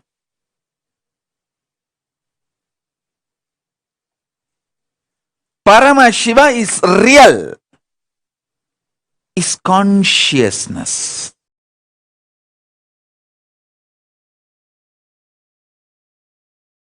When you experience the fifth force, the conscious power, then I can reveal the sixth, seventh, eighth, ninth forces.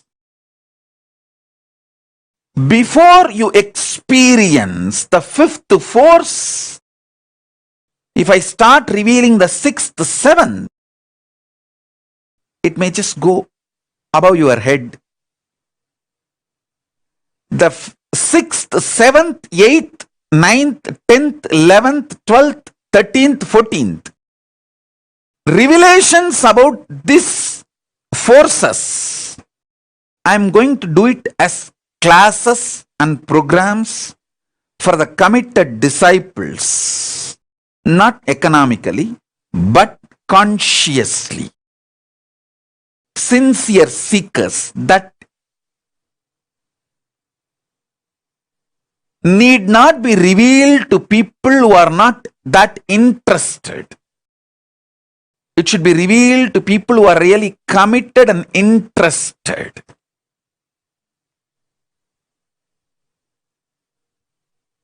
Let me first reveal these 5 forces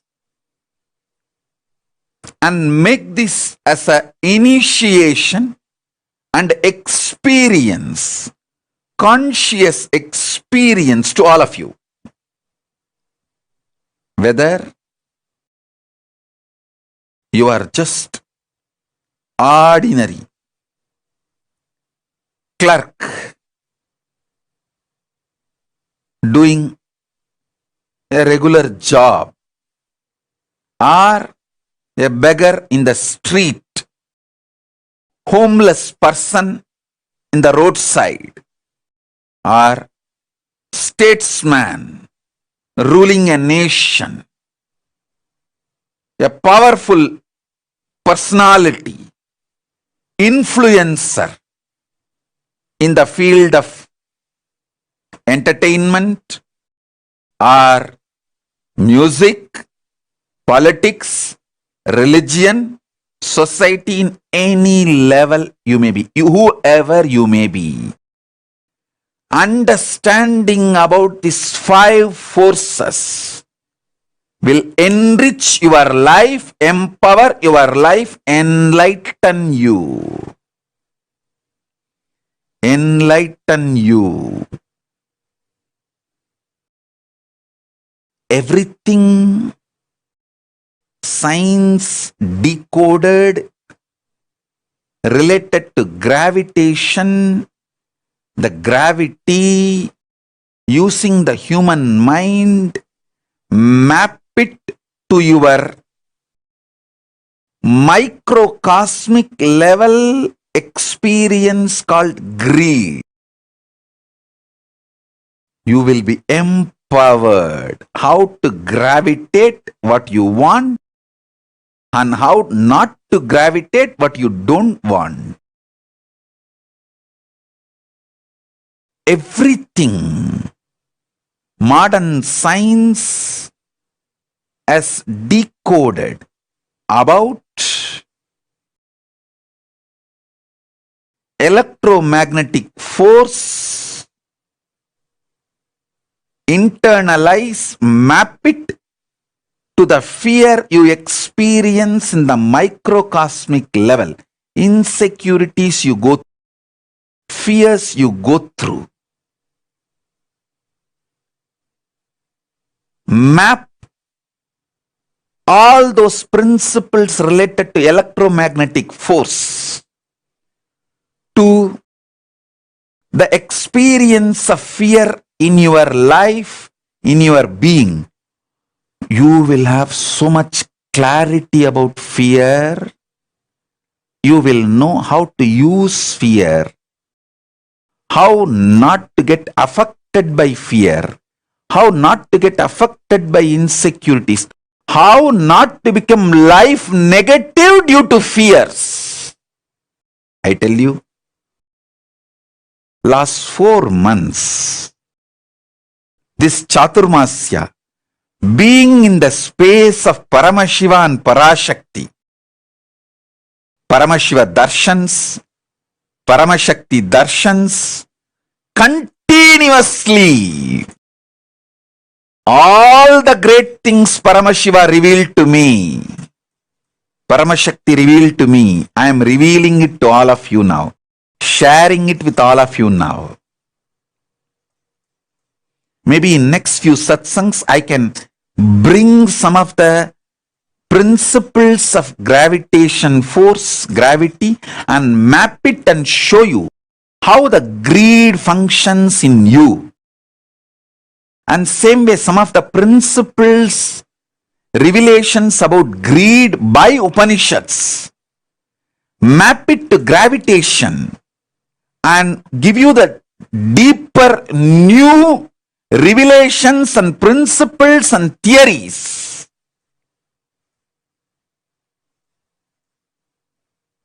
Possible new discoveries, new inventions about the gravitation principle. This will empower you in the outer world and enlighten you in the inner world, in both level. In both level, it will empower you and enlighten you. Understand?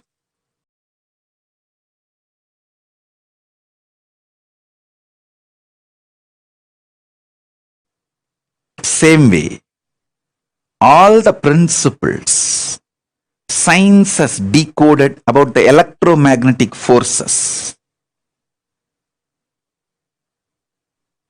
If you map it to the fears and insecurities and phobias you go through,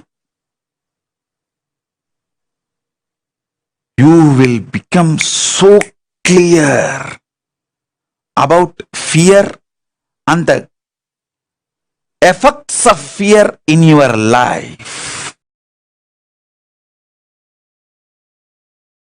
Then you will know how to use fear and not to get used by fear. How to master fear. How not to be slave for fears and insecurities. Understand? When you get caught in fear and insecurities and phobias, you become life negative. Not only you commit suicide, you kill your consciousness. You see, suicide is not just destroying your body. You become Brahmarakshas after that. It's not that just when you destroy the body, everything ends. No. You can't end because you are eternal. Even if you kill your body, you don't have death. It's a truth.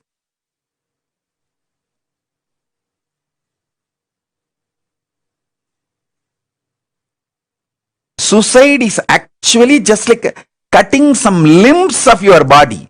If you just cut your hand, you think everything will end? No, it is only going to be more painful. Same way, destroying your body is only destroying part of you. You can't destroy yourself. It is impossible. You exist. No one can destroy you, including yourself. That's a great boon you have. That's a good news. That's not bad news. You just need to understand how the fear, insecurity, phobias pushes you into life negativity and get out of it. That's all.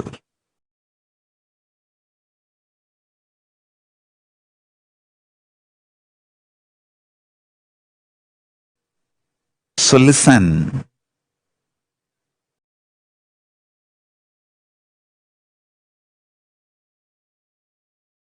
If you know how to map principles of gravitation, principles of electromagnetic force, principles of weak nuclear force, principles of strong nuclear force into your microcosmic level, simply you know how to manifest powers. The science of power manifestation will just become reality in you if you just know how to map these four powers to your microcosmic level happenings. I'll repeat. The gravitation happening in the microcosm, when it happens in the, listen. Gravitation, which is happening in the macrocosm, when it happens in microcosm, it's greed. Electromagnetic force happening in the macrocosm, when it is happening in your microcosm, it is called fear. Weak nuclear force happening in the macrocosm, when it happens in the microcosm, it's called powerful cognitions. Example for powerful cognitions is unclutching, complete completion, sahaja samadhi, nirvigalpa samadhi. All these are powerful cognitions.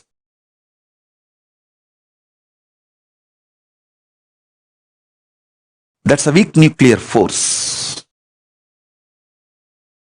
happening in the microcosmic level.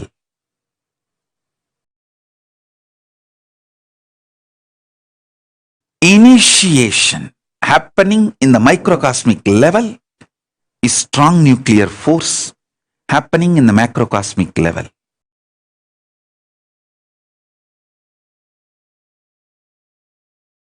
Strong nuclear force happening in the macrocosmic level, the same thing when it is happening in the microcosmic level, it's called initiation by me, by an incarnation, by Paramashiva directly. When Paramashiva initiates the microcosm, it is Diksha. When Paramashiva initiates the macrocosm universe, it's called strong nuclear force. The fifth is the fifth principle, fifth power, fifth force is consciousness. The example for consciousness is Paramashiva is real not because you have greed to get what you want from Paramashiva, not because you have fear and Paramashiva should protect you, not because you want to use Paramashiva as a powerful cognition and enrich your life, not because you want to get initiation from Paramashiva and empower yourself. Paramashiva is real because he is real. That is consciousness. He is real beyond all these four. That is consciousness. That is consciousness.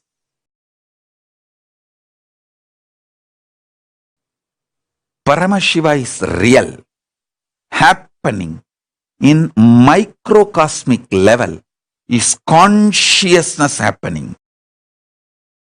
Paramashiva is real, happening in the macrocosmic level is the reality of Paramashiva. Existence of Paramashiva. Existential principle or principal existence of Paramashiva. the principal, primordial, Adi, original, source existence of Paramashiva happening in the microcosmic level is consciousness.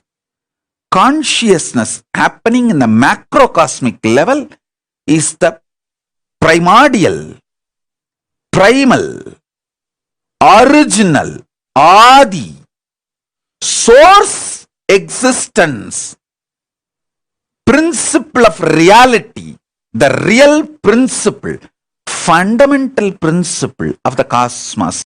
Paramashiva is real. Paramashiva happening in the macrocosmic level is consciousness. Consciousness happening in the macrocosmic level is Paramashiva. Paramashiva happening in the microcosmic level is consciousness. Consciousness happening in the macrocosmic level is Paramashiva. Paramashiva is real, is consciousness. This is the fifth force, fifth power, power of reality, power of existence, power of consciousness.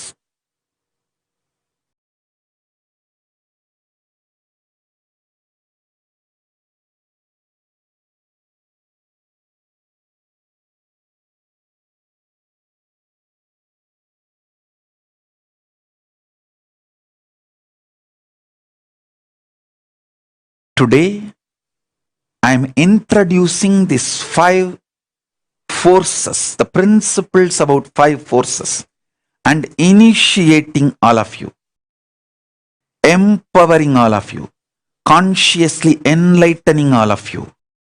In further satsangs, I'll map how the gravitation can be mapped to greed, how the electromagnetic force can be mapped to fear, how the weak nuclear force principles can be mapped to powerful cognitions, how the strong nuclear principles can be mapped to initiation.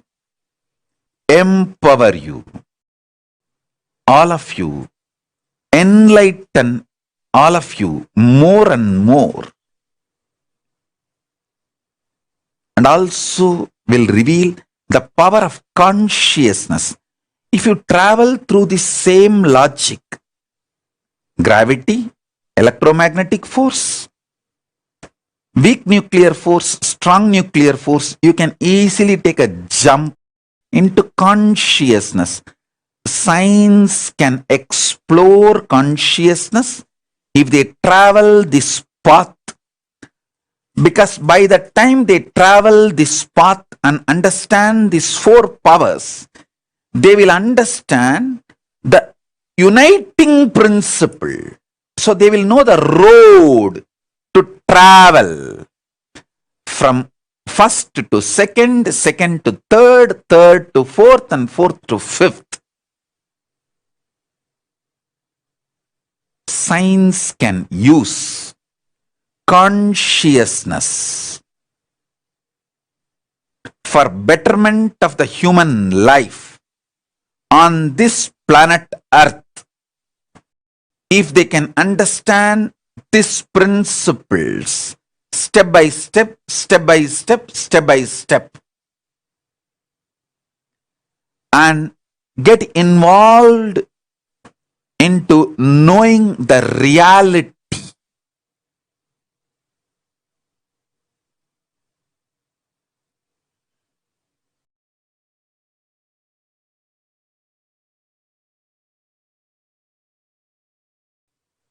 I know, especially for my disciples, this satsang is a feast, maybe 10-course full meal.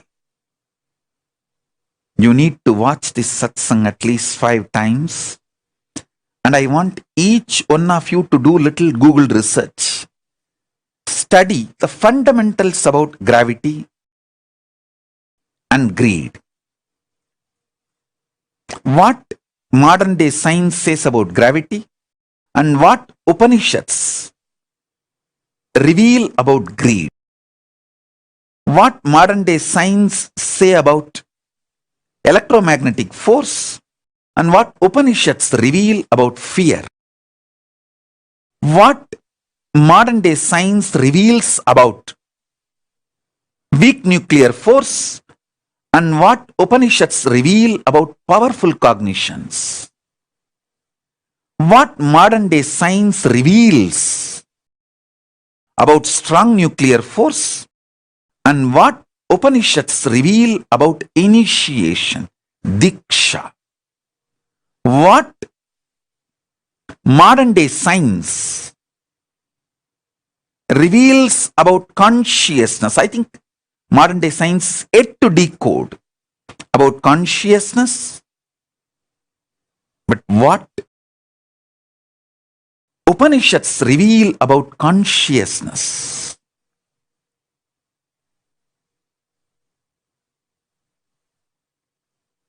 Understand, map it, internalize it, have Vakyartha Sadas.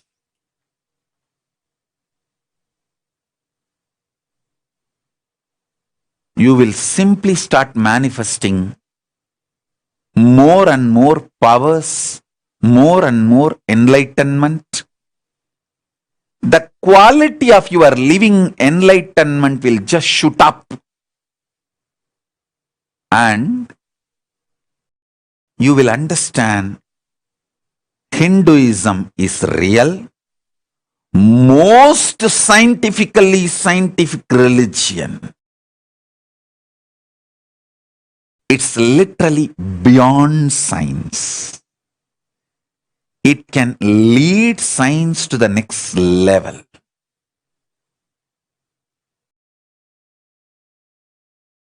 Any one of you, especially my disciples, most of you are exposed to modern day science and this ancient science I'm revealing. If you start mapping, analyzing, you will reveal, discover so many principles related to external world and internal world. Simply you will get Nobel Peace Prize or Nobel Prizes. In many fields, not just peace. In many fields, you will get Nobel Prize. Maybe there will be a time many of you will be receiving Nobel Prizes for revealing many principles, sacred secrets from the principle, from the truths I am revealing in these satsangs.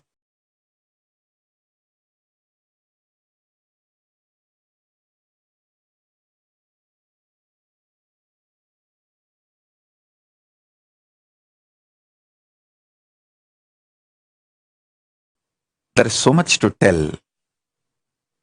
There is so much to tell.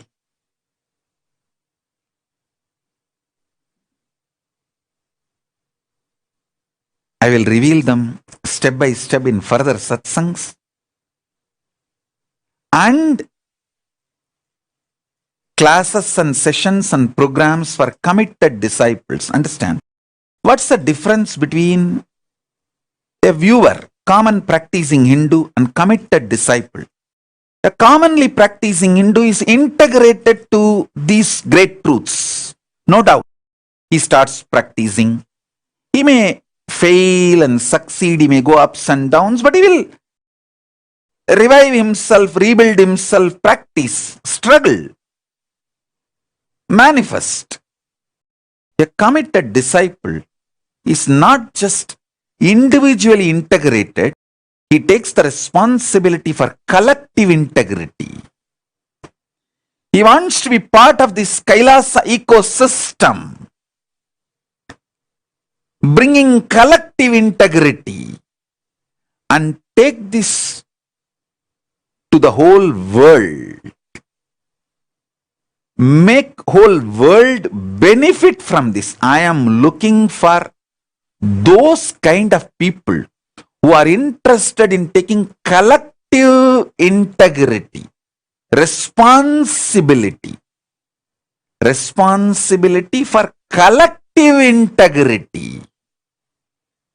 I am looking for those beings who wants to take responsibility for collective integrity and gather all of you and form the government of Kailasa. To the government of Kailasa, I will reveal the deeper truths and sacred secrets about the 6th force, 7th force, 8th force, 9th force, 10th force, 11th, 12th, 13th, 14th forces. There are 14 forces, powers. These 5, I have revealed it to everyone. From 6th, I'll be revealing, initiating, empowering, enlightening people who want to take the responsibility for collective integrity, making this greater science called Hinduism useful to the whole universe. So if you are interested in becoming part of Kailasa government, want to take the responsibility for collective integrity, you can declare your commitments through the social media now, either through YouTube live chat or Facebook live comments, Twitter live messages. You can put your comments. Whoever wants to take up the responsibility for collective integrity of taking this science to the whole universe, want to spend your time. I am not looking for people with the treasure or people with the talent. I am looking for people who are ready to spend their time to take the responsibility for collective integrity. So you can take this science to the world and enrich the world, empower the world. Let the whole world enjoy. Loka samasta sukhino bhavantu. You can put your comments, commitments. People who are part of the Kailasa government already, Adinavasis, Sannyasis, enrichers, casters, they will call you, connect with you. Let us form a larger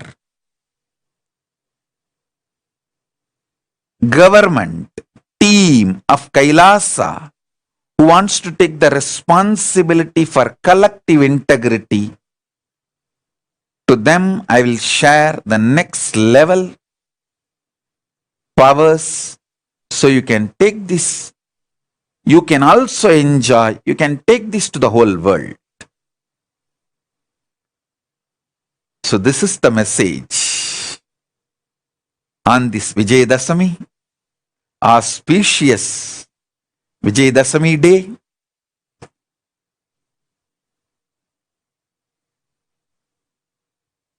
Let the victory be on all of us by the grace of Paramashiva. Let Paramashiva shower victory on all of us.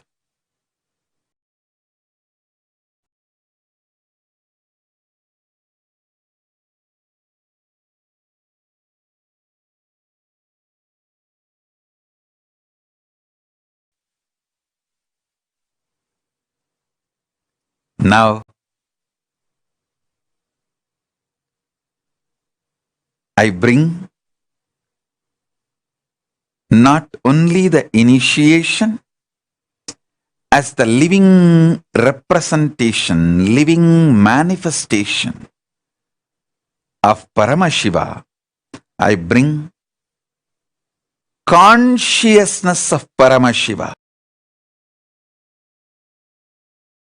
to everyone who is connected to me now, sitting all over the universe.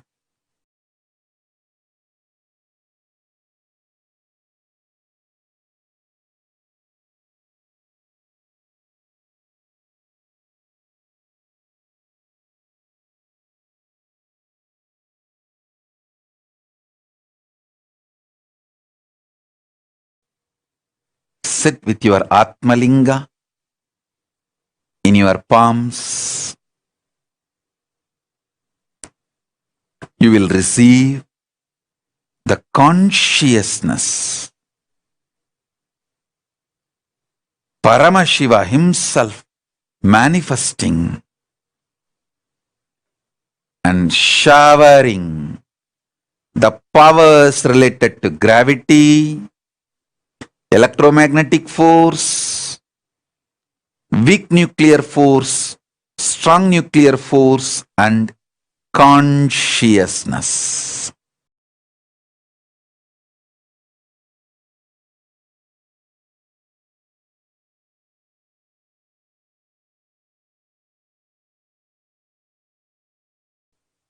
Paramashiva, Paramashiva, Paramashiva, Paramashiva, Paramashiva. Let everyone experience the cosmic Kundalini, Paramashiva, awakening in all of us. Paramashiva, awakening in all of us. I'll give you a few minutes if you want to call your family, friends, everyone for initiation. Call all of them, your pets, your kids, your family. Get all of them. Get the Atmalinga. Settle down. I'll give the initiation now. I'll start the initiation now.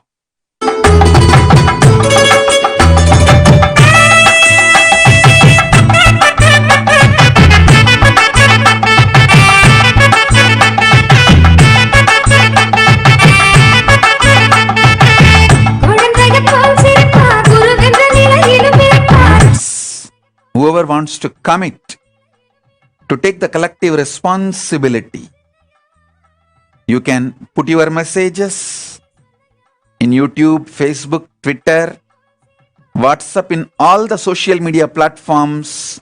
We are live, and gather your family, friends, your pets, kids, all with their Atmalinga for the initiation. If you don't have Atmalinga, you can pick up any stone, a small stone, and keep it in your hand. I'll energize that, do prana pratishtha of that stone into Atmalinga, and bring conscious initiation to all of you. We'll start the initiation now. Please sit straight. Keep the Atmalinga in your hand. Just remember this one truth. Paramashiva is real. He is manifesting now as this Nijavatara in all of you. In every one of us, He himself is manifesting. This is simple truth. Reality, not utility or just powerful cognition. It's utility also, powerful cognition also, but above all that, it is reality, truth. Sit straight. You can keep your eyes open or closed, but keep the Atmalinga in your hand. It can touch the Anandagandha, just space below the heart, above the navel, and sit for the conscious initiation. Om Paramashiva. Om Paramashiva, Paramashiva, Paramashiva, Paramashiva.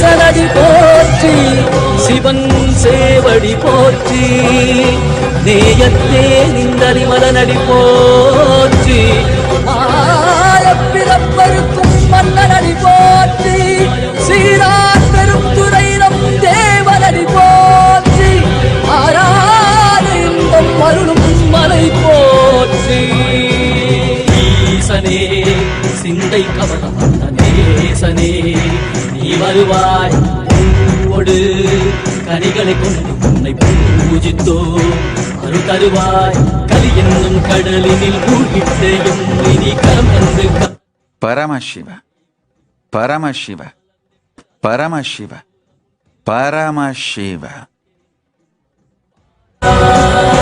அருணாச்சலனே நீவாராய் அகண்ட ஜோதியனே வாராய் அல்லல் நீக்கிடவே வாராய் அகிலம் போற்றுகின்ற ஈசனே சிந்தை கவர்ந்த நேசனே நீ வருவாய் பூவோடு கனிகளை கொண்டு பூஜித்தோ அருள் தருவாய்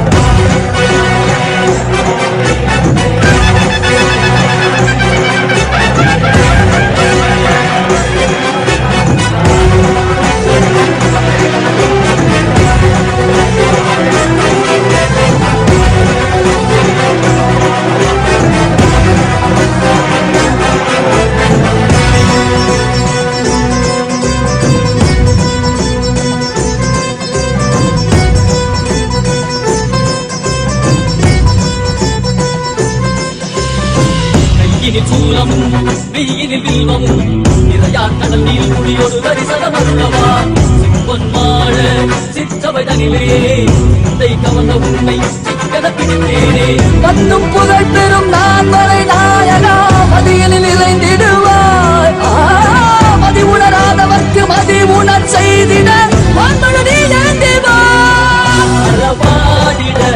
சூழ்ந்திட இவள் சேர நீ வருவாய் அகம் உணர்ந்திட புறம் மகிழ்ந்திட புலித்தோலோடு நீ வருவாய்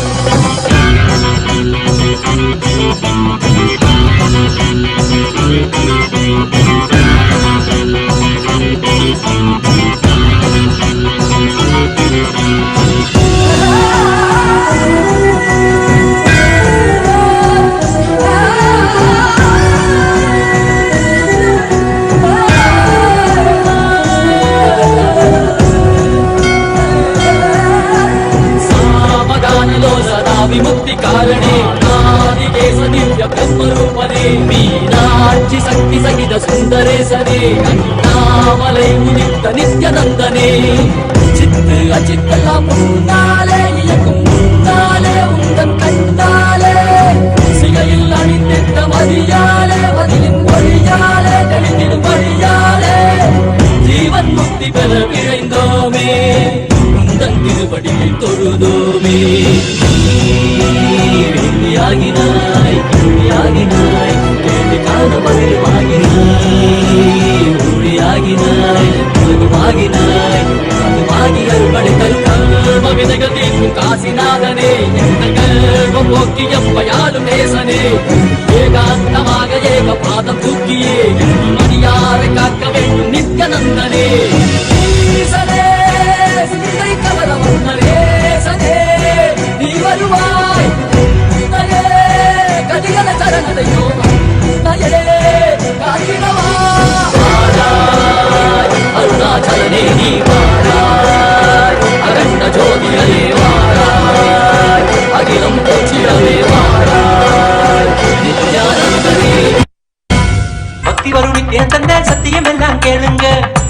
தரும் யுத்திகள் எல்லாம் ஒன்னல ரெண்டல ஆயிருங்க. பக்தி வரும் நித்தியம் தந்த சத்தியம் எல்லாம் கேளுங்க. சக்தி தரும் யுத்திகள் எல்லாம் ஒன்னல ரெண்டல ஆயிருங்க. ஏன் என்னன்னு கேட்டா அது எட்டு சோரக்காய போகும். சொந்த வாழ்க்கையில நீங்க அதை வண்டிட நித்திய ஆனந்தம் குடிடுங்க. சொர்க்கமதையனோ நீங்க வெளியே தேடணும். நித்தியானந்த ஸ்பூரண வந்தா தானே கூடிடும். சொர்க்கமதையனோ நீங்க வெளியே தேடணும். நித்தியானந்த ஸ்பூரண வந்தா தானே கூடிடும். Shiva, Paramashiva, Paramashiva, Paramashiva, Paramashiva. Let the Kundalini Shakti, Paramashakti, awaken in all of us. Paramashiva is real. Paramashiva, Paramashiva, Paramashiva.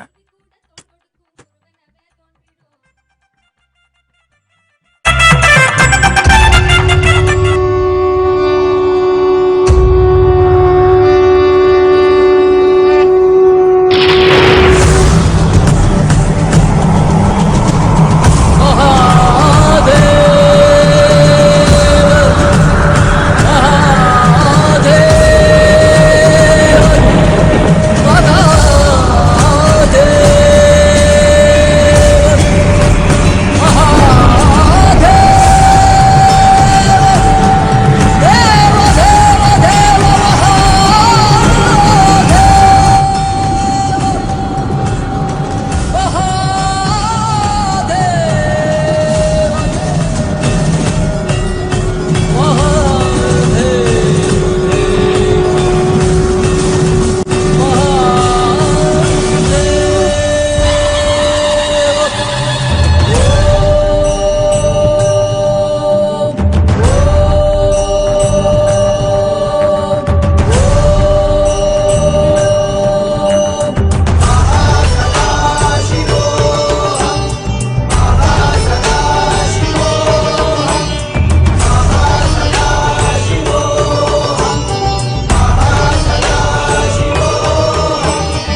மதிப்பூடாய் முழுவாய் மரமாகி பல்விருகமாகி பறவையாய் பாம்பாகி கல்லா மனிதராய் பேயாய் கணங்களாய் வல்லசுரராகி முனிவராய் தேவராய் செல்லாவிந்த இத்தாவர சங்கமத்துள் எல்லா பிறப்பும் பிறப்பிழைத்தேன் பெருமான் மெய்யே உன் பொன்னடிகள் கண்டு இன்று வீடுற்றேன் மெய்யே உன் பொன்னடிகள் கண்டு இன்று வீடுற்றேன்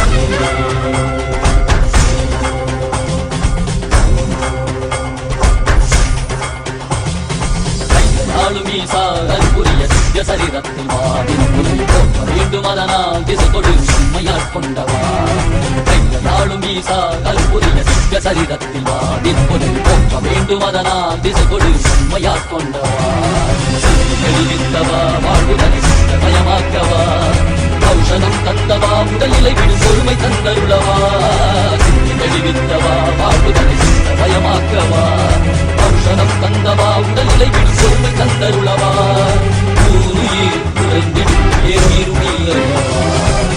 நாளும் ஈசா அருப்புரிய சிங்க சரீரத்தில் போற்ற வேண்டும் அதனால் திசை கொடு மையாட்கொண்டவா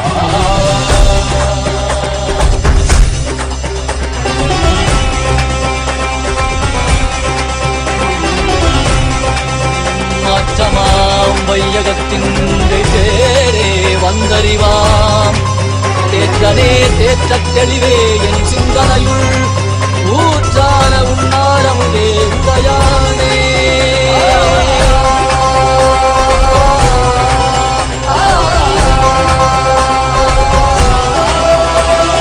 கலியுகம் மரலில் இருளது நீங்க தீபமாய் எழுந்த ஜோதி ஸ்வரூபானவம் அழித்து முக்தி தந்திட மலையாகி நின்ற அருணாச்சலமே மானிட ரூபம் தரித்தவா படைத்து காத்து மறை கழித்து அருளிடவே பரம ஞானம் தன்னை இறை ரூபம் கொண்ட நித்யானந்தனை அருளிடவா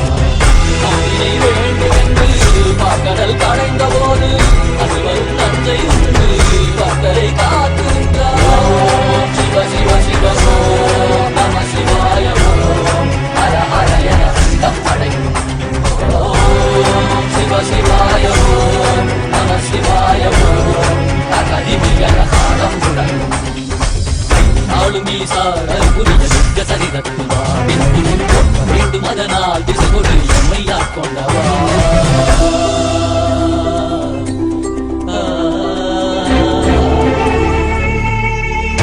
भगवते रुद्राय ईशानसद्पुरुषाय अघोराय वामदेवाय सत्यजाताय नमः भगवते रुद्राय ईशानसद्पुरुषाय अघोराय वामदेवाय सत्यजाताय नमः ओम नमो नमो नमः शिवाय ओम नमो नमो नमः शिवाय ओम नमो नमो नमः शिवाय ओम नमो नमो नमः शिवाय ओम नमो नमो नमः शिवाय ओम नमो नमो नमः शिवाय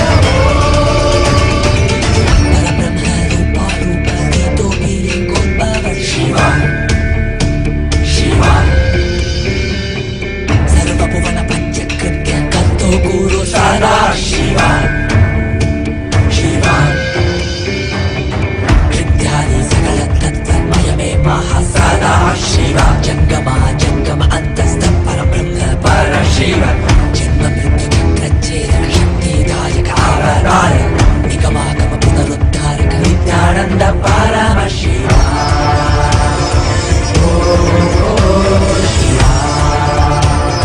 नित्यानंद परम शिवा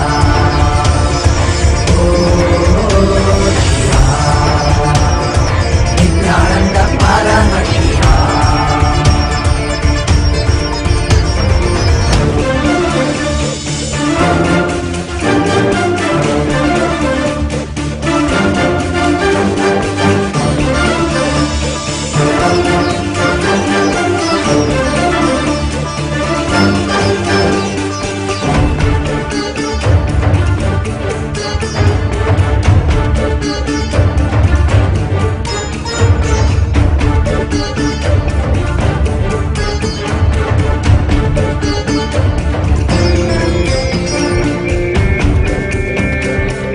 सर्वव्यापिन् सर्वान्तर्यामिन् शिव निर्मल Pashupati श्रीसादा Shiv सर्वव्यापिन् सर्वान्तर्यामिन्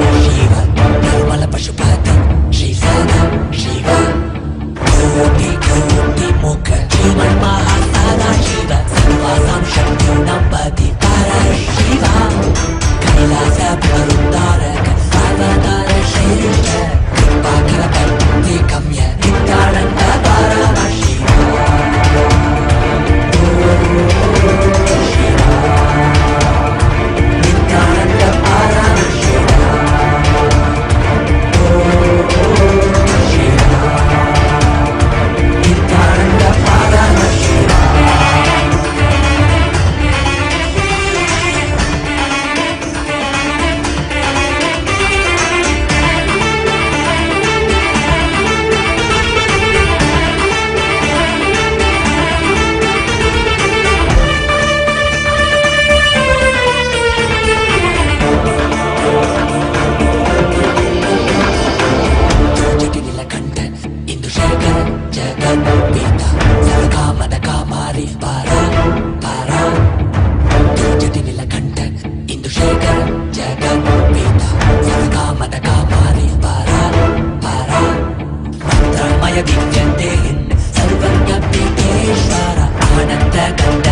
Paramashiva, Paramashiva, Paramashiva, Paramashiva, Paramashiva, Paramashiva, Paramashiva, Paramashiva.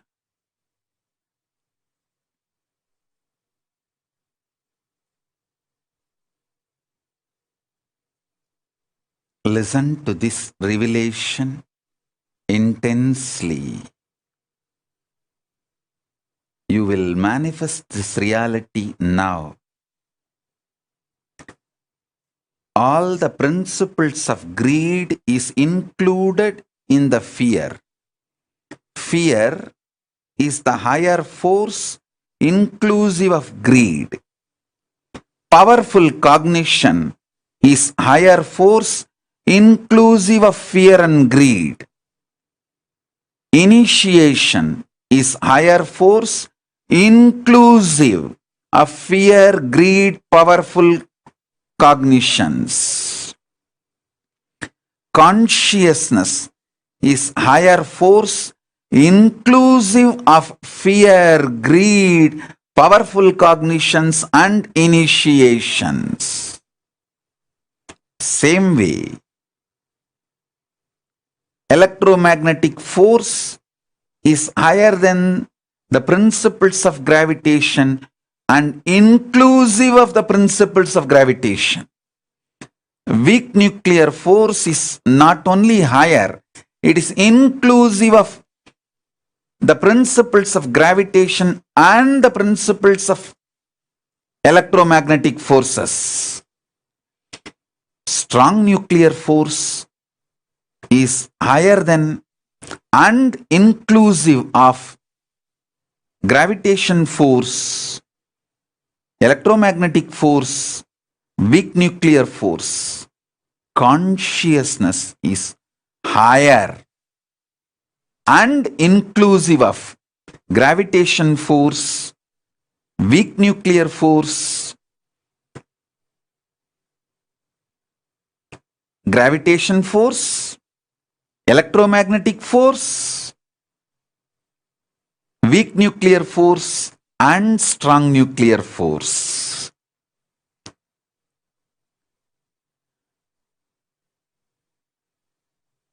So understand,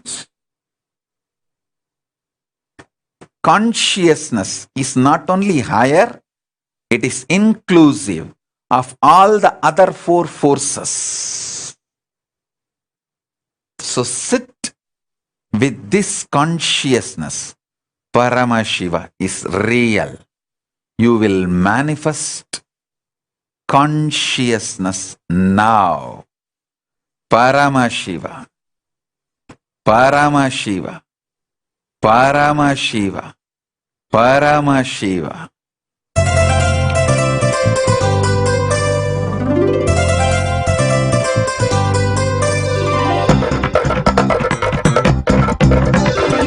नित्यं मन्त्रं नित्यं यन्त्रं नित्यं तन्त्रं नित्यं सर्वं नित्यं मन्त्रं नित्यं यन्त्रं नित्यं तन्त्रं नित्यं सर्वं तपोयज्ञदानादिभिः शुद्धबुद्धिः विरक्तो नृपादे पदे तुच्छबुद्ध्या परित्यज्य सर्वं यदाप्नोति तत्त्वं परं ब्रह्म नित्यं तदेवाहमस्मि तपोयज्ञदानादिभिः शुद्धबुद्धिः विरक्तो नृपादे पदे तुच्छबुद्ध्या परित्यज्य सर्वं यदाप्नोति तत्त्वं परं ब्रह्म नित्यं तदेवाहमस्मि नित्यं मन्त्रं नित्यं यन्त्रं नित्यं तन्त्रं नित्यं सर्वं नित्यं मन्त्रं नित्यं यन्त्रं नित्यं तन्त्रं नित्यं सर्वम्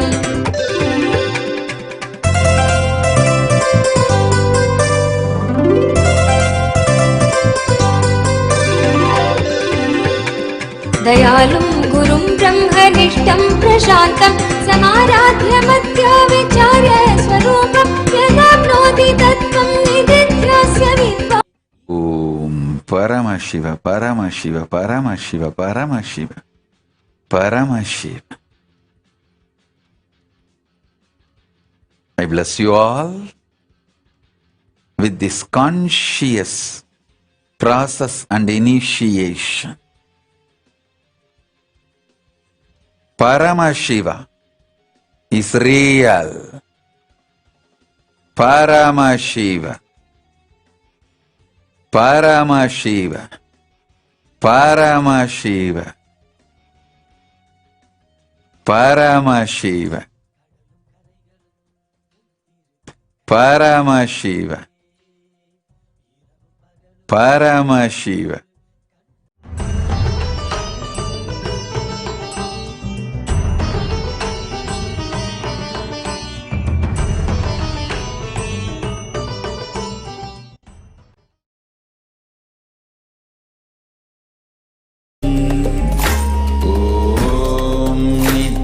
Nityananda Paramashivoham. Om Nityananda Paramashivoham. Om Nityananda Paramashivoham.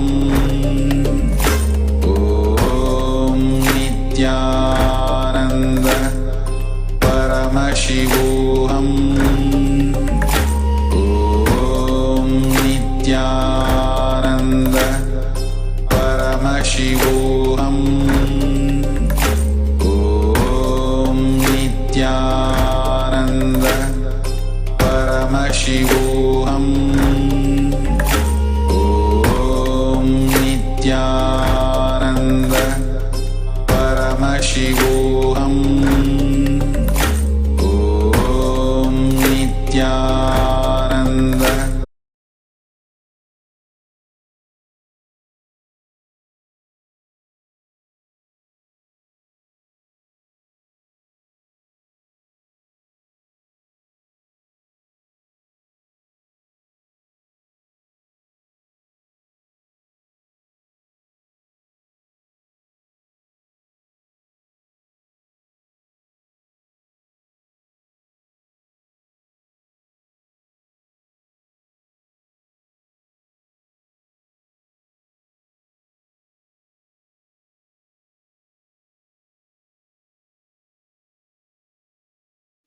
Jnanapatiti Manual, under the guidance of Supreme Pontiff of Hinduism, Jagadguru Mahasannidhanam, His Divine Holiness, Bhagavan Nityananda Paramashivam. Let's start with the Sadguru Vandanam. Nityanandam Paramasukhanam Kevalam Jnanamurtim Dvandvatitam Gaganasadasham Tattvanasyaadilakshya Ekam Nityam Vimalamachalam Sarvadi Sakshibhutam Bhavatitam Trigunarahitam Sadgurum Tam Namami. Let's go through the disclaimers. Security measures. No photography, video, audio recording. Important cautions.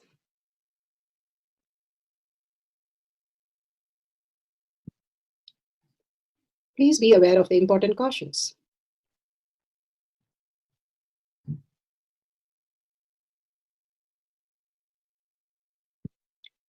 What is power manifestation? Let's hear from Bhagavan himself explaining what is power manifestation.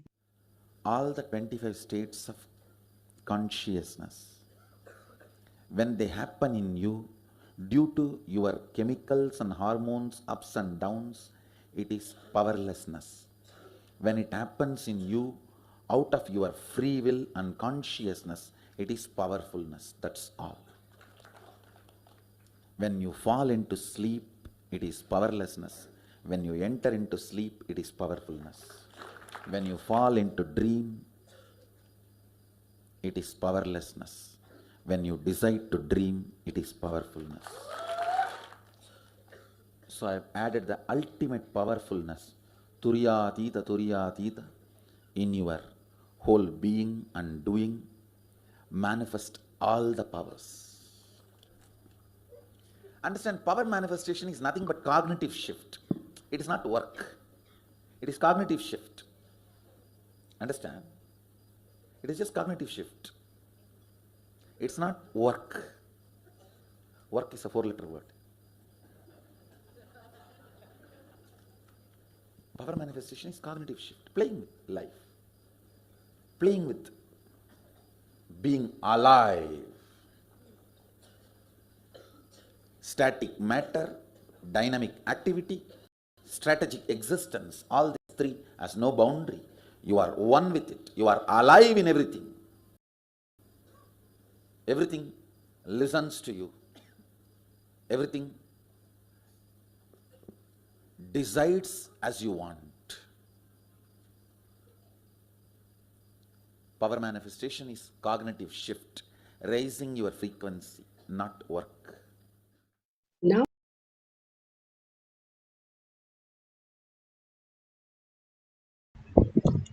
beautifully Bhagavan explained, power manifestation is manifesting your reality, manifesting what you want as reality.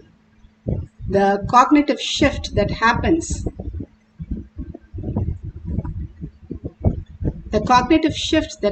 in you from what you understand as matter, the materialistic world, to the consciousness, the superconscious space as your reality, living as frequencies and as Paramashiva as your reality.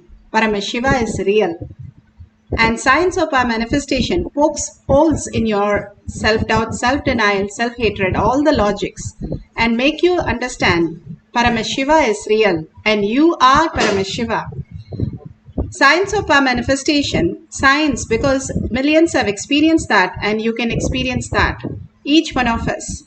Science of our manifestation is authentic, time-tested, scientific and foolproof. The pramanas, the evidences for the power of teleportation. The Shastra Pramana, scriptural references, all these references give us a depth, a cognitive shift for us to understand the deeper science from this materialistic world to the consciousness, the superconscious space, the reality. Shastra Pramana, the eternal unchangeable truth revealed in the source scriptures as the Vedas and the Agamas. Agamas as applied science, when you have the science given us in detail, we can replicate it and manifest as powers. Apta Pramana, the experience and the results of the Aptas. Aptas are the Rishis, Munis, Ganas, Nainamas, Alvars, Siddhas, Yoginis, Yogis, Devatas, Devas, all of them, millions of them manifesting all the powers of Paramashiva which is authentic, time-tested, scientific and foolproof. They are the authority of Hinduism. Atma Pramana, account of His Divine Holiness Bhagavan Nityananda Paramashivam, this millennium's avatar's personal experience of power manifestation. Bhagavan plays all the leelas to showcase how a cognitive shift could make us manifest powers. Shakshi Pramana, just like all of us, millions of devotees, disciples, followers all around the world manifesting the powers of Paramashiva. Initiated by Bhagavan himself in the Kailash courtyard. Bhagavan's initiation really manifest as powers in Kailash courtyard. Pratyaksha Pramana, the scientific study measuring the effect of being in the enlightened state. The beautiful space of oneness can manifest all the reality. The Avatar Shastra clearly documents all these scientific studies which has been performed on the devotees, on Bhagavan, on Balasans. Let's go to the Shastra Pramana to understand the deeper science of the cognition. The Shastra Pramana is the eternal unchangeable truth revealed in the source scriptures, the Vedas and the Agamas. The scriptural references for the power of teleportation from Spandakarika, section 3, Vibhuti Spanda 3.4, 3.5. Section 3 of Vibhuti Spanda, Sutra 3.4 and 3.5. Yatha hi arto sputo drishta savadhanepi chetasi bhuyah sputataro bhati swabalo dyoga bhavitaha tatha yat paramarthena yena yatra yatha stitam tattat balamākramya nachirat sampravartate.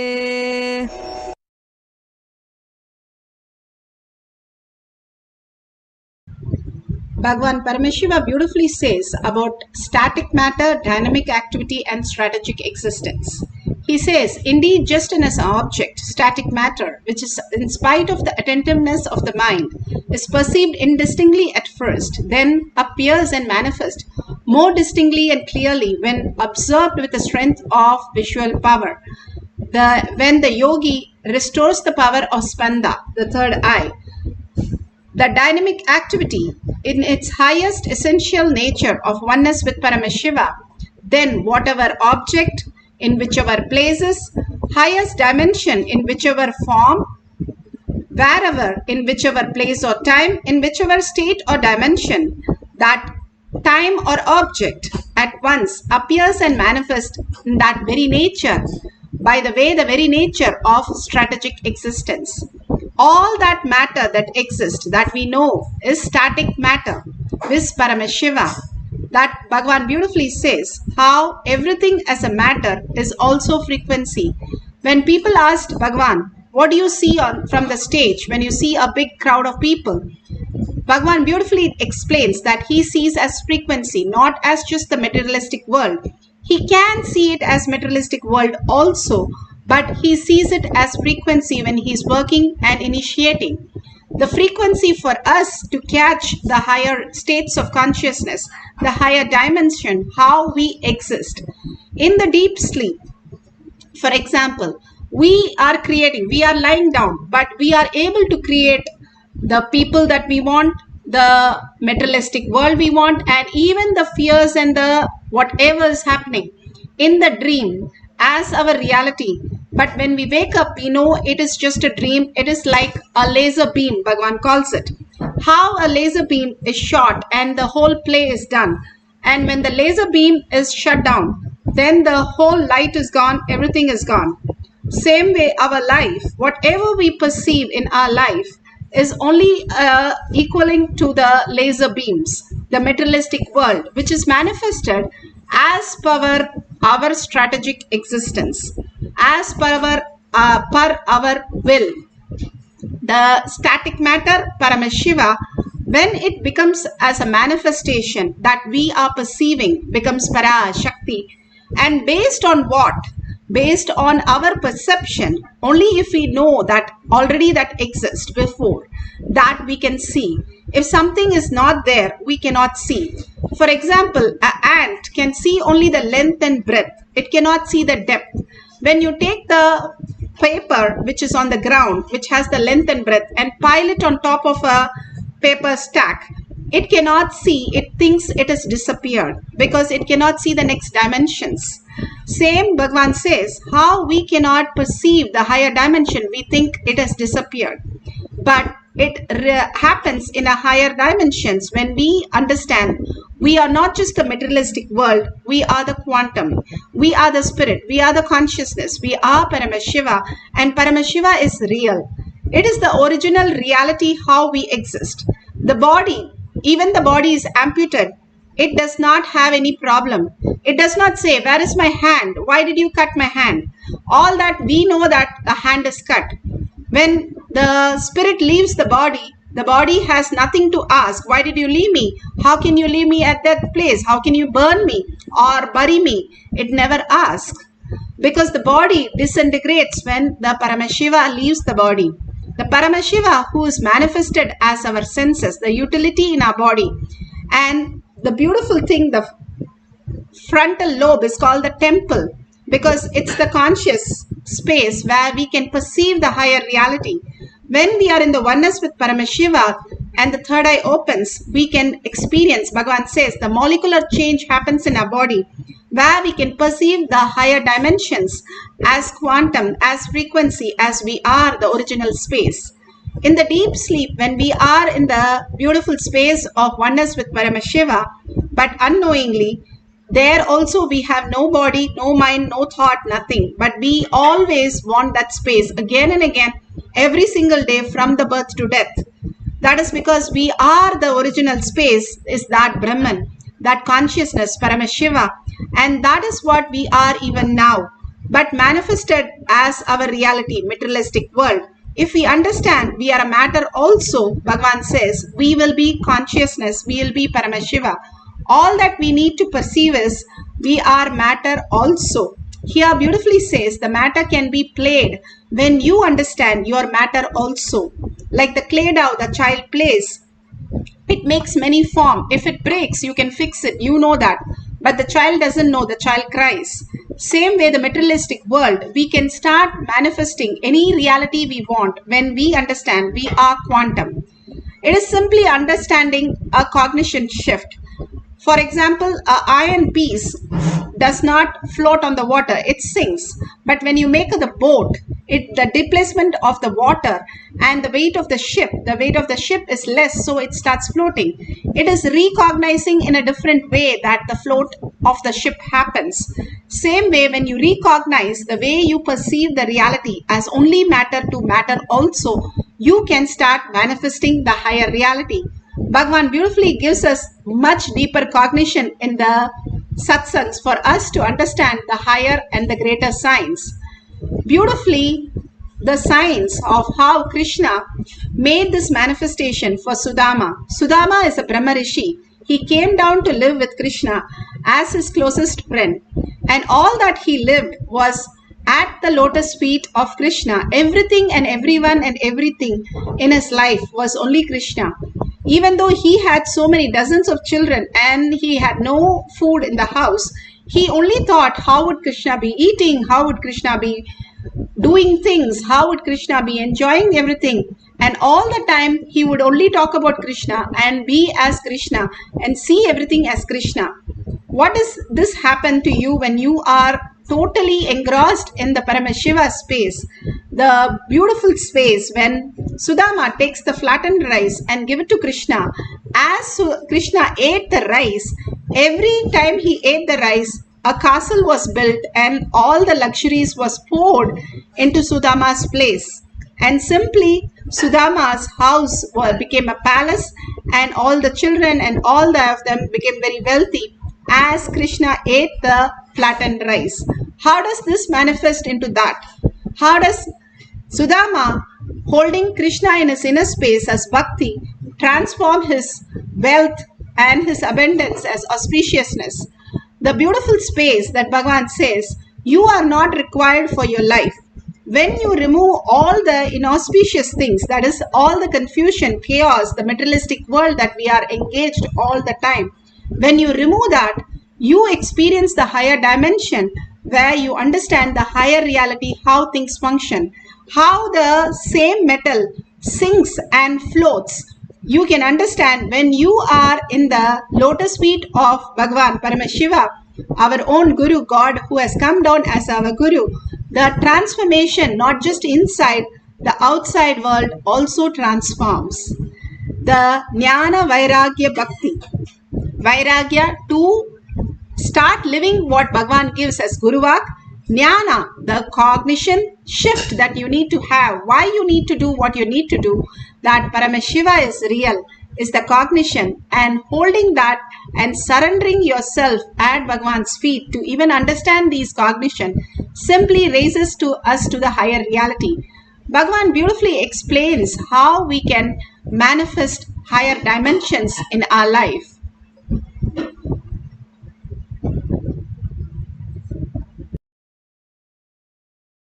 You are a karma yogi. You are a karma yogi. You are living perfect enlightenment. In this fourth part of the Ankriya, I am making your senses into circular, not linear. Circular, please understand. Energy should not be constantly going out. It should be redirected, diverted inward. That is the reason I am asking you to get into the Sambhavi Mudra. Some books say name of this mudra in some other way. Don't bother, whatever is the name. Know the technique, that's all. There are 3-4 names used for this mudra in different books. Thumbs in your ears, index finger and ring finger on the eyes, index finger and middle finger on the eyes, ring finger on the nostrils, and little finger on the lips.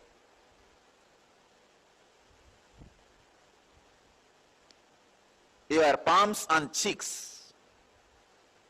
Press with intense intention, sankalpa, to divert all the energy going out through these 5 senses inward and hit your root center where the Kundalini is sleeping, where your potential energy is sleeping, so that the Kundalini energy is awakened. The cycle of energy starts happening in you. Please understand. Once you connect this cycle, after that, whether your senses are open or closed, the energy leakage will not be there. There will not be energy leakage. It will just be cycling inside. Diverting the energy inside. Understand, when the energy is diverted and reconnected, there will not be not only any leakage, it will go on getting built intensely like a transformer. See, when it circles again and again and again, the intensity gets built. Intensity gets built very clearly when you reconnect and stop allowing the leakage. That is the reason I am asking you to divert the whole energy inside.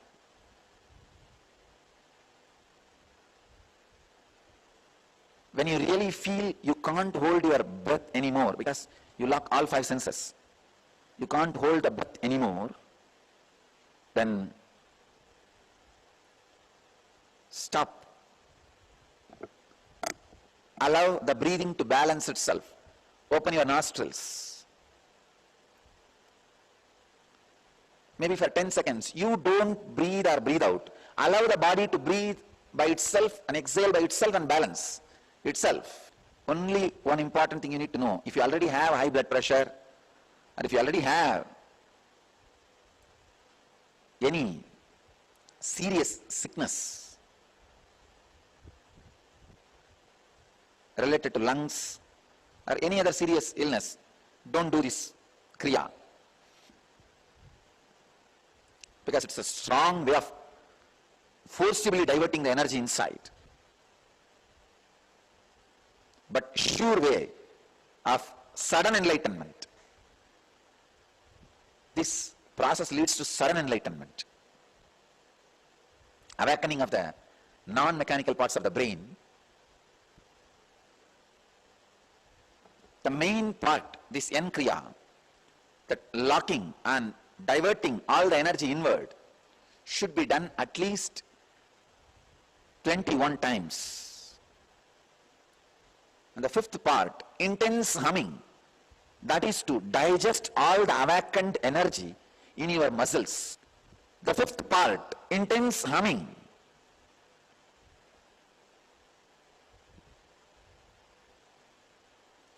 It is a technique to digest all the energy. It's like when the Kundalini is intensely awakened, it should get converted into understanding, intelligence by your biomemory. It should become part of your muscle memory and biomemory. Only then it will stay inside you. So this humming is just to make that energy to stay inside you, get digested by the muscle memory and biomemory. The sixth part is facing the Bididi Kalpadar banyan tree. People ask me, what is the significance of facing the Kalpadar Bididi banyan tree? Understand, Bididi banyan tree is used as an energy satellite to send intense energy and spiritual experiences and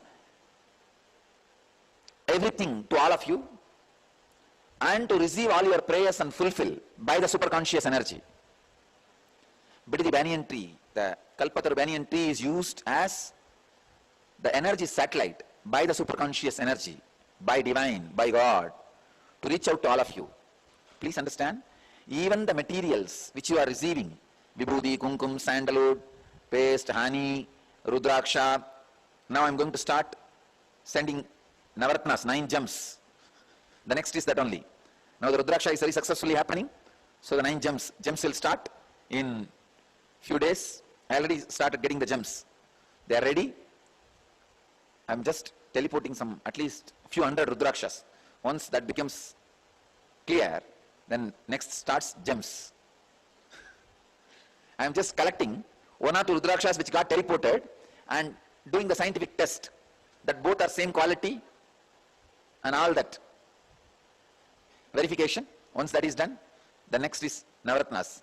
I want all of you to know, all these objects, from the matter it becomes energy, it reaches to Bididi banyan tree, Kalpataru banyan tree, wherever the objects may be. See, even when the Akshatas were teleported from Madurai, it first came to this banyan tree, then to my Anandaganda.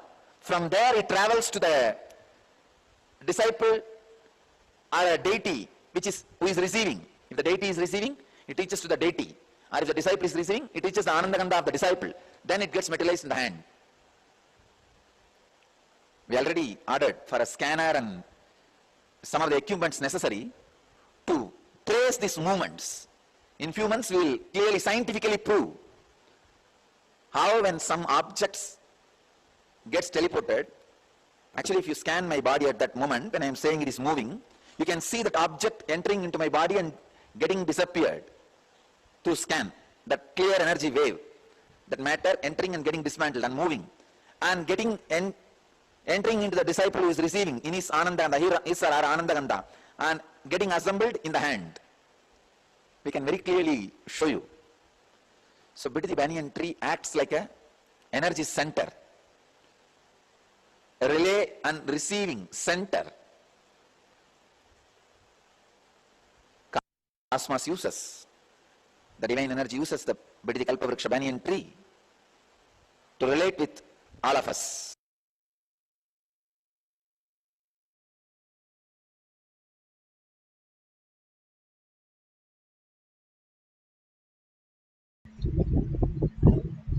Beautifully, Bhagavan explained how we can experience the oneness with the Bididi banyan tree and manifest the powers of Paramashiva. You can sit in the direction of Bididi banyan tree and experience the oneness. the Shakshi Pramana, how the devotee has kept the akshatas in one plate and it transformed into the other plate is clearly seen. You can wipe all the plates around. You can have a deity. You can have few cups of the kumkum, sandalwood, turmeric, and Yananjan, basma. All this you can keep it in a cup or a plate, and you can have a plain plate, and you can keep even deities or padukas, and simply wipe everything, even your hands. Make sure there is nothing wet or no glitters or nothing. Completely it's clear, because it appears in any places. Still we are trying to learn the science. It appears anywhere. So the teleportation is the breath dimension. Bhagavan says, to understand the deeper reality, how we exist, not as the materialistic world, but matter can assemble as frequency and also appear as matter. When you are able to cognize this, your will persistence becomes reality. Just sit straight with a head, neck and spine in a straight line. Bring Paramashiva, Para Shakti into your third eye. Again and again, cherish the only space of Paramashiva, who you are, the real you. Like how you go into the mirror and you enjoy seeing your face. The same thing when you are in the oneness capsule. Enjoy yourself as Paramashiva, who you are, Para Shakti, with 25 heads and 75 eyes and 50 hands, with all the ayuda. Sit so powerfully. You are Paramashiva, you are Para Shakti, or Venkateshwara. You are the ultimate. Experience the oneness with Paramashiva, sitting in that bhava, completely chanting the Mahavakya continuously with the deep listening. Simply you will manifest the consciousness, Paramashiva, as real. You will be given the prasada to experience that beautiful space. And simply unclutch from the world. How you unclutch when go to sleep. Same way, go into the Nirvikalpa Samadhi, which is also sleep, but consciously entering into sleep. With powerful cognition that you are Paramashiva. Ramana Maharshi was once asked, Bhagavan, you are snoring, aren't you? When he was snoring and sleeping, the devotee asked, and he replied when he was sleeping, yes, I am snoring, and he continued to sleep. He is able to be aware of what is happening in the body, even as a deep sleep, even as a snoring, to showcase he is still alive in the consciously he enters to the sleep. We all can consciously enter into the sleep when we are chanting the Mahavakya, surrendering in deep gratitude and oneness with Paramashiva, knowing that I am Paramashiva, I am real Paramashiva, Paramashiva is real, and I am also the body, I am also the manifestation as my materialistic world, but I am Paramashiva is the existential reality. Sit with that powerful cognition that you are Paramashiva, that everything that exists as Paramashiva manifested as Para Shakti. Cognize that deeply and chant the Mahavakya intensely for the power of teleportation. Paramashivam. Om Nityananda Paramashivam. Om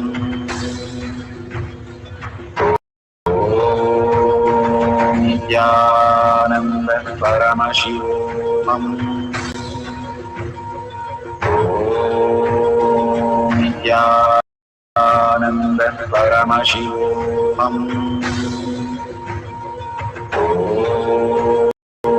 Nityananda Paramashivam. Om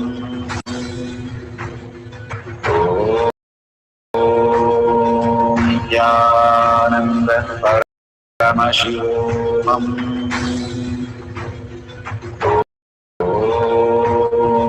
Nityananda Paramashivam.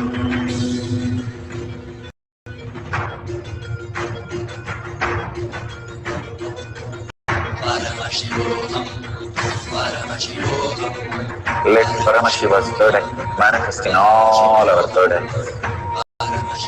Let the Amrita pour, let the Varni open up, manifest in all of us.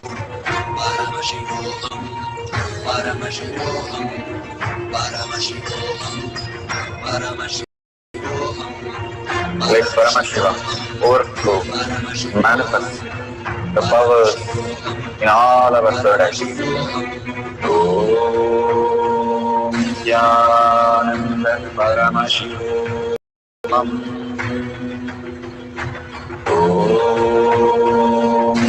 Nityananda Paramashivam. Om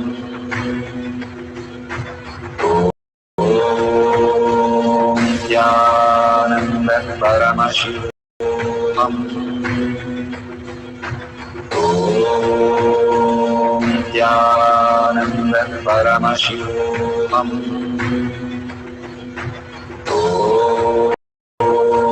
Nityananda Paramashivam. Om Nityananda Paramashivam. Om Nityananda Paramashivam. Om Nityananda Paramashivam. Om Nityananda Paramashivam. Om Nityananda Paramashivam. Om Nityananda Paramashivam.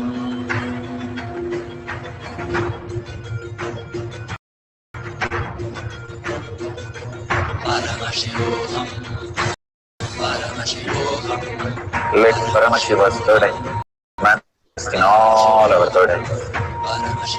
Let the Amrita pour, let the Vani open up, manifest in all of us.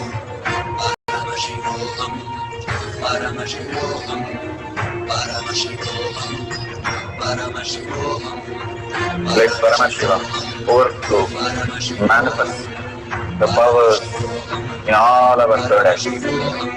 Om Nityananda Paramashivam. Om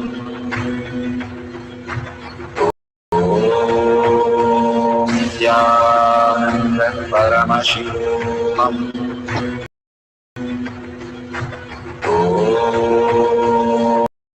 Nityananda Paramashivam. Om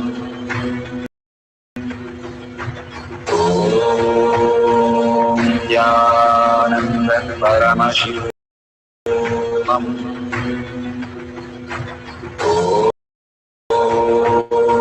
Nityananda Paramashivam. Om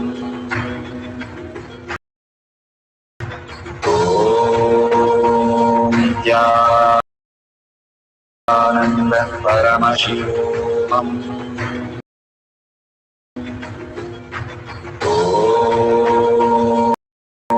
Nityananda Paramashivam. Om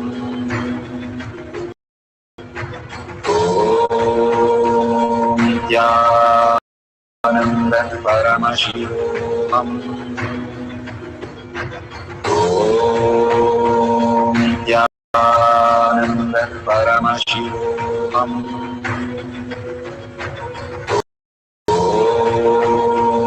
Nityananda Paramashivam. Om Nityananda Paramashivam. Om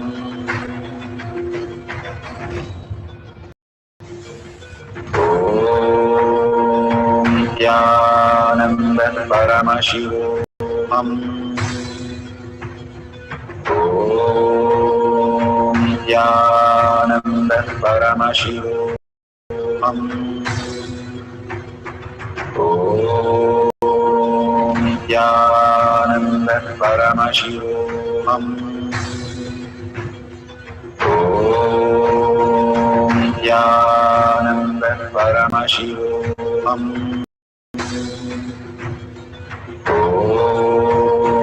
Nityananda Paramashivam. Om Nityananda Paramashivam. Om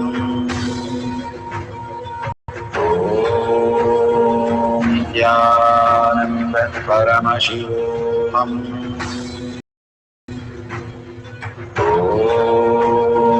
Nityananda Paramashivam.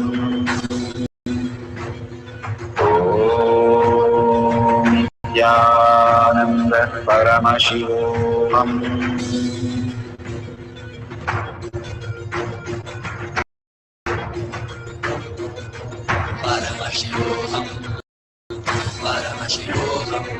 Let Paramashiva's third eye manifest in all our third eyes. Let the Amrita pour, let the Varni open up.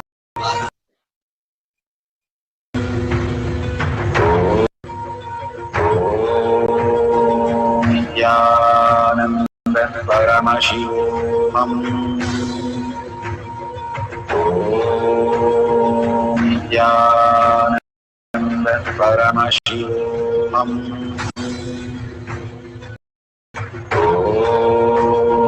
Nityananda Paramashivam.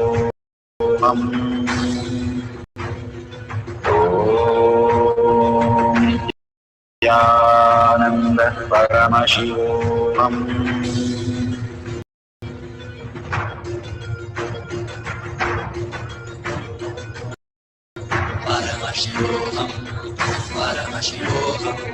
Let Paramashiva's third eye manifest in all our third eyes. Let the Amrita pour, let the Varni open up, manifest in all of us.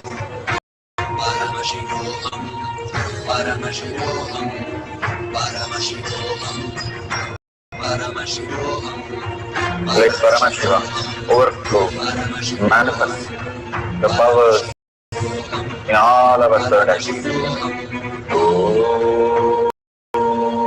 Nityananda Paramashivam.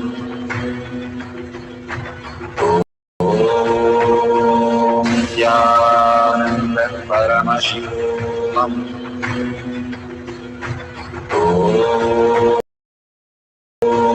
Nityananda Paramashivam.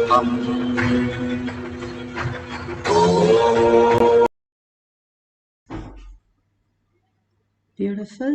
Whatever you have experienced the prasada, please take a picture. Even if you have tingling or kundalini experience or heat in the hands or you feel something sticky, all that also please make a note. Each and everything, when you start recognizing the Paramashiva space, you start understanding Paramashiva is real. When you go to a temple, you deeply pray when you were a kid and it just becomes reality. You are so connected with that temple. You go tell all your friends, go and pray there, you will get more marks. Simple things, but it makes you, whether you studied or not, you are in such a beautiful space that you know that Paramashiva is real during that period. That is what matters. Whether it is a huge, you're getting a pot of gold, or you are just experiencing Kundalini, you recognizing Paramashiva is real is the most important part. Your cognition shifting to Paramashiva is my reality. I am sitting and experiencing in this body also and this world also as my perception, but my very space is Paramashiva. How you enjoy yourself in the mirror. You're seeing Paramashiva in the quantum space right now on your screen. Entangle with him completely, merging into him, just being sucked by Paramashiva into the Paramashiva space, and simply you can experience the ultimate. Bhagavan says, drink the enlightenment through your eyes.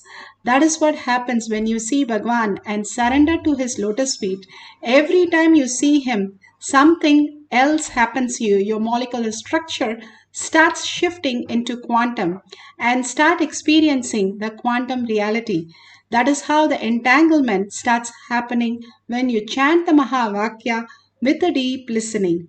Let's have few more minutes of few more meditation of all the people collectively. Collective integrity that Bhagavan is speaking about is really happening right now. Chant the Mahavakya intensely and deeply surrender in deep gratitude. You're showered by Paramashiva and simply experience that bliss and that auspiciousness